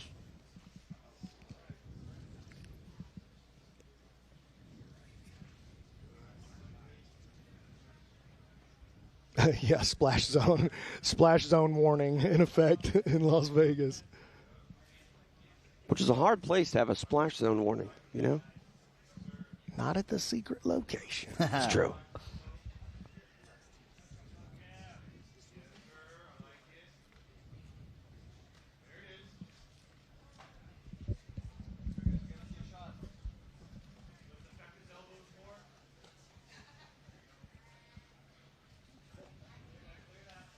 Crump with a shot. Cam shut him out.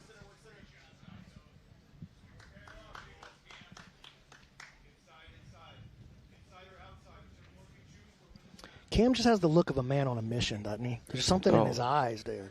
I mean, if you want to go back to Season 5 and see the photo that was taken where he's bleeding down the side of his face, that's an all-time classic PGF moment. And look at this. Cam Hurd pulls guard. Just wasn't Oh, look at this, an anaconda attempt from Crump, and he's got Hurd flat on his back. Hurd recovers the guard, though. Man, Crump should have pushed right there. There was, a little break in the action. That was his shot to push right there. And maybe nothing would have come from it.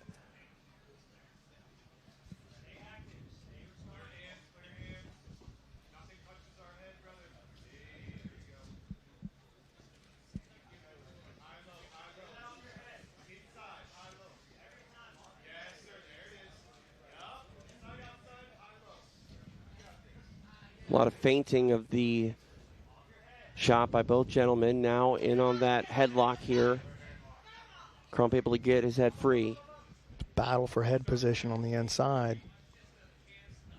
That's the thing we've seen tonight from Cam Hurd. He's no stranger to that front head position, but we've seen him attacking with, high arm guillotines, trying to make chokes out of those positions where previously in his PGF career it was more just about control. Crump came in leading with his head, got a little bump on the chin for Cam Hurd there. Ooh, Cam's starting to get the better of the footwork battle, I feel like.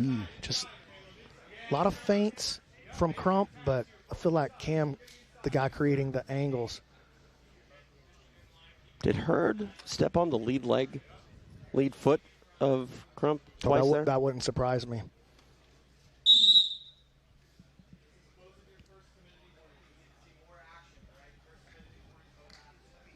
I like that from the referees. Yeah, I mean, we're getting a lot of movement, but again, movement and moving the fight forward is not the same thing. Right. And maybe I shouldn't call it fight. Moving the match forward. And here's a single leg. Oh, and decides to pull guard and attack the leg with it. I like that play for Cam. It looked like they were headed for the couch, and then Hurd switched up the trajectory of the way they were moving, but he ends up on bottom now and see what he can try to do. But you're right. Definitely a little bit of a different sort of on-the-fly adjustment there by Cam Hurd. Well, Cam just a whole different grappler than the Cam that we knew the first couple. Oh, look at this. Oh. PJ just caught Caleb Crump from going through a whole bunch of different things. It's outstanding. Yeah, us almost. And shout out Heath again for that timidity stand-up, because that is the definition of the Professional Grappling Federation. Just for a second, that's not what we're trying to do here, and he stopped it before it happened. It's great stuff.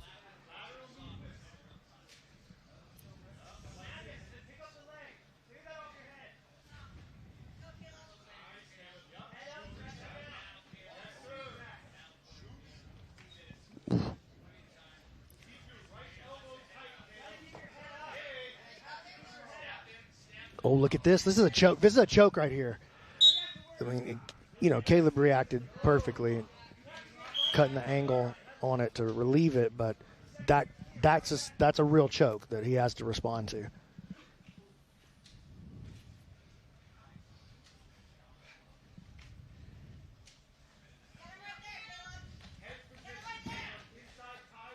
Let's go, Caleb.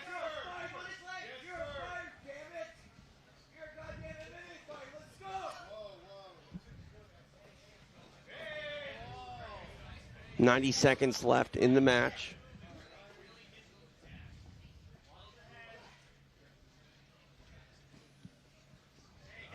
Ooh, leading with the head right there. I think there's some blood. Yeah. Yep. That's what will happen when you... He led with his head. He came in with his head and bonked it on Cam's teeth. Let's get a zoom in on that action right there. Yeah, that's a cut. That's a real cut. Well, maybe it's not. It's bleeding bad. I mean, you're going to bleed from the forehead anyway, even if it's like a small cut. Yeah, let's see. Oh, good job on the replay booth. Let's see if we can catch it. So this is after the fact. Yeah. Let's see if we can get a look at when that happened. It was a headbutt right before that. I say a headbutt. Our medical team's out here going to take care of it for us. That's a slice. It's not as bad as I thought it was initially. Yeah, I mean, it's a cut, Not a great spot. Let's see where it happens here. See if the guys have got it. He comes in, and I think he hit Cam's teeth, actually, with his forehead. I've had my head split like that a couple of times. It doesn't hurt, but it's so frustrating, man. man. It's because you're like, dude, this is not something that's going to keep me from pushing, but blood on the mats is just we can't have that. You know what I'm saying? So we'll let our medical staff get down there and take charge, make it happen for us. PJ. PJ. Well, PJ is medical staff as well. He's not technically the medical staff for the PGF, but he works in surgery every day. That's right. That's right. I mean, this isn't the technique I would prefer to patch up a cut, but these guys are built different. Oh, I think he's nailing it, TJ. I gets just the don't. blood off the mat, gets this thing moving as quickly as possible. I'm just saying, if I'm cut, I'm going home. Oh, well, yeah, dude. I mean, what are the chances of you getting cut on a wrestling exchange? That's true, but absolutely zero. Is there such thing as negative zero? Let me just tell you. I bought a car recently. Didn't know how the tailgate, the trunk closed. Sliced my head open. I believe you. Yeah, I believe that. I've been there, TJ. You've been there? We've had the. Listen, when TJ says something, just man to man, just man to man here. If TJ says something like that, don't ever go, yeah, me too. Never do that. Hey, never. Do you have commish things to do right now? You just love me to get out of here. Off the mat or something. Yeah. Go disinfect that thing. All right. Shout out to everybody watching on YouTube, watching on the Kick stream. We love Kick. They've been good to us so far. We've been very happy working with Kick. Been happy working with YouTube over the years, but, just want to say thanks to everybody who's watching, wherever you're watching. Heard a rumor, watch it on Amazon Prime. We got an Amazon Prime subscription. Just sign on in there. Check it out. See what's going on. Here we are, Matt side, as the opening night of PGF continues here. We've seen it all. We've seen crazy submissions. We've seen upsets. We've seen people upset. And now we got a little bit of blood. Yeah. People upset, match upset, refs upset. I got upset. But, you guys have been happy pretty much the whole time. I'm happy all night. It's opening night of PGF. How can we not be?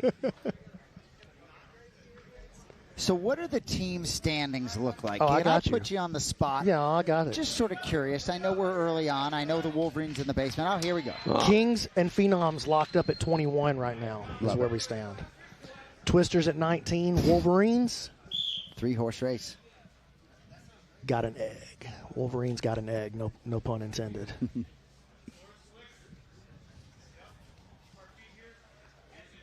Uh-oh. If he can drag him down here. Oh, he cannot. Crump. Just no quit in that dude at all. Inside the final minute, the intensity starting to get turned up. Well, and a nice breather to be able to be intense for this last minute for both fighters. Yeah, nice sit through by Cam. Turns. He's going to be past the guard here. 30 seconds to try to make something happen.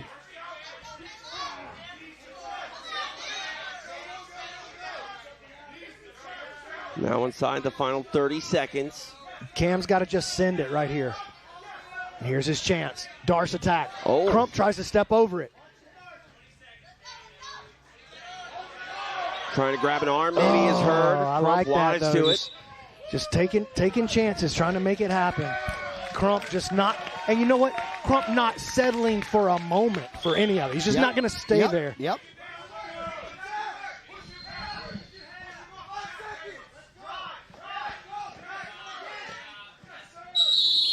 There you go, 0-0.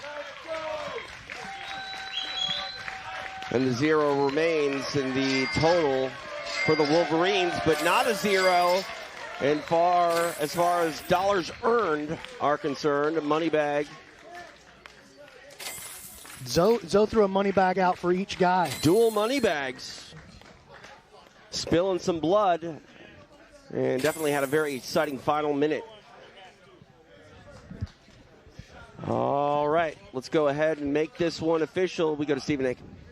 After 6 minutes, this match finishes with a draw. A draw, but both winners as far as money bags are concerned. And, if you bash your forehead into your opponent's teeth, I think you both deserve a little bit of something. And it wasn't for lack of effort by either gentleman. And, embodying that spirit that it takes to sign up and commit yourself to competing here at PGF. All right, Stephen Aiken, he's on the mat with Caleb Crump. Here with Caleb Crump, franchise player for the Colorado Wolverines. What a slugfest you just found yourself in, man. I think you find yourself in a lot of those. Maybe you start that. I'm not sure. Tell me how you're feeling. I'm grateful to be talking to you, Stephen. I'm grateful to the PGF, Zoltan, everybody, Colorado Wolverines. There's so much gratitude. This is such a blessing, and I'm super grateful to be here. And I'm grateful to have a banger match all night. You know, killers. Cam's my boy. We've had several tough matches. I knew it was going to be a banger. You know, I just wanted to leave it all out on the mat. So that's what I hope I did. That's what you always do, Caleb. We can always expect that from you. We know that from the PGF. You're going to go out here and put it down every single time. What do you want to say to the people at home tonight? Leonardo, I love you. I'm proud of you. Thank you to everyone that supports me and believes in me. Believe in yourself. You can do great things. Set your mind to it. Surround yourself with good people and lock in, baby. All glory to God. Caleb Crump, everybody. Thank you, brother.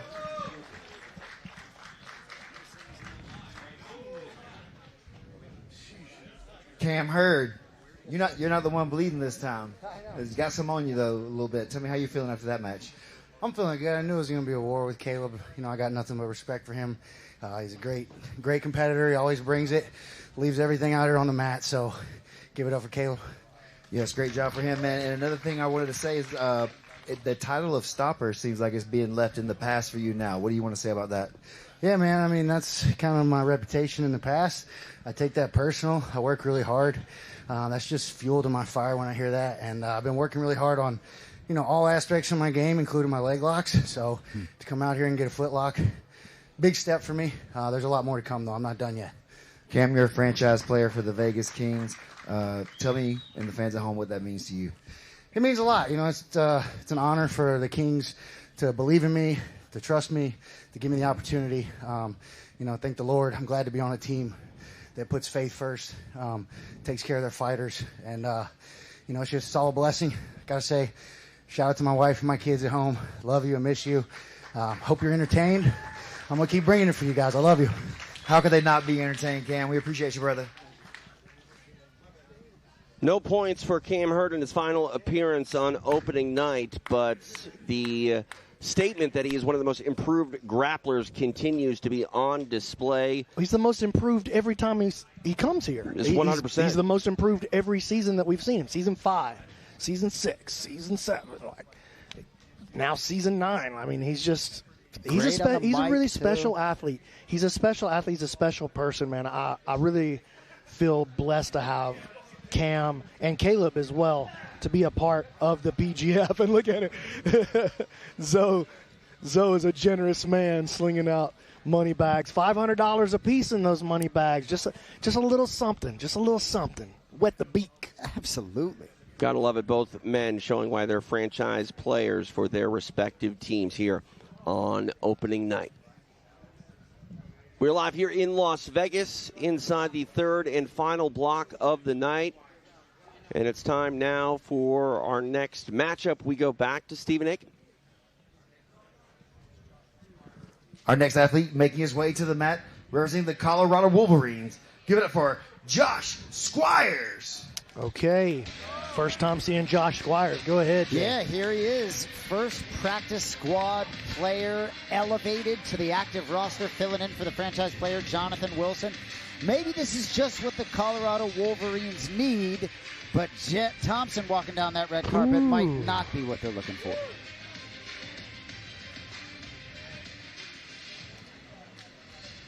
We'll see what happens here. The Wolverines need something. Can Josh Squires be the man to make it happen? We will find out as we await the arrival of the season champion from last year. Stephen Aiken will welcome Jett Thompson to the mat for the final time tonight. And his opponent making his way to the mat, representing the Vegas Kings. Give it up for Jett Thompson. Big kill in the A block for Thompson. Had that great draw with Elijah Carlton in the B block. Looking to help vault the Kings to the top of the leaderboard as they so accustomed like to sit?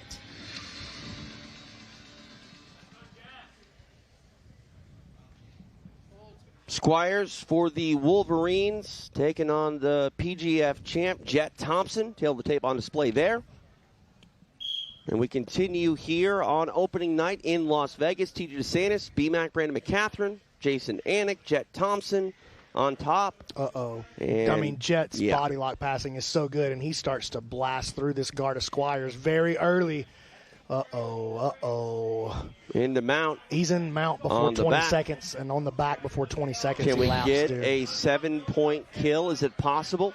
Oh, it's certainly possible. He's got 30 seconds here to still pull it off. And Jett's on a hustle, too. You can see it. Yes. He's on the hustle looking for 7.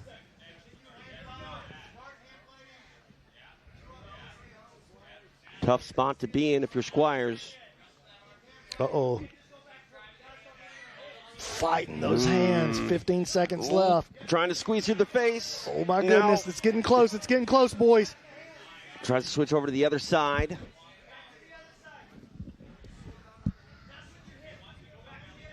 Squires able to survive that initial minute, but Thompson remains on his back with that body triangle. Yeah, I mean, the extra point is off the table, but this 6 is not off the table. See ya. That's it. That's a wrap. Trying to find a way out. Ooh, that don't look good. That's a wrap. Jett Thompson. Like taking candy from a baby, just the aggression is a sight to behold. Big win to end the night for Jett Thompson. Kings getting 6 points. Stephen Aiken, make it official. Your winner with a kill, representing the Vegas Kings, Jett Thompson. Not a slow start to this 2026 campaign for Jett Thompson. Right. It was a phenomenal night for him and BMAC. I mean, you called it right then and there. It's just a matter of time. I mean, once he doesn't need to get under the chin, dude. And he did in this case, but he doesn't need to. He'll just squeeze through your whole face. He does no regard for a human face. That means nothing to him. And just welcome to the PGF, Joshua Squires, right? You're on the practice squad, and then there you. I mean, but hey, that's why Jett Thompson has the name he does. Unreal. Absolutely, Jett Thompson. I think he just turned down Stephen Aiken, maybe. I don't know. Maybe he's just going to go dap up some people here. All right. We're zooming. Dude, Bobby getting in the camera. He was getting feisty with you, TJ. I don't know. That's never been there before. What is happening right now? I don't know. All right. 3 more to go. Let's go to it. Stephen Aiken, if you don't mind. Our next athlete making his way to the mat, representing the Colorado Wolverines. Make some noise for Jayden Groner. 2 appearances tonight for Jayden Groner, 2 losses, but I don't expect him to be deterred. I still really expect him to have a huge impact on this season.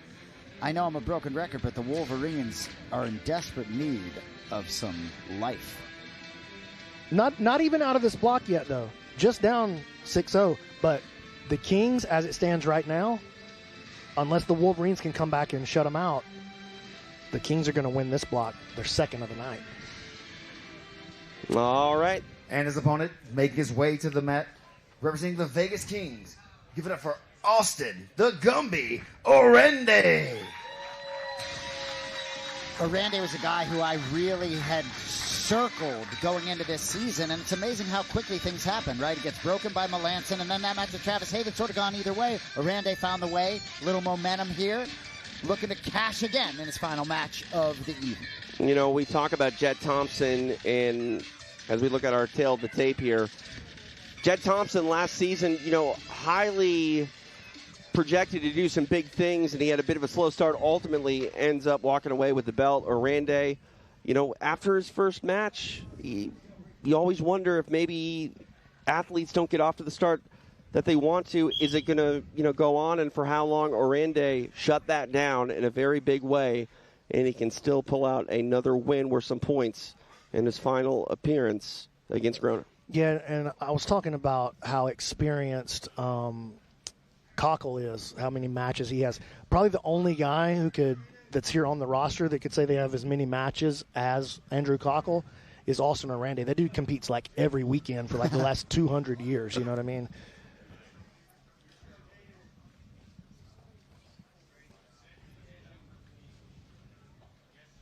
That could be a lot of pressure. Yep. Oh, my. Oh, 4. Under a minute. Big day for Oranday. Nicely done. Kings. Is it official? Have they wrapped up the block now? Oh, yeah, they've got it. That's They've it got now, it. yeah. Wow, nicely done. Austin Oranday, 4 points with the break. We will go ahead and make it official with Stephen Aiken. Your winner with a 4-point break, representing the Vegas Kings, Austin Oranday. Not the start he wanted, but Oranday comes back and rallies with points in each subsequent match. And the Kings starting to make some things happen as they crawl up further and further that leaderboard as the leaders. B-Mac, walk us through the end here. Well, this is, I guess that's more of a Woj style pressure, maybe a toe hold, maybe a straight ankle, but definitely painful and definitely was going to snap that foot if he didn't tap. King's sitting pretty, dude. 10 points to 0 in this block. Definitely going to win their second block of the night. Now, it is possible. There's 2 matches left. So mathematically, if the Wolverines get 2 kills in the next 2 matches to close the night, then they would win the block. And just think about what that would do to the leaderboard. Shoot them right up there, they'd have 12. They'd still be behind by quite a bit. But, dude, yeah, look at that. Go ahead, TJ. I mean, you just see everything right there written on the face of David Seagraves.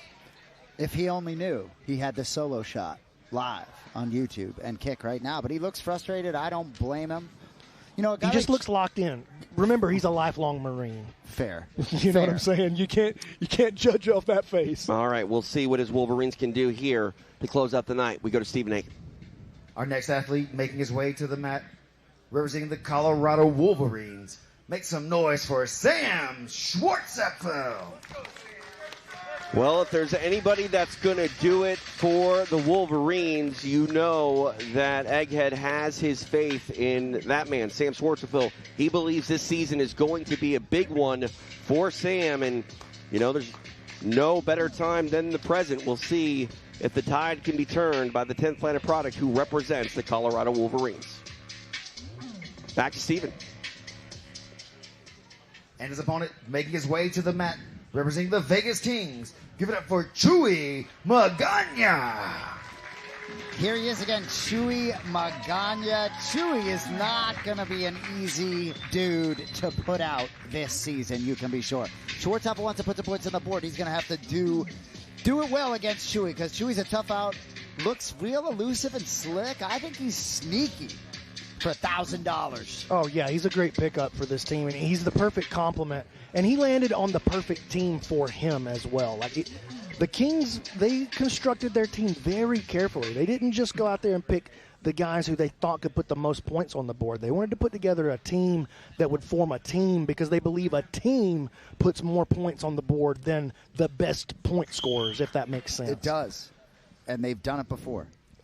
They understand that. We are underway. Oh.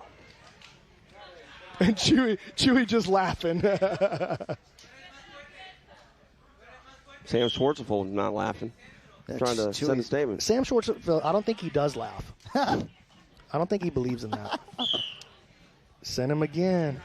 Sam looks to be taking out some of the frustration for the whole Colorado franchise here early against Magana. Well, you know, the thing is, he's bullying him around the mat. He's pushed him off the edge twice. So Chuy's going to have to stand his ground a little bit, or he's going to have it happen again. Hey, Chuy counters with his own throw. Here they go into the mats. Chuy starting to get a little bit of a game time face on. Yeah. He goes to slap and bump Sam, and Sam's hand just doesn't move. Chuy tries to change levels, but Sam driving forward again, pushing Chuy out of bounds, sending him into the couch. Chuy's got to stop getting shoved around. That's the honest truth. He's taking steps backwards. Sam's bullying him around. That's not Sam's fault that he's dominating. You know what I mean?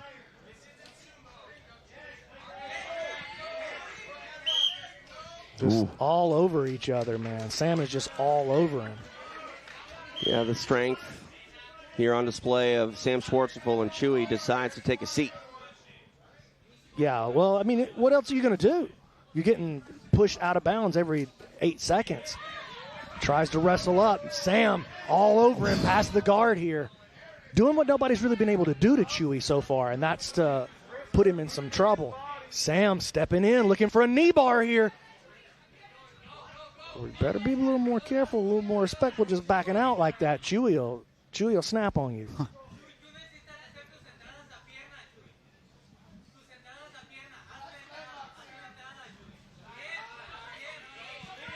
Chuy with the wrestle up, put Sam on his back. Coming to life off the bottom position here. Back step by Chuy, he's in on the leg. Uh-oh. Doesn't have the knee line right now. Toe hold attempt maybe by Schwartzapfel. Thought about it. Yeah, not a meaningful toe hold attempt, I wouldn't say, but enough to distract him and get him off of his own offense, perhaps. An extraction of the leg there by Schwartzapfel, and he'll take a walk back to the center of the mat.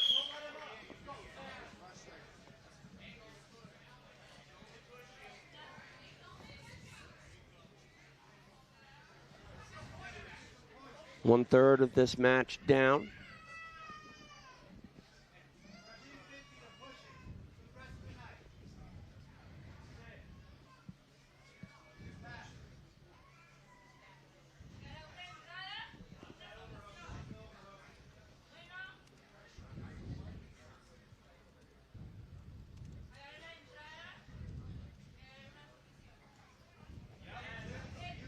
Another nice pass here by Sam.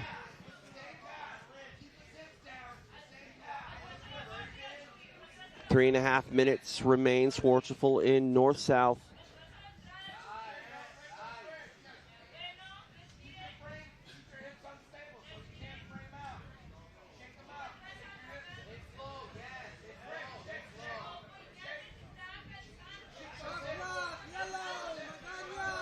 Magana now on the shot clock as we are at the halfway point of the match. 3 down, 3 to go.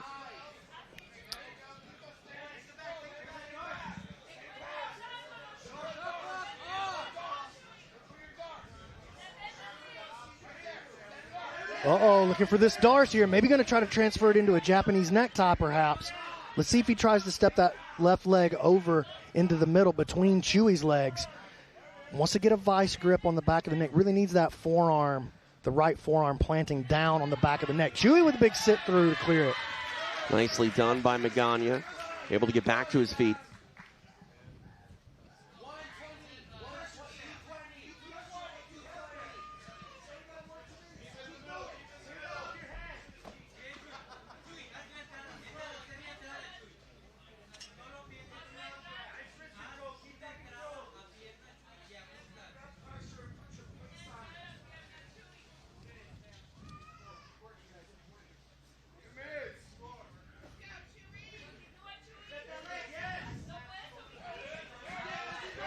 Another past the guard.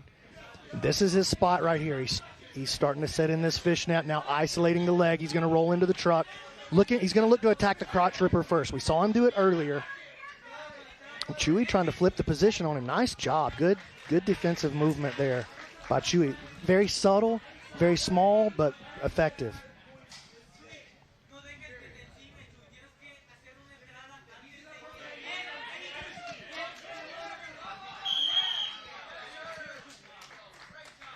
Chuy now driving Sam into the couches. Were it not for PJ Montano, he would have been in the couches.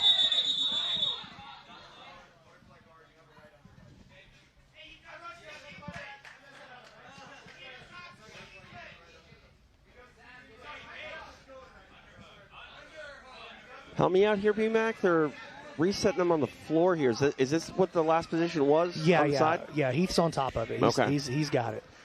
Heath Because they always on top of this kind of thing. You know, I think that shows the veteranship of Heath, because he really didn't even get a chance to size it up, and he knew exactly where they were going when they did get back in the mat. Chuy wanted to sit back on a leg lock. Sam very aware. Chuy just too upright here. He's got to be careful. Sam's going to send him for a ride.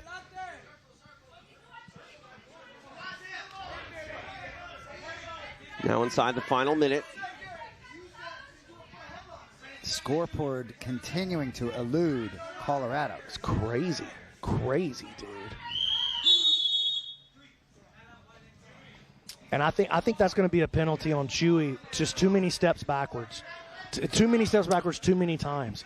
You know, and I know Sam is pushing him around, but right. Yo, you got to stand. You got to stand your ground. You have to. We saw it earlier. I mean, there was a time Magana just elected to take a seat. That would be better than just getting pushed off the mat repeatedly. I mean,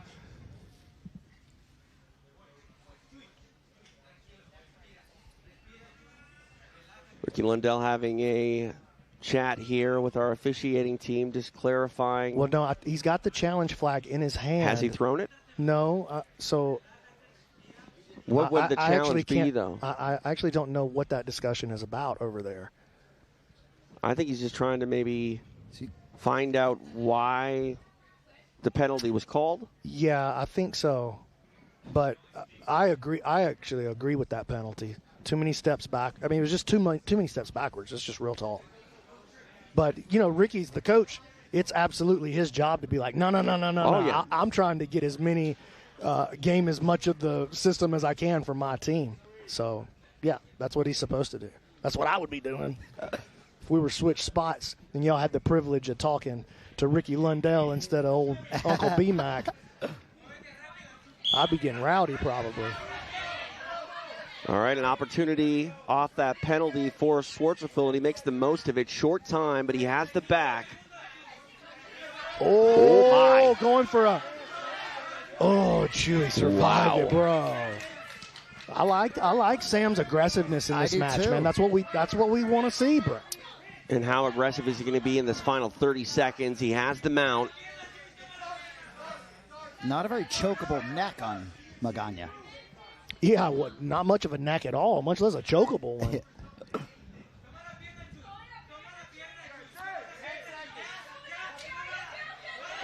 Oh, Magana trying to get some offense out of nothing here. Oh, my God. What a crazy turn. Oh, my goodness! Chuy Magana! Who saw that coming? Chuy Magana! Money bags flying. Oh, my goodness. Never say never. Chuy Magana has... Listen to the crowd! Crowd chanting Chuy, back-to-back breaks to close out week one for Magana. Wow. Kings with 3 seconds left on the clock. Wow. 3 seconds. And another submission in the final minute. These guys go to the bitter end, and Magana taking home 3 points. And $1,000 extra dollars, dude. Well deserved. That was 2 from me. Yeah, he almost should have gotten more. The argument can be made. Chuy Magana closing out night one in a big, big way. Let's go and make it official, Stephen Aiken. Get that translator ready. I want to talk to Chuy. Your winner with a break, representing the Vegas Kings, Chuy Magana. A star is born on night one. We've had a few stars, if we're being honest, but Chuy Magana, the only man tonight to have his name chanted in our secret location, and for good reason.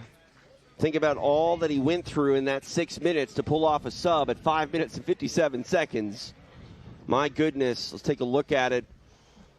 A lot going on here in this match, and Magana would not quit to the bitter end, and he's rewarded by securing a break over a very tough veteran in Sam Schwartzapfel. And, you know, like they say, it ain't over until it's over. Oh, man, Chuy was just, let's be honest.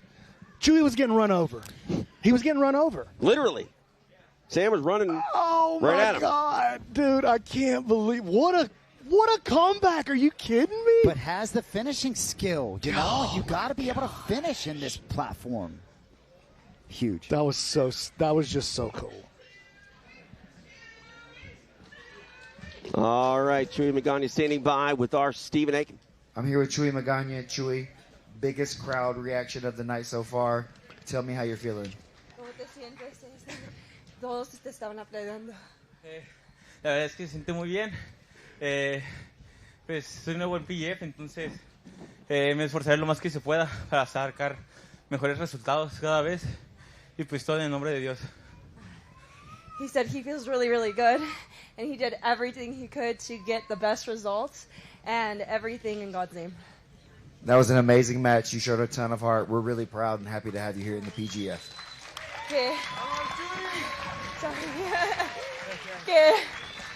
Que están bien agradecidos que estás aquí y que eso fue muy bien. Muchísimas gracias a todos por los que me apoyan, a mis equipos, a mis patrocinadores. Les agradezco un chingo y pues muchas gracias a todos. Les agradezco mucho. Thank you so much. I'm really, really grateful for every single one of you and everybody that's clapping and everything. Thank you so much. Hey, Steven, tell Chuy, get right up in that camera and give me a hot one-liner for his people back home in Espanol. He said, get into the camera and tell the people back home something really exciting. Zoom in tight. Ve la cámara y dile algo a tu familia en tu casa, algo que agradeces de esto, algo que quieres decir. La verdad es que sí. La verdad es que hago todo esto por ellos y la neta pues le doy gracias a ellos porque pues ellos son mi motor y pues hago todo esto para ellos, ¿no? Yeah. He said that he does this for everybody out there, for everybody that he loves, and that's what gives him motivation to be here. Man, we really appreciate you, Chuy. Thank you for being here, brother. Congratulations. Chuy Magana making a impact and a statement that doesn't need a translator as he scores a break with just 3 seconds remaining over a very tough Sam Schwartzapfel. And, we see a lot of stars made here on this PGF mat. And on night one, Chuy Magana, he made his presence felt in a very, very big way. And the Kings just cracked 30 points on night one. Big night for the Kings. And still one match left to try to expand that. Dude, what a moment, man. I love that so much. This is the things I love about sports, that I feel like we've got such an opportunity to bring the thrill of victory and the agony of defeat to the jiu-jitsu community truly for the first time. Oh, couldn't agree with you more. And we talked about, the Twisters and Phenoms beating each other up a little bit in the first half of this block, and the Kings having that opportunity to sort of walk through the Wolverines, dare I say it, but it's a 3-team race as we approach the final match of Week 1. Well, Chuy Magana made something out of nothing. Can the Wolverines still make something happen for themselves before the clock strikes midnight? We will find out. One more match to go. Let's get it going. Stephen Aiken. Our next athlete making his way to the mat for our final matchup of the evening, representing the Colorado Wolverines. Make some noise for Bulletproof Brett Moyer. Last chance here for the Wolverines. Bulletproof Brett Moyer. Gotta think he knows what potentially he could do to give his team a little momentum going into Week 2. Without question, Brett Moyer tasked with a tough assignment to close out night one. He tries to get something on the board for the Colorado Wolverines. This is a winnable match for him. This is a winnable match. And, dude, if you're Brett, you gotta put points on the board for your squad. But all the momentum going the other way, all of it. All right, time for the final walk of the night. We go to Stephen Aiken. And his opponent making his way to the mat, representing the Vegas Kings. Give it up for Jared Fekete. Been a pretty good night for Jared Fekete. Big win in his first match. Lost last block to Jake Straus with that crazy kill. But yeah, Bulletproof, you really feel like for Colorado, they need an injection of energy into that practice room even as next week begins. Tail the tape here for our final matchup on opening night. It is Moyer for the Wolverines, Fekete for the Las Vegas Kings. TJ DeSantis along with BMAC, Brandon McCatherine, Jason Anik, in Las Vegas, opening night here in our final match of PGF. Brett's a very dangerous submission artist.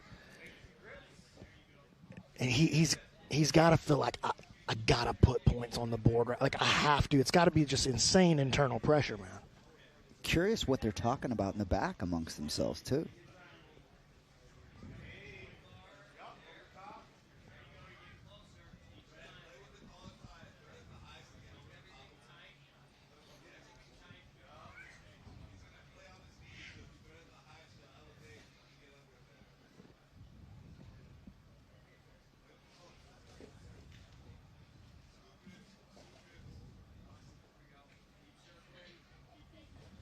A lot of movement here by Fekete, unable to get past those legs of Moyer. Well, yeah, Moyer's guard just so hard to pass, dude.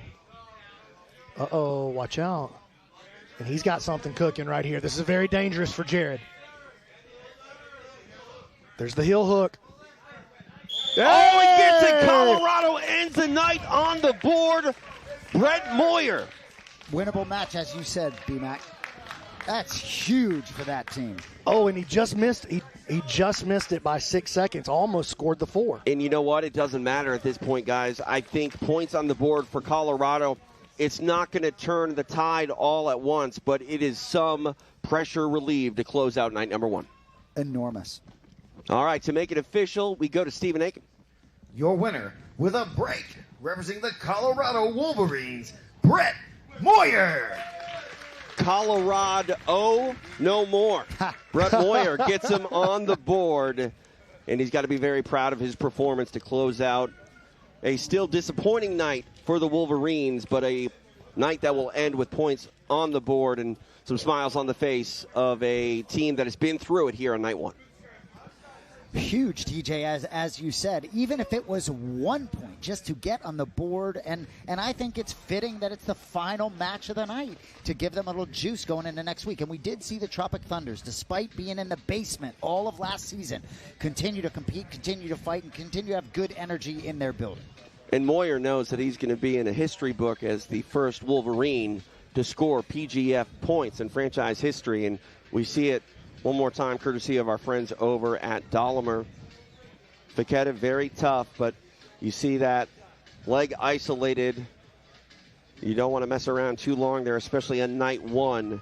And Moyer taking home the break and the 3 points associated with it. But, you know, a lot of storylines coming out of tonight, and we're going to be able to digest all of them and look at everything. But, you know, we talk about histrionics in this league, and I don't think too many people would doubt you, knowing the history that these Vegas Kings have, that they would be sitting where they are at on night 1. They just know how to win. No, they really do, and it's not as if Philadelphia and Alabama didn't give them a run for their money, and they both were had good very nights. competitive. Yeah, both had good but nights. The cream rose to the top here with the Vegas Kings, and BMAC, you talked about their ability to build the team, but also they got points, I think, from all 5 athletes, if I'm not mistaken. I should double-check that before saying it, but, you know, you have to have impacts from different spots on your roster. We haven't seen any season, I don't think, where we've seen one athlete sort of carry their team. Ryan Aiken, season 7. I gotta come in right away and be like, he outscored almost all the other teams by himself. Fair. So, but not common. That's not common. You know, we've definitely seen seasons where guys have just outsized performances. We've seen it from Elijah Carlton a couple of times. We've seen it from Hunter Colvin in season 2. We saw it. But generally speaking, one guy is not a huge – he's not the difference maker. But, yeah, to your point, it's rare. Those are exceptions to the rule.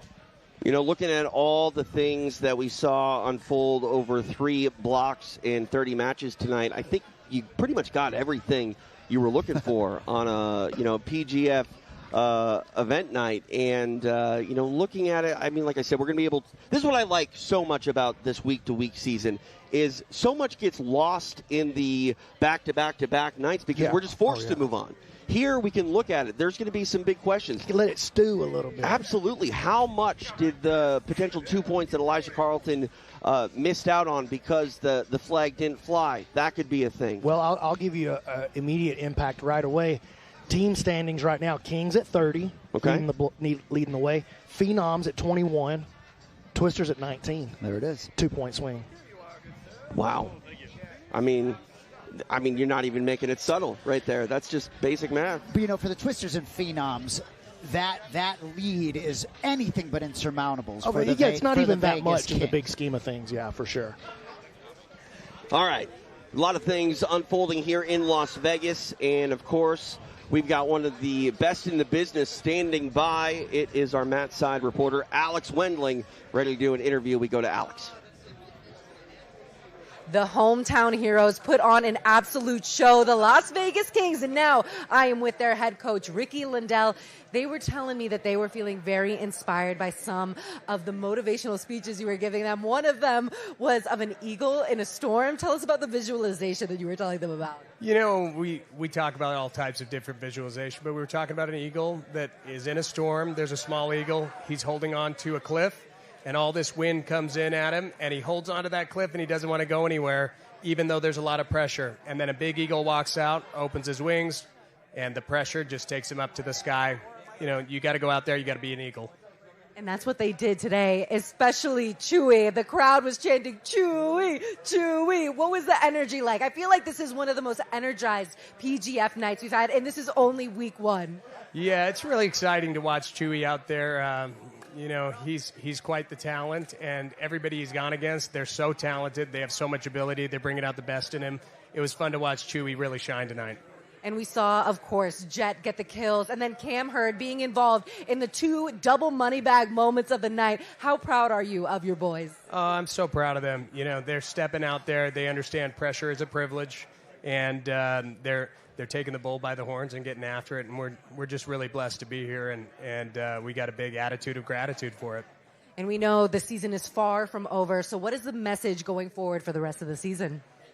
We're looking for big matches. We're here to entertain, and we're here to get better, and we're just so thankful for all of these other teams. As every one of these coaches, they work so hard to get the guys ready, and it's what we need to really expose what we need to work on. So we're grateful for them, and we're ready for the big matches. We cannot wait for some of those big matches. What a great night. PGF Week 1. It is going to be an amazing season. Thank you so much, Coach Ricky. We have a great squad, and I'll send it back to you guys. Side here, night 1 officially in the books. I'm TJ DeSantis. He's Jason Anik. I'm sitting in the commission chair because he moved. And I don't know if there's any sort of power that comes with this, but we'll see. I will say a powerful night to say the least. It's not going to be the lead, but I want to say Colorado pulling off points in their final matchup. There's something to be said about our former commentary partner in Egghead, ending the night with something in the bank. No question about it. For the Wolverines, Jonathan Wilson, who went out with the injury, replaced by Joshua Squires. We'll see. Wilson's going to have to miss, I think, another 2 matches. But see how that shakes out, because they're going to have to make a big impact in week 2 to get back in the mix. No, absolutely. And, we really saw it all. Like I said, it's stories in sports that we like so much. And we appreciate you tuning in here tonight on YouTube. And, of course, we're going to be here back to back to back to back. So many weeks of jiu-jitsu. It's appointment viewing, doing it on YouTube and Kick. But so much to be learned from still yet. But we saw some big names come out, perform the way they thought they would. And some of their names, I don't want to say that their season is lost by any means. But Derek Rayfield, tough night at the office. We'll see how he rallies. I think he's a guy that he tends to benefit when he does compete emotionally. We'll see what he can do. We saw some newcomers make some things happen for themselves. The Phenoms, a new franchise against the Wolverines, another new franchise. And the Phenoms, they look like they belong here on this PGF stage. The Twisters came out in their second season, and they came out with a fury. But ultimately, they find themselves in 3rd place tonight to end it. We will see what happens next Wednesday live on YouTube and Kick. Rafa Sparza, he's going to be doing our post-show. Tune in for all the news coming out of night 1, and be sure to be back on YouTube next Wednesday night, 7 in the East, 4 in the West, for PGF World Week 2. All right, for Jason Anik, B-Mac, Brandon McCatherine, I'm TJ DeSantis. We will see you next week live from the Combat Sports Capital. This has been PGF.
that's fine.